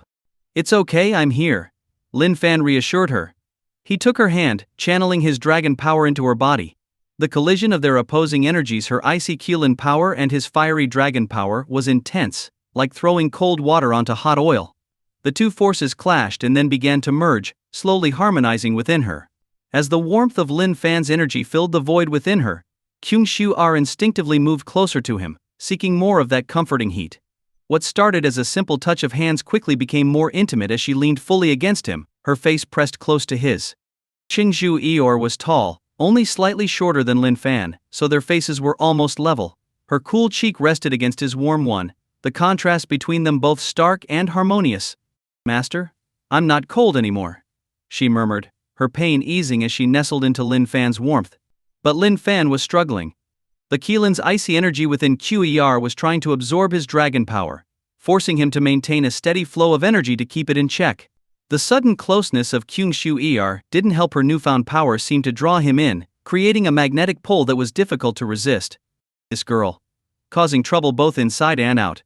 Lin Fan thought, a mix of frustration and resignation washing over him. He knew he had to endure it for now and resolve the situation first. But Qingzhu had other ideas. Unconsciously driven by the same magnetic force, she followed her instincts. Her cool lips found his, and in that instant, their energies fully connected. The kiss was sweet and soft, with a hint of chill from her lips, while her little tongue playfully teased his. Lin Fan, already straining to control the energies within them, found his mind going blank as the kiss deepened. The Keelan's icy power surged into him, merging seamlessly with his own dragon power, blending together as if they had been destined to unite. The power of the divine dragon could actually merge with the Ice Keelan's power. This realization caught Lin Fan by surprise, something even he hadn't anticipated. But rather than being at a disadvantage, this fusion of powers caused his dragon power to surge, like adding high-octane fuel to an engine. In recent days, after breaking through the fourth dark side shackle, Lin Fan's progress had slowed. He had used up most of his accumulated resources. Breaking through the dark side was even more challenging than expected. Even with the ability to directly target weak points using his martial eye, it still required a tremendous amount of buildup. However, the rewards were immense. Despite his official cultivation level remaining at the 6th transformation, and having only broken through 4 dark side shackles, Lin Fan was already strong enough to overpower a 9th transformation invincible great saint with ease. Saints like Shen Changqing could only smile bitterly when he mocked their heritage, not because they were humble, but because Lin Fan's strength commanded their respect. Such rapid advancement naturally meant that further progress wouldn't come easily. Lin Fan had already resigned himself to spending the next decade honing his skills, stabilizing his foundations. But now, with the Ice Keelan's power merging with his own, his dragon power launched into a new surge of growth. Crack! With a crisp sound, the 5th dark side shackle shattered effortlessly. But the power didn't stop there. As Lin Fan and Qingzhu remained closely intertwined, their energies resonated with each other, embodying the concept of yin and yang in perfect harmony. Within an hour, the 6th dark side shackle also broke under the overwhelming force of the dragon power. A roar thundered through the air. Breaking the 6th shackle unlocked a new ability, dragon transformation. This wasn't just a partial transformation, but a complete metamorphosis into a divine dragon. On that day, in Wuzhou, countless people witnessed the silhouette of a dragon soaring across the sky, its majestic roar echoing through the heavens, leaving behind legends that would be told for generations. When everything finally settled, Lin Fan's official cultivation level remained at the 6th transformation, but his true strength had skyrocketed. However, he didn't have time to test the extent of his newfound power. The energy fusion that had occurred between them had caused their already close proximity to become even more intimate. Their robes, at some point, had been discarded, leaving them entwined, feeling every inch of each other's skin. Master Qingzhu's voice was soft and hesitant. The excess energy within her had been fully absorbed, and she regained consciousness. Seeing their current state, her face turned bright red. Despite the primal instincts that had guided her actions, some part of her had remained aware, remembering how she had initiated the closeness, the kiss, and now, the intimate embrace. The embarrassment was overwhelming. Lin Fan, on the other hand, was even more flustered. His dragon physique, naturally brimming with vitality, was further inflamed by their physical contact. Trying to play the gentleman in this situation was becoming increasingly difficult. "Shu-er, look at me." Lin Fan's voice was husky. Qingzhu's eyelashes fluttered, her face still flushed, but she obediently lifted her head. What she saw were Lin Fan's burning eyes, intense enough to melt steel. "Was it you who kissed me just now?" Lin Fan asked, his gaze unwavering. Qingzhu was caught off guard, completely flustered. "Don't me. Are you going to deny it?" Lin Fan pressed, feigning a stern tone. "No." Qingzhu stammered, thinking he was genuinely upset, but the topic was so embarrassing that she struggled to form coherent words. "Just admit it, was it you?" Lin Fan continued, his tone insistent. Qingzhu finally gave in, nodding slightly, her face burning with shame. Since you admitted it, you'll have to take responsibility. Lin Fan said, a sly smile forming on his lips. Ah? King Shu Ar was about to say something, but Lin Fan silenced her with a kiss. As Lin Fan indulged in the moment, he couldn't help but appreciate how long and slender King Shu Ar's legs were, a characteristic common among the women from the Divine Maiden sect. Her skin, now further enhanced by the Keelan's blessing, was like flawless white jade. Today, however, that snowy whiteness was destined to be accented with a blush of red. Ding! Congratulations, host, you've successfully married. You've received a max-level skill upgrade card. Ding! Congratulations, host, for marrying a high beauty wife. You've received a special reward dragon blood pill. Ding! Congratulations, host, for marrying a special divine body wife. You've received an additional reward soul merging holy pill. The system's notifications rang out, announcing 3 rewards in succession, confirming that Lin Fan had gained yet another extraordinary wife. Another max level upgrade card. This reward was beyond explanation, as it had already proven its worth countless times. Whether used to upgrade his divine array techniques or his alchemy skills, each time it had resulted in an enormous leap in his abilities. The other rewards were just as exciting. The soul merging holy pill, in particular, could help solidify King Zhu Er's newly acquired divine body, which had been forcibly elevated and was causing instability within her. With this pill, all those issues would be resolved. Without hesitation, Lin Fan took out the pill and fed it to Kyungig Shuar. The pill's effects were immediate. Her body and spirit merged seamlessly, bringing the yin and yang energies within them into perfect balance. Ding! Congratulations, host, for marrying a wife at the Martial Saint level. You've received a Martial Saint pill. Ding! Congratulations, host, for marrying a wife with a divine body for the first time. You've triggered the divine level reward mechanism and received a body ascension divine pill. The system's notifications echoed again, granting Lin Fan rewards he never expected. A divine body wife triggering the divine level reward. Who would have thought? Lin Fan muttered, marveling at how unexpectedly generous these rewards were. Shu Ar, you really are my treasure. Lin Fan whispered softly to the sleeping Kyung Shu Ar, who clung to him like a contented kitten, her face still tinged with a delicate blush. He covered her with a soft wool blanket, protecting her delicate skin. Only after ensuring King Zhu Ar was comfortable did Lin Fan turn his attention to the new rewards. The Body Ascension Divine Pill had a simple name, but as soon as Lin Fan read its description, he couldn't look away. The Physique Ascension Divine Pill. As the name suggests, this pill elevates the host's physical constitution, making it more perfectly aligned with their being. While this might sound far-fetched, how could one's own physique need further refinement? The reality is far from that, especially for someone like Lin Fan, whose immense strength was cultivated post-birth. Yes, Lin Fan's physique was undeniably powerful. His nearly invincible body allowed him to dominate every opponent within his realm, making it easy for him to challenge those far above his level. However, in the long run, this externally forged power could potentially reveal flaws, possibly affecting his future growth. This is why, in ancient legends, many powerful beings abandoned their advanced physiques in favor of a more ordinary form as they neared the pinnacle of cultivation.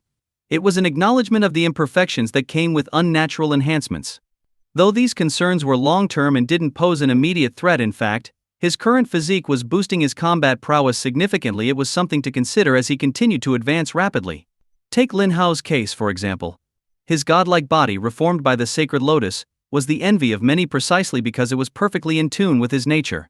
Such harmony is almost impossible to achieve through artificial means, making Lin Hao's body exceptionally rare and desirable. But now, with the divine pill that triggered the system's god-tier rewards, Lin Fan could achieve just that perfect harmony between his body and soul. How could this not make him ecstatic? He hadn't been exaggerating earlier. King Zhu Er truly was a treasure. Without hesitation, Lin Fan retrieved the pill. Encased in a radiant aura of multicolored light, the pill seemed to have no solid form, resembling a flowing orb of energy more than anything else. It pulsated with a divine energy, giving off an air of sanctity, as if it held the secret to ascension within its glow. The appearance alone is priceless. Lin Fan mused. The craftsmanship of the system never ceased to amaze him. Even as a god-level alchemist, he couldn't produce something like this. This was more than just a pill. It was a tangible manifestation of a divine rule. Something far beyond the realm of ordinary creation. This is some serious power. Lin Fan acknowledged, admiring the pill before swallowing it without a second thought. As the pill dissolved in his mouth, an indescribable energy surged through his body. Lin Fan braced himself for the pain of a body being reformed, but to his surprise, the sensation was anything but painful. The energy flowed through him like a gentle stream, washing away impurities and illuminating every cell in his body with a radiant glow. He felt an overwhelming sense of clarity and lightness, as if his entire being was on the verge of transcending. HM? Master King Exuayer stirred from her rest, sensing the immense power radiating from Lin Fan. Her eyes widened with concern. "Don't worry, this is a good thing." Lin Fan reassured her, his voice calm. The process left him feeling incredibly clear-headed, as though every obstacle within him had been removed, and he could almost feel himself on the brink of ascension. Of course, true ascension wasn't possible in this world. Here, the only path was to continue cultivating until one's power rivaled that of the ancient gods. The way of the martial saint, this was the true path. The pill's energy continued to cleanse and refine him, deepening that sense of transparency. Seeing that Lin Fan was safe, King Shu-ar relaxed slightly, but soon found herself being pulled closer as Lin Fan guided her to lie down once more. The glow from his body bathed her in warmth, and she felt her face flush. Before she could say anything, Lin Fan's serious voice interrupted her thoughts. "Focus your energy and absorb the power I'm transferring to you." With those words, a divine energy began to flow into her through their connection, a unique energy derived from the divine pill. Like Lin Fan, King Shu-ar had undergone a transformation through external means, making this energy especially beneficial for her. Understanding the importance of the moment, King Shu-yi didn't hesitate. She centered herself, channeling the energy into her body. Time passed one day, then another. The underground chamber knew no night or day, only the intertwined figures of Lin Fan and King Shu-yi, surrounded by the glow of divine energy. "What is this power?" King Shu-ar asked, her voice filled with awe. Though exhausted, her eyes sparkled with newfound strength. Her journey had been nothing short of miraculous. She had gained the Keelan's divine body, resolved the hidden dangers of her forced transformation with the soul-merging pill, and finally, with Lin Fan's help, fully integrated this newfound strength into her being. "It's a kind of divine power," Lin Fan replied, smiling. His mood was equally elevated. While it seemed that Kyung Ju-er had received the greatest benefits, in truth, Lin Fan had gained just as much. First, by absorbing the Keelan's power that Kyung Shu-er couldn't process, he had broken through 2 more dark side shackles, bringing his cultivation in line with his physical power. Then, the marriage rewards had come so many that he couldn't even keep track. And when he finally had time to use the max level upgrade card, his abilities would leap forward once again. He wasn't exaggerating when he thought, "I've truly hit the jackpot this time." Though he hadn't yet tested his strength, Lin Fan was confident that even against beings stronger than the great saints, he wouldn't falter. The ruler of Qin wields the power to dominate the 4 seas, far surpassing the strength of a great saint. And with the empire's vast resources backing him, his power is likely unimaginable. But with my newfound strength, I no longer fear him," Lin Fan murmured, clenching his fist. This latest surge in power had erased the last traces of trepidation he had felt toward the emperor. If given the chance, Lin Fan wouldn't hesitate to challenge the ruler in a friendly duel. The stakes wouldn't need to be too high, just the throne would suffice. After all, in this world, the strongest should rule, right? Even if things didn't go his way, Lin Fan wasn't worried. With his god-level array skills, he had no reason to fear anyone. Push him too far, and he'd turn the forbidden zones of the world into his battlefield, setting traps so deadly that no army could survive. Yes, this time, he truly felt invincible. Southwestern Territory. Lin Family Estate. With Lin Fan as the head, the Lin family's development has been accelerating rapidly. Whether in terms of power or wealth, the progress was evident almost daily. "Sister, this is his home," said Ying Ying as she returned after several days, bringing a few people with her. Among them was the divine maiden of the Jade Pool, who was surrounded by a soft, ethereal glow. Lin Fan had said to handle the transaction personally, and indeed, she had come in person. The divine maiden looked as she always did, her otherworldly aura making her seem untouchable, with clear, deep eyes resembling a serene blue lake. She quietly observed the Lin family estate. "It seems ordinary, yet it exudes an air of extraordinary. It matches his temperament," she softly commented after a brief observation. "It's just a small estate. What's so special about it?" Ying Ying remarked dismissively. In her eyes, the estate of a prominent family in a lower state couldn't compare to the great families of Central State, let alone to her own family. "You don't understand," the divine maiden responded, shaking her head at her sister's remark. She didn't explain further, simply walking towards the main gate of the Lin family estate. As a figure of obvious significance approached, the guards immediately became alert. When they saw the divine maiden nearing, one of the squad leaders stepped forward. Halt. This is Lin family territory. No one is allowed to approach without an invitation. The squad leader, recognizing that she was no ordinary person, maintained his composure and executed his duty without fear. Hello, I'm a friend of your family's master, Lin Fan. I've come at his invitation. The divine maiden replied in a calm, ethereal voice, without a hint of arrogance. A friend of the master. The squad leader was taken aback and quickly responded, "Please wait a moment without delay." He hurried inside to report. One of the gatekeepers is already a 4-revolution martial saint. This Lin family truly is extraordinary. No wonder they've stirred up such a storm, whispered one of the 2 elderly people in the divine maiden's group. The white-haired old woman noticed the aura the squad leader unconsciously revealed as he moved, and her eyes gleamed with astonishment. A 4-revolution martial saint, a figure revered as an ancestor in many great families. Even with the resurgence of countless ancient beings, figures like this still held great importance. Yet here, someone of such power was merely a squad leader guarding the gate. This couldn't help but command respect. What's the big deal? Our family has plenty of people like that. Yang Yang huffed, her tone one of childish defiance. The 2 elders could only smile wryly. They knew better than to argue with her. Yang Yang. The divine maiden's gaze immediately fell on her sister, and the young girl, who had been stubbornly sticking out her neck, quickly backed down.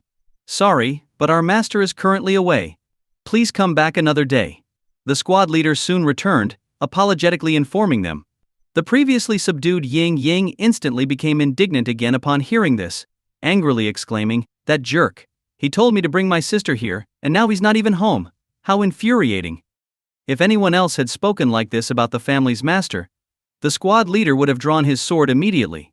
However, from her words he could tell there was more to this group's relationship with his master.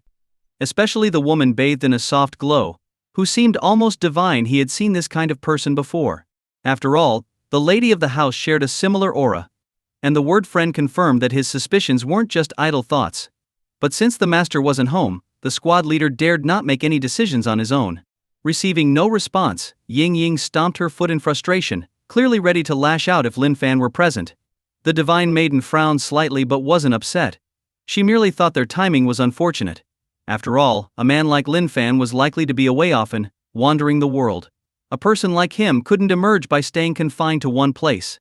Just as she was about to calm her sister and leave, a surprised voice called out from within. "What are you doing here?" The voice belonged to Gu Lingji, who had encountered the divine maiden before. She was holding a child and had been about to take a walk when she spotted the visitors. The divine maiden recognized Gu Lingzi, remembering that they had once fought, with Gu Lingzi aiding in her recovery afterward. When they parted ways, the divine maiden had even sent a stern message for Lin Fan through Gu Lingzi. Although that message had since been proven wrong, it left a lasting impression. "It's you." The divine maiden quickly identified her, then glanced at the child in her arms and asked, "Is this your child with him?" Gu Lingxi nodded with a smile, confirming, "Yes, she's not even a year old yet, a lovely little girl." "Congratulations," the divine maiden said, nodding slightly as she offered her congratulations. "Thank you," Gu Lingxi replied, her smile brightening. Sometimes, the person offering congratulations makes all the difference, and the divine maiden's words brought her genuine joy.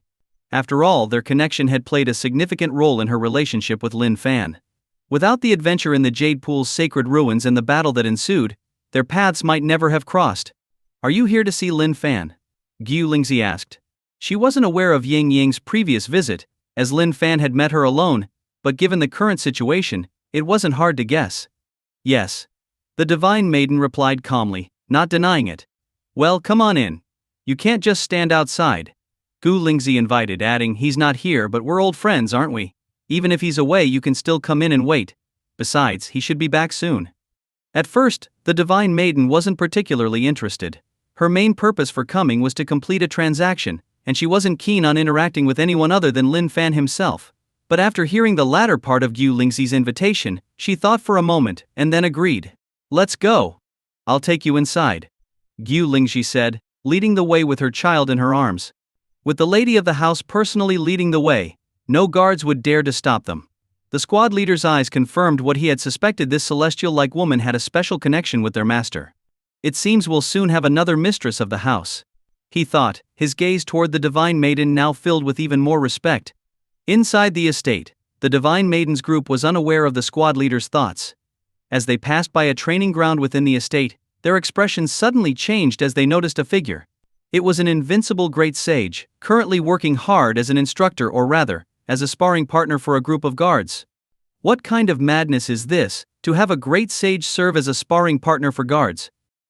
As soon as she stepped inside, the divine maiden of the Jade Pool immediately sensed the extraordinary nature of the Lin family estate. She hadn't expected, however, for it to be this extraordinary. An invincible powerhouse of the great sage level, someone who, in any powerful faction, would typically be the ultimate authority, often leading from behind the scenes. Across the world, such a person would only be the one giving orders and making decisions, never the one receiving them, let alone serving as a sparring partner for a group of guards. It was utterly impossible. Yet, as soon as they entered the Lin family estate, this seemingly impossible sight appeared before them.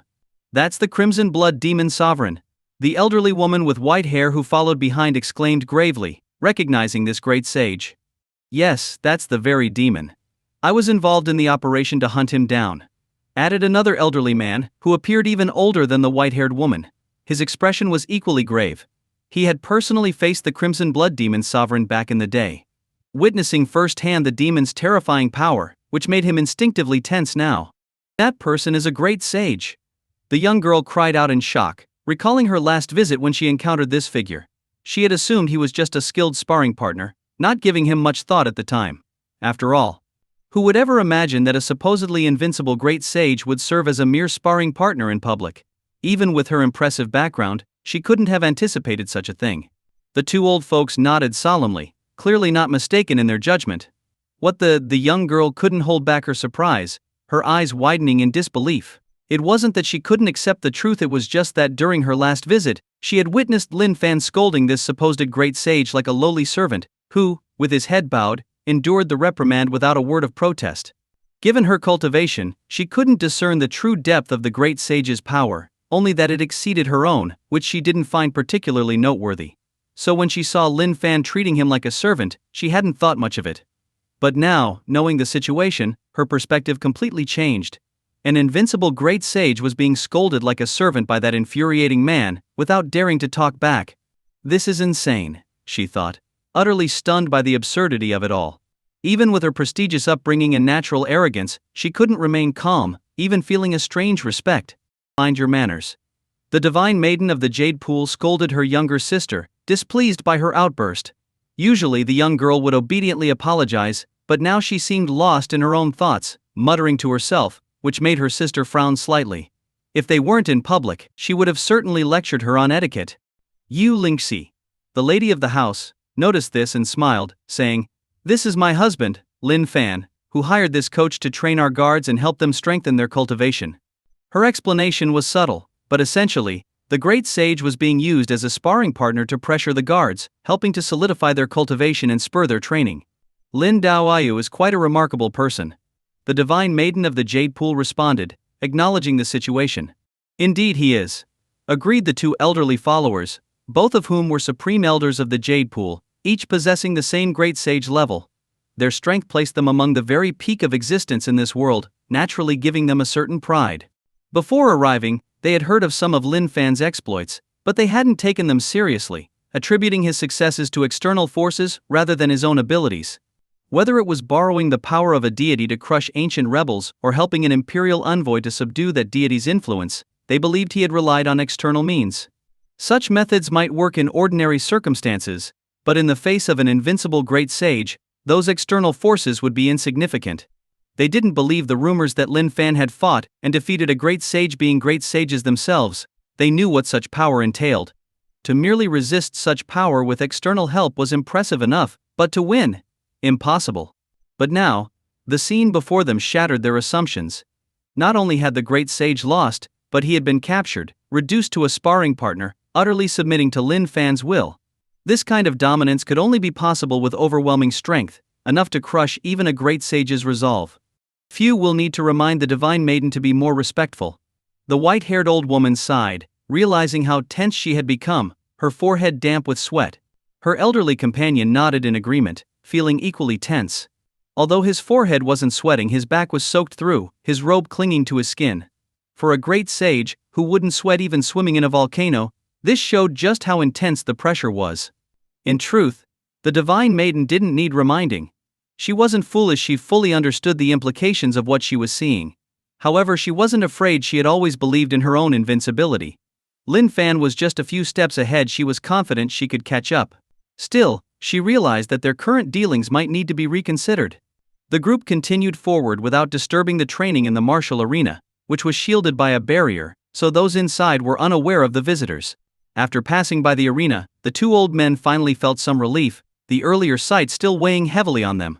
But before they could fully relax, they froze again. This time it wasn't because they saw another great sage serving as a sparring partner. No, this time, what they saw was even more shocking. A once invincible great sage was now acting as a nanny, holding two children, laughing foolishly as he tried to entertain them, looking completely idiotic. Even from a distance, they could hear his silly laughter. This is too much. The two old men were completely dumbfounded, standing as stiff as wooden poles. This wasn't just absurd, it was beyond comprehension, something that made them utterly furious. "Hey, it's you two siblings. I thought you were long gone, dead 1,000 years ago." The one speaking, while playing with a child like a babysitter, was none other than Shen Changqing. As a peak-level great sage, he naturally noticed the group's gaze on him. At first he didn't pay much attention, but when he saw the two elderly figures he reacted. His words weren't exactly polite, it was almost like cursing someone to their face. However, the two supreme elders from the Jade Pool's sacred land, both being 9 revolution great sages, didn't feel the slightest bit offended. On the contrary, they seemed honored to be recognized by him. "Saint Shen, you still remember us siblings?" the old man asked with delight. "Of course I do. I may be old, but I'm not senile yet," Shen Changqing replied with a smile, looking as youthful as a young man, in stark contrast to the elderly man he was speaking to. Despite this, the old man remained respectful, his smile never fading. The old woman beside him didn't join the conversation but wore a similar smile, almost like a pair of adoring fans meeting their idol. "What brings you here?" After a brief exchange, Shen Changqing glanced at the divine maiden of the Jade Pool, who was leading the group, and asked, "We're here on business with the master of this estate." The old man replied respectfully, keeping a low profile despite his own status as a great sage. "Well, go ahead then." Shen Changqing nodded and didn't linger any longer. In his world, only his two disciples mattered. Other than a certain someone who had once humbled him, he paid little attention to anyone else. He might be polite, but he wasn't one to waste time. As they watched Shen Changqing leave, the divine maiden sent a message to the old man via spiritual transmission. "Elder Bai, who was that just now?" "He's a figure from 7,000 years ago, possibly the longest living person in our great Qian Empire," the old man replied. A figure from 7,000 years ago. Even the divine maiden, with her calm demeanor, found it hard to remain composed upon hearing this. Such a person wasn't just an ancient relic, he was a living fossil. The great Qian Empire hadn't even ruled for 1,000 years. Yet it had seen countless major events, and the rise of numerous extraordinary figures. And if a millennium could bring so much change, what must 7,000 years look like? "Yes," the white-haired old woman added, "there's a lot of debate about many things among the great sages, but very little about this. With the evergreen sacred body, his lifespan is beyond imagination. He's universally acknowledged as a venerable elder, and is respectfully called the sage. He's lived for so long and still looks so young. What's his level of cultivation?" The divine maiden's eyes grew serious. Living nearly 10,000 years by now, even a pig would have reached enlightenment. The old man responded, "He reached the peak of the great sage realm thousands of years ago. Even if he hasn't broken through since, he's certainly on the verge of it, with unfathomable power." As he spoke, he glanced around the estate, a deep respect evident on his face. For someone like Shen Changqing to willingly play the role of a babysitter here, what kind of background must this place have? The more he thought about it, the more fear crept into his heart. Before coming here with the divine maiden, he had considered giving their host a hard time. After all, the estate's master had the nerve to demand they visit him in person. But now, he had no such thoughts. Instead, an unprecedented sense of reverence for the yet unseen master of the estate grew within him. What kind of foundation could make a great sage willingly serve as a sparring partner, and the oldest, most enigmatic sage play the role of a cheerful babysitter? It was beyond comprehension. As Gu Lingji led the way ahead, the group remained unusually quiet. Even the usually unruly Ying-Ying, sensing the atmosphere, was more subdued than usual. It wasn't until they reached the guest reception hall, where they were served tea and refreshments, that the tension began to ease. "Please enjoy some tea. I'll take the child to my sister to watch over and be right back," Gu Lingzi said, excusing herself with the baby. Once they were alone, the old man spoke up with a serious expression. "Divine Maiden, regarding this transaction, if it's not absolutely necessary, it might be wise to make some concessions and try to establish a good relationship." The white-haired old woman agreed. "I share my brother's view. Don't worry, I know what I'm doing," the Divine Maiden replied calmly. Despite the elder's changed attitudes, she remained composed, though she had indeed adjusted her approach somewhat. She hadn't come with the intent to cause trouble. The transaction was meant to be mutually beneficial. And even if they had only met a few times, she intended to keep things straightforward and fair. Still, the elders were right, the nature of the transaction might need to be reconsidered. And so, they waited quietly at the Lin family estate. Meanwhile, Gu Lingxi, as an acquaintance, handled the hospitality without neglect. In Wuzhou, after completing their tasks and securing the greatest opportunity, Lin Fan and his group had no reason to linger. They buried the remnants of the Qilin deep underground, allowing the divine beast to rest in peace, and then returned to the surface. After reuniting with Lai Sandao and the others, they began their journey home. Given their strength, the journey back was uneventful.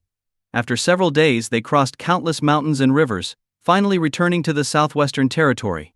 Though still considered a lower-level state, the presence of the Lin family had significantly boosted the local martial arts scene, with the area showing signs of advancing to a mid-level state. Along the way, powerful martial artists were everywhere, and even martial saints were no longer rare. With the advent of a new era, many who had been stuck at the peak of half-saint had finally broken through, and even those stuck at the third revolution of martial saint had managed to overcome their bottlenecks. Overall, the world was brimming with vitality and prosperity. Yet, a sense of impending disaster loomed, as if a great calamity could strike at any moment. Lin Fan, with his beginner's martial Dao heavenly eye, sensed this but remained untroubled. Any disaster was simply a test of one's strength. With enough power, one could become the greatest calamity of all. Upon returning home, Lin Fan intended to take Qing Shuar to the back courtyard for introductions, an essential step for any new bride. But just as they reached the gate, they encountered the little girl who had been wandering around out of boredom. Seeing that he had finally returned, the little girl, who had been waiting impatiently, rushed at him like a wild animal. Being a carefree person, fear was not part of her world. When she said she would bite, she meant it. However, Lin Fan calmly extended a hand, placing it on her head, and instantly subdued her. No matter how she flailed, she couldn't reach him, only grabbing at empty air in frustration. Lin Fan smiled. Handling this feisty little girl was as easy as pie for him. "Trying to bite me as soon as we meet, are you sure you're not part dog?" Lin Fan effortlessly held her in place, laughing as he spoke. "You're the one who's part dog." The young girl yelled in frustration. But with her short arms she couldn't reach him, so she had no choice but to call for help from her sister. "Sister, help me. This jerk is bullying your little sister again." She shouted for help, as others might call for a parent or an older brother, but she called for her sister. Although the Divine Maiden of the Jade Pool was strict, she genuinely cared for her sister, which was why she was so tough on her. Hearing her sister's plea, the Divine Maiden hurried over with the two Supreme Elders. Initially they approached with some urgency, but upon seeing the situation, the Divine Maiden could only sigh in exasperation. She didn't need to guess her sister had obviously provoked someone again. The best way to describe her would be not very skilled, but always eager to stir up trouble. But she couldn't just stand by while her sister was being handled like this. With a resigned tone, she said, "Lin Daoyu, my little sister can be mischievous, but she means no harm. Please don't take it too seriously." Lin Fan hadn't taken it seriously at all, he simply enjoyed teasing the feisty girl. Hearing the Divine Maiden's words, he released his grip as requested. The young girl, feeling a bit scared after being held so easily, quickly ran back to her sister's side. Once there, she regained her sense of safety and mischievously stuck her tongue out at Lin Fan, still full of spunk. But before Lin Fan could respond, her sister gave her a stern look, making her stop immediately. Even so, she still couldn't fully calm down, her eyes darting around restlessly. The Divine Maiden, seeing how her sister was behaving, felt a bit helpless. She made a mental note to give her a good talking to later. If this kind of behavior continued, who knew what kind of trouble she might cause in the future? "I apologize for my sister's unruly behavior. I'm sorry you had to witness that," the Divine Maiden said again, her tone full of regret. "It's nothing." Lin Fan replied, waving it off casually. This is all small stuff. When you get home, just give her a good spanking. You jerk. The young girl's feelings had started to soften when she heard Lin Fan say it was no big deal, but his last comment made her grind her teeth in anger.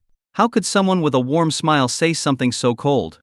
Even the divine maiden was at a loss for words, but she began to understand why her sister always seemed so agitated around him. There was clearly a reason for it. Alright, Lin Daoyu was just joking. Can't you be a little more ladylike?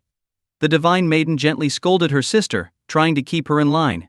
The young girl pouted, feeling wronged. It was clearly this annoying guy who kept provoking her, but in the end, she was the one getting reprimanded. How could she not feel upset? Still, because of her sister's authority, she didn't dare say anything more, but her lips were pursed so tightly that they could probably lift Lin Fan off the ground. Ha ha. Lin Fan laughed heartily at the sight. Every time he encountered this young girl, he couldn't resist teasing her. It was just too amusing. The two elders, the supreme elders of the Jade Pool, had quietly observed the entire interaction from the moment they arrived. Everything they had seen so far in the Lin family estate had led them to speculate about Lin Fan's character. But seeing him in person had defied all their expectations. He didn't exude the overwhelming presence they had imagined, nor did he carry himself like a typical powerful figure. Instead, he seemed more like an old trickster, enjoying himself by teasing children. Come on, let's go inside. Since you're here in person, let's talk about the transaction, Lin Fan said, unaware of their thoughts. In the past, the presence of 9 revolution great sages might have caught his attention because they wouldn't have been easy to deal with. But now, such figures didn't concern him. With his powers now fully realized, Lin Fan had reached a level of strength that made even invincible great sages seem insignificant. If anyone tried to challenge him, he could suppress them with a mere flick of his finger. Back in the estate's guest reception hall, Lin Fan's wives, having heard of his return, arrived with their children to greet him. Lin Fan's face lit up with warmth as he embraced them all and formally introduced Kyung-ju-er. His wives had expected this and were unsurprised, but Kyung-ju-er, King Shu-er's sister, widened her eyes slightly in surprise. She wasn't pleased her sister had ended up with Lord Shenjun without even inviting her to join in on such a good thing. How could she not feel left out? Lin Fan didn't notice her reaction. After taking care of the family reunion, he sent his wives back to the rear courtyard so he could focus on the business at hand. He was particularly interested in the rare medicinal herbs that were supposedly part of the transaction with the Divine Maiden. However, what the Divine Maiden brought up next wasn't the transaction itself but something that caught him off guard. You want to invite me to become a guest elder of the Jade Pool's sacred land? Lin Fan asked, surprised that instead of discussing the transaction, she was offering him a position. Yes, as a guest elder, you would hold the same status as our other supreme elders, but without any obligations. You would simply hold the title, but you'd have the same rights to resources as our elders. What do you think, Lin Daoyu? The Divine Maiden's voice was as calm and ethereal as ever. But her sincerity was evident. Why this offer? Lin Fan didn't immediately agree or refuse but instead asked for her reasoning. Because of your strength, the Divine Maiden replied plainly, without any pretense. Lin Fan couldn't help but chuckle. You're certainly straightforward. Hearing this, the Divine Maiden allowed herself a slight smile. Although she hadn't interacted with Lin Fan many times, she understood his personality better than most. Their first encounter, where they had fought in the spiritual realm, had allowed them to learn much about each other in ways that words couldn't convey. So, what do you think, Lin Daoyu? She asked again, her tone still sincere. It made sense to invite Lin Fan to join them as a guest elder, given that he had already started practicing the Jade Pool's ancient techniques. It was a reasonable offer from any perspective. It's a good offer, Lin Fan said as he stroked his chin, but then he shook his head. But I'm not interested in joining other factions. Even though the Jade Pool's sacred land was appealing, it wasn't really his style. Plus, with the faction just having reopened its gates, there were bound to be a lot of problems to deal with. They might say he wouldn't have to get involved, but if he took their resources and something went wrong, would he really be able to just walk away? Clearly, that wasn't an option. The Divine Maiden wasn't surprised when Lin Fan declined. She simply smiled, then retrieved an exquisite spatial ring from her sleeve. This is a small gift as part of the invitation. Take a look before making your final decision, she said, offering him the ring. It was clear this was her way of sweetening the deal. Lin Fan raised an eyebrow. Was she trying to buy him off? He couldn't help but smirk. They clearly had the wrong idea. He wasn't someone who could be swayed by money. But when he took the ring and looked inside with his spiritual sense, Any thoughts of poverty and integrity were immediately forgotten. At that moment, all he could think was they really do know how to pick their targets. The divine maiden of the jade pool smiled faintly, a smile so captivating that even a brief glimpse could leave one entranced. It was difficult to find words to describe her ethereal beauty. She was beyond perfection. Even the soft, hazy glow surrounding her couldn't hide her extraordinary allure. "Lin Dao Yu, how do you find my small gift? Does it meet your expectations?" she asked. The items inside the spatial ring were originally meant for a different transaction, but after arriving at the Lin family estate and seeing everything within it, she decided to change her approach. Seeing Lin Fan again solidified her decision. His cultivation level was still at the 6th revolution, significantly lower than her own 8th revolution. In terms of cultivation, she had clearly surpassed him. But in reality, she felt a tremendous pressure from Lin Fan, far greater than any she had sensed in their previous encounters. It was as if he were a deity, making it impossible for her to muster any thoughts of resistance. The only other time she had felt such overwhelming power was in the presence of someone who was truly comparable to a legendary god. This was why she had changed her strategy, no longer focusing on the planned transaction, but instead directly inviting Lin Fan to join her sacred land. Lin Fan's intuition had been correct. Becoming a guest elder wouldn't require him to take on any obligations. But receiving such benefits wouldn't come without strings attached. If he accepted their resources, and something happened to the Jade Pool's sacred land, could he really stand by and do nothing? Especially when their interests were aligned, it would be impossible to remain indifferent.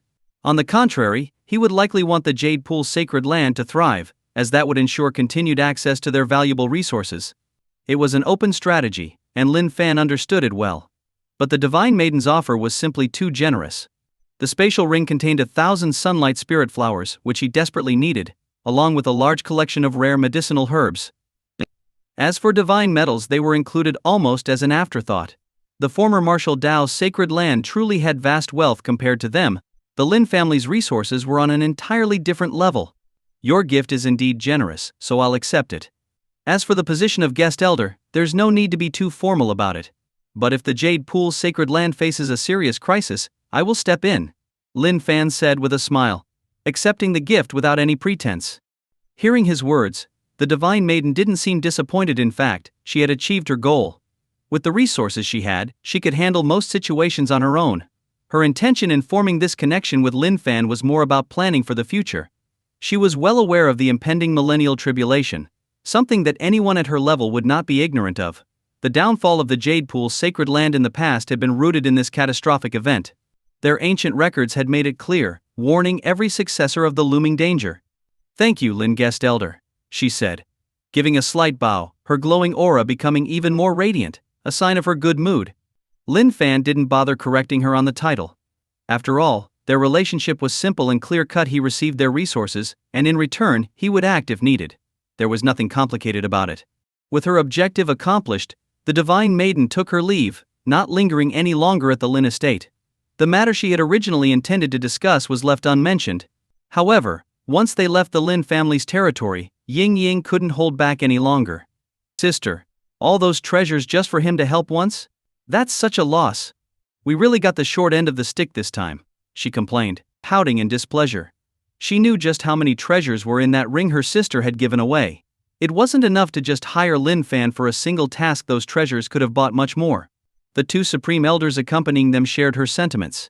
They were aware of the Lin family's hidden depths, and had advised the Divine Maiden to be more courteous, and perhaps offer some concessions. But they never imagined that she would give away so much without a proper exchange. A 6th revolution master, no matter how mysterious his background, didn't seem to warrant such a gesture. Yet the Divine Maiden offered no explanation, fully confident in her decision. She even felt a sense of relief, knowing that her timing had been right. Otherwise, she suspected that if she had waited any longer, the treasures she offered might not have been enough to secure Lin Fan's help even once. "This world is truly full of extraordinary talents. My grandmaster wasn't wrong. I still have no right to be proud. At least, not in front of him," she thought, gazing at the seemingly clear yet gradually darkening sky. For a moment her emotions stirred, making it difficult to maintain her usual ethereal calm. But she quickly regained her composure. "For now I've lost to you, but I believe I won't always lose. The road ahead is long, and a temporary lead doesn't guarantee a permanent one," she murmured, clenching her delicate fist, her resolve steadying. Her inner strength surged in response, stabilizing her recently attained 8th revolution and even pushing her toward the 9th revolution. With her unparalleled talent, once she broke through to the 9th revolution, she would undoubtedly become one of the most powerful great sages, standing at the pinnacle of the world. Back at the Lin family estate, Lin Fan didn't dwell on the divine maiden's change in demeanor. He had long believed that those he surpassed would never catch up to him again. Given time, the gap between them would only widen.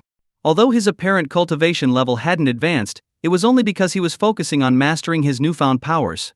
In truth, his strength had already reached unimaginable heights. Even invincible great sages were insignificant before him now. Still, the fact that she came bearing gifts put him in a good mood.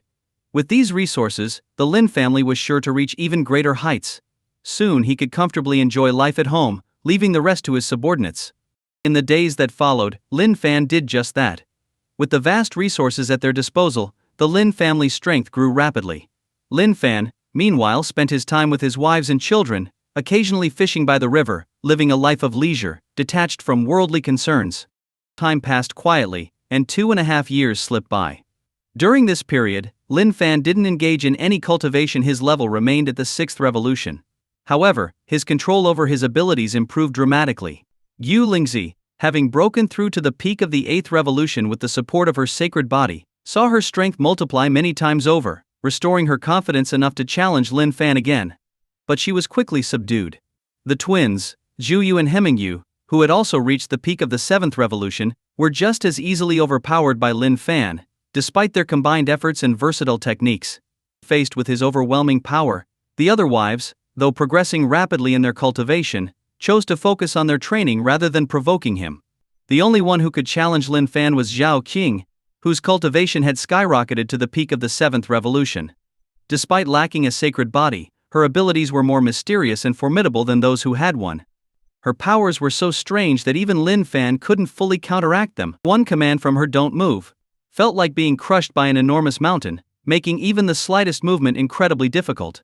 Moreover, after her breakthrough, she could also enhance positive effects, such as increasing speed and strength with a word. This peculiar ability amazed even Shen Chenqing, who, despite living for thousands of years, found her to be a true oddity, just like Lin Fan. Lin Fan had tried to understand her powers but eventually gave up, deciding it wasn't a bad thing. Content: he returned to his peaceful life, focusing on fishing and enjoying his leisure time. However, just as he was settling into this peaceful routine, unforeseen changes began to unfold outside his estate as the 3rd year approached. The changes in the world had become increasingly apparent, with breakthroughs in cultivation becoming easier and easier. The Martial Saint realm, once notoriously difficult to achieve, was now much simpler to attain, leading to the emergence of countless new powerhouses, springing up like bamboo shoots after a rain. Many ancient figures who had been stuck at bottlenecks for ages also found themselves breaking through. The once legendary and rarely seen great sages were now becoming more common. Some ancient beings who had been stuck at the peak of the 8th revolution finally achieved their lifelong aspirations during this period. As more and more powerful individuals broke through, the world naturally grew more chaotic. Throughout history, warriors have always challenged authority, and this era was no exception. Several martial sects and ancient families began to grow restless, seeking to establish their dominance over their respective regions. Surprisingly, the Great Qing Empire did nothing to intervene, almost as if it were tacitly allowing these developments to unfold. In such a climate, the situation naturally became increasingly uncontrollable. The Lin family's businesses were inevitably affected by this chaos, disrupting the peaceful life Lin Fan had been enjoying. Frustrated by these disturbances, Lin Fan put away his fishing rod and returned home, summoning the Shadow Guards who had endured 3 years of grueling training under the relentless supervision of the Crimson Blood Demon Sovereign. For 3 years, the Shadow Guards had been subjected to constant, merciless training. Without their unyielding spirits, they might have questioned their sanity. But the results were undeniable. They had undergone a dramatic transformation, benefiting from the guidance of a great sage and an abundance of precious resources, privileges that no outsider could enjoy. The Shadow Guard leader, Lin Xiaotong, had made extraordinary progress during these 3 years. With unlimited access to sunlight spirit flowers, he advanced his cultivation without worrying about the corrosive effects of killing intent. In just 3 years, he had leaped to the peak of the 8th revolution, matching Gu Lingzi's level. Under the intense focus of the Crimson Blood Demon Sovereign, his cultivation was not only solid but also exceptionally sharp. Just standing still, he exuded an aura of endless bloodshed, like a true god of slaughter born for killing. In addition to him, other members of the Shadow Guards had also shown remarkable talent. All the squad leaders under him had reached the peak of the Sixth Revolution. Equipped with advanced hidden weapons and assassination techniques, they could take down even ancient beings.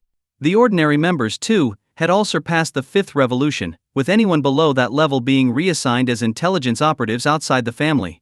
Though the number of elite Shadow Guards had decreased, their strength had increased to a level incomparable to 3 years ago. They were eagerly awaiting orders from Lin Fan, ready to shed blood for the family that had nurtured them.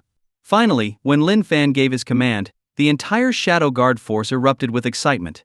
Lin Xiaotong, brimming with energy and determination, stood before Lin Fan, ready to receive his orders. Without hesitation, Lin Fan issued the first external mission for the Shadow Guards: for those who disrupt my Lin family's enterprises, show no mercy. Use their heads to declare the Lin family's power to the world. Lin Xiaotong slammed his fist into his chest in a salute. We swear to defend the honor of the Lin family to the death. This simple declaration spoke volumes, far more than any lengthy speech could. As Lin Xiaotong relayed these orders to the rest of the Shadow Guards, their collective resolve echoed throughout the Lin family estate, shattering the clouds with its sheer force. The Crimson Blood Demon Sovereign, who had spent 3 years as an unwilling sparring partner to save his life, watched the scene with mixed emotions, though he couldn't help but feel a sense of pride. Even Shen Chanqing, who had continued his role as a dedicated caretaker for Lin Fan's growing children, was impressed by the pure determination he witnessed, a rarity even in his thousands of years of life. If they can maintain this momentum, they'll become an unstoppable force. Shen Changqing remarked, his gaze especially focused on Lin Xiaotong, who emanated an intensity that was hard to ignore.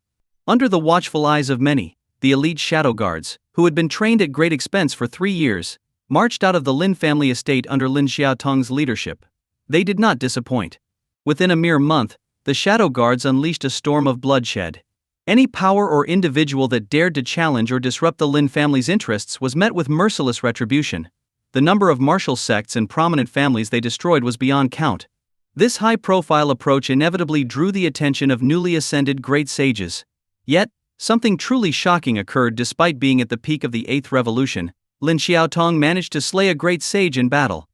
The fight lasted an entire day and night, ending with the beheading of a recently ascended great sage, who died with eyes wide open in disbelief. This feat, an Eighth Revolution cultivator slaying a great sage, sent shockwaves throughout the world, even reaching the great Quinoan Imperial Palace and causing a stir in the court.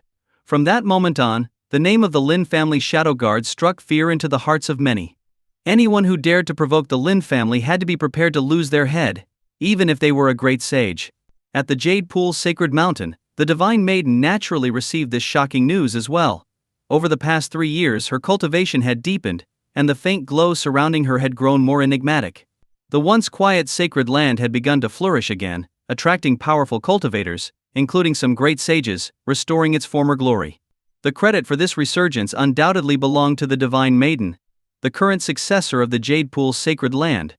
It seems I didn't misjudge him, but acting so dominantly might attract unwanted attention. I wonder if he can handle it as effortlessly as before, or perhaps even turn the situation to his advantage.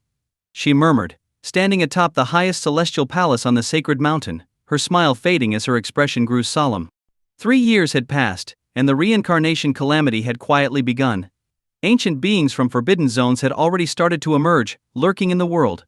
Compared to the chaos stirred by others, these beings posed the true threat. Hi guys, your opinion means a lot to me. I'm working on improving the stories to make them more interesting for you. Please leave a comment and let me know what you liked about this story. Your feedback helps me get better and create content that you'll enjoy. Your feedback is very important to me. Thank you for your support and attention. If you enjoyed this story, I can't wait to share its continuation with you.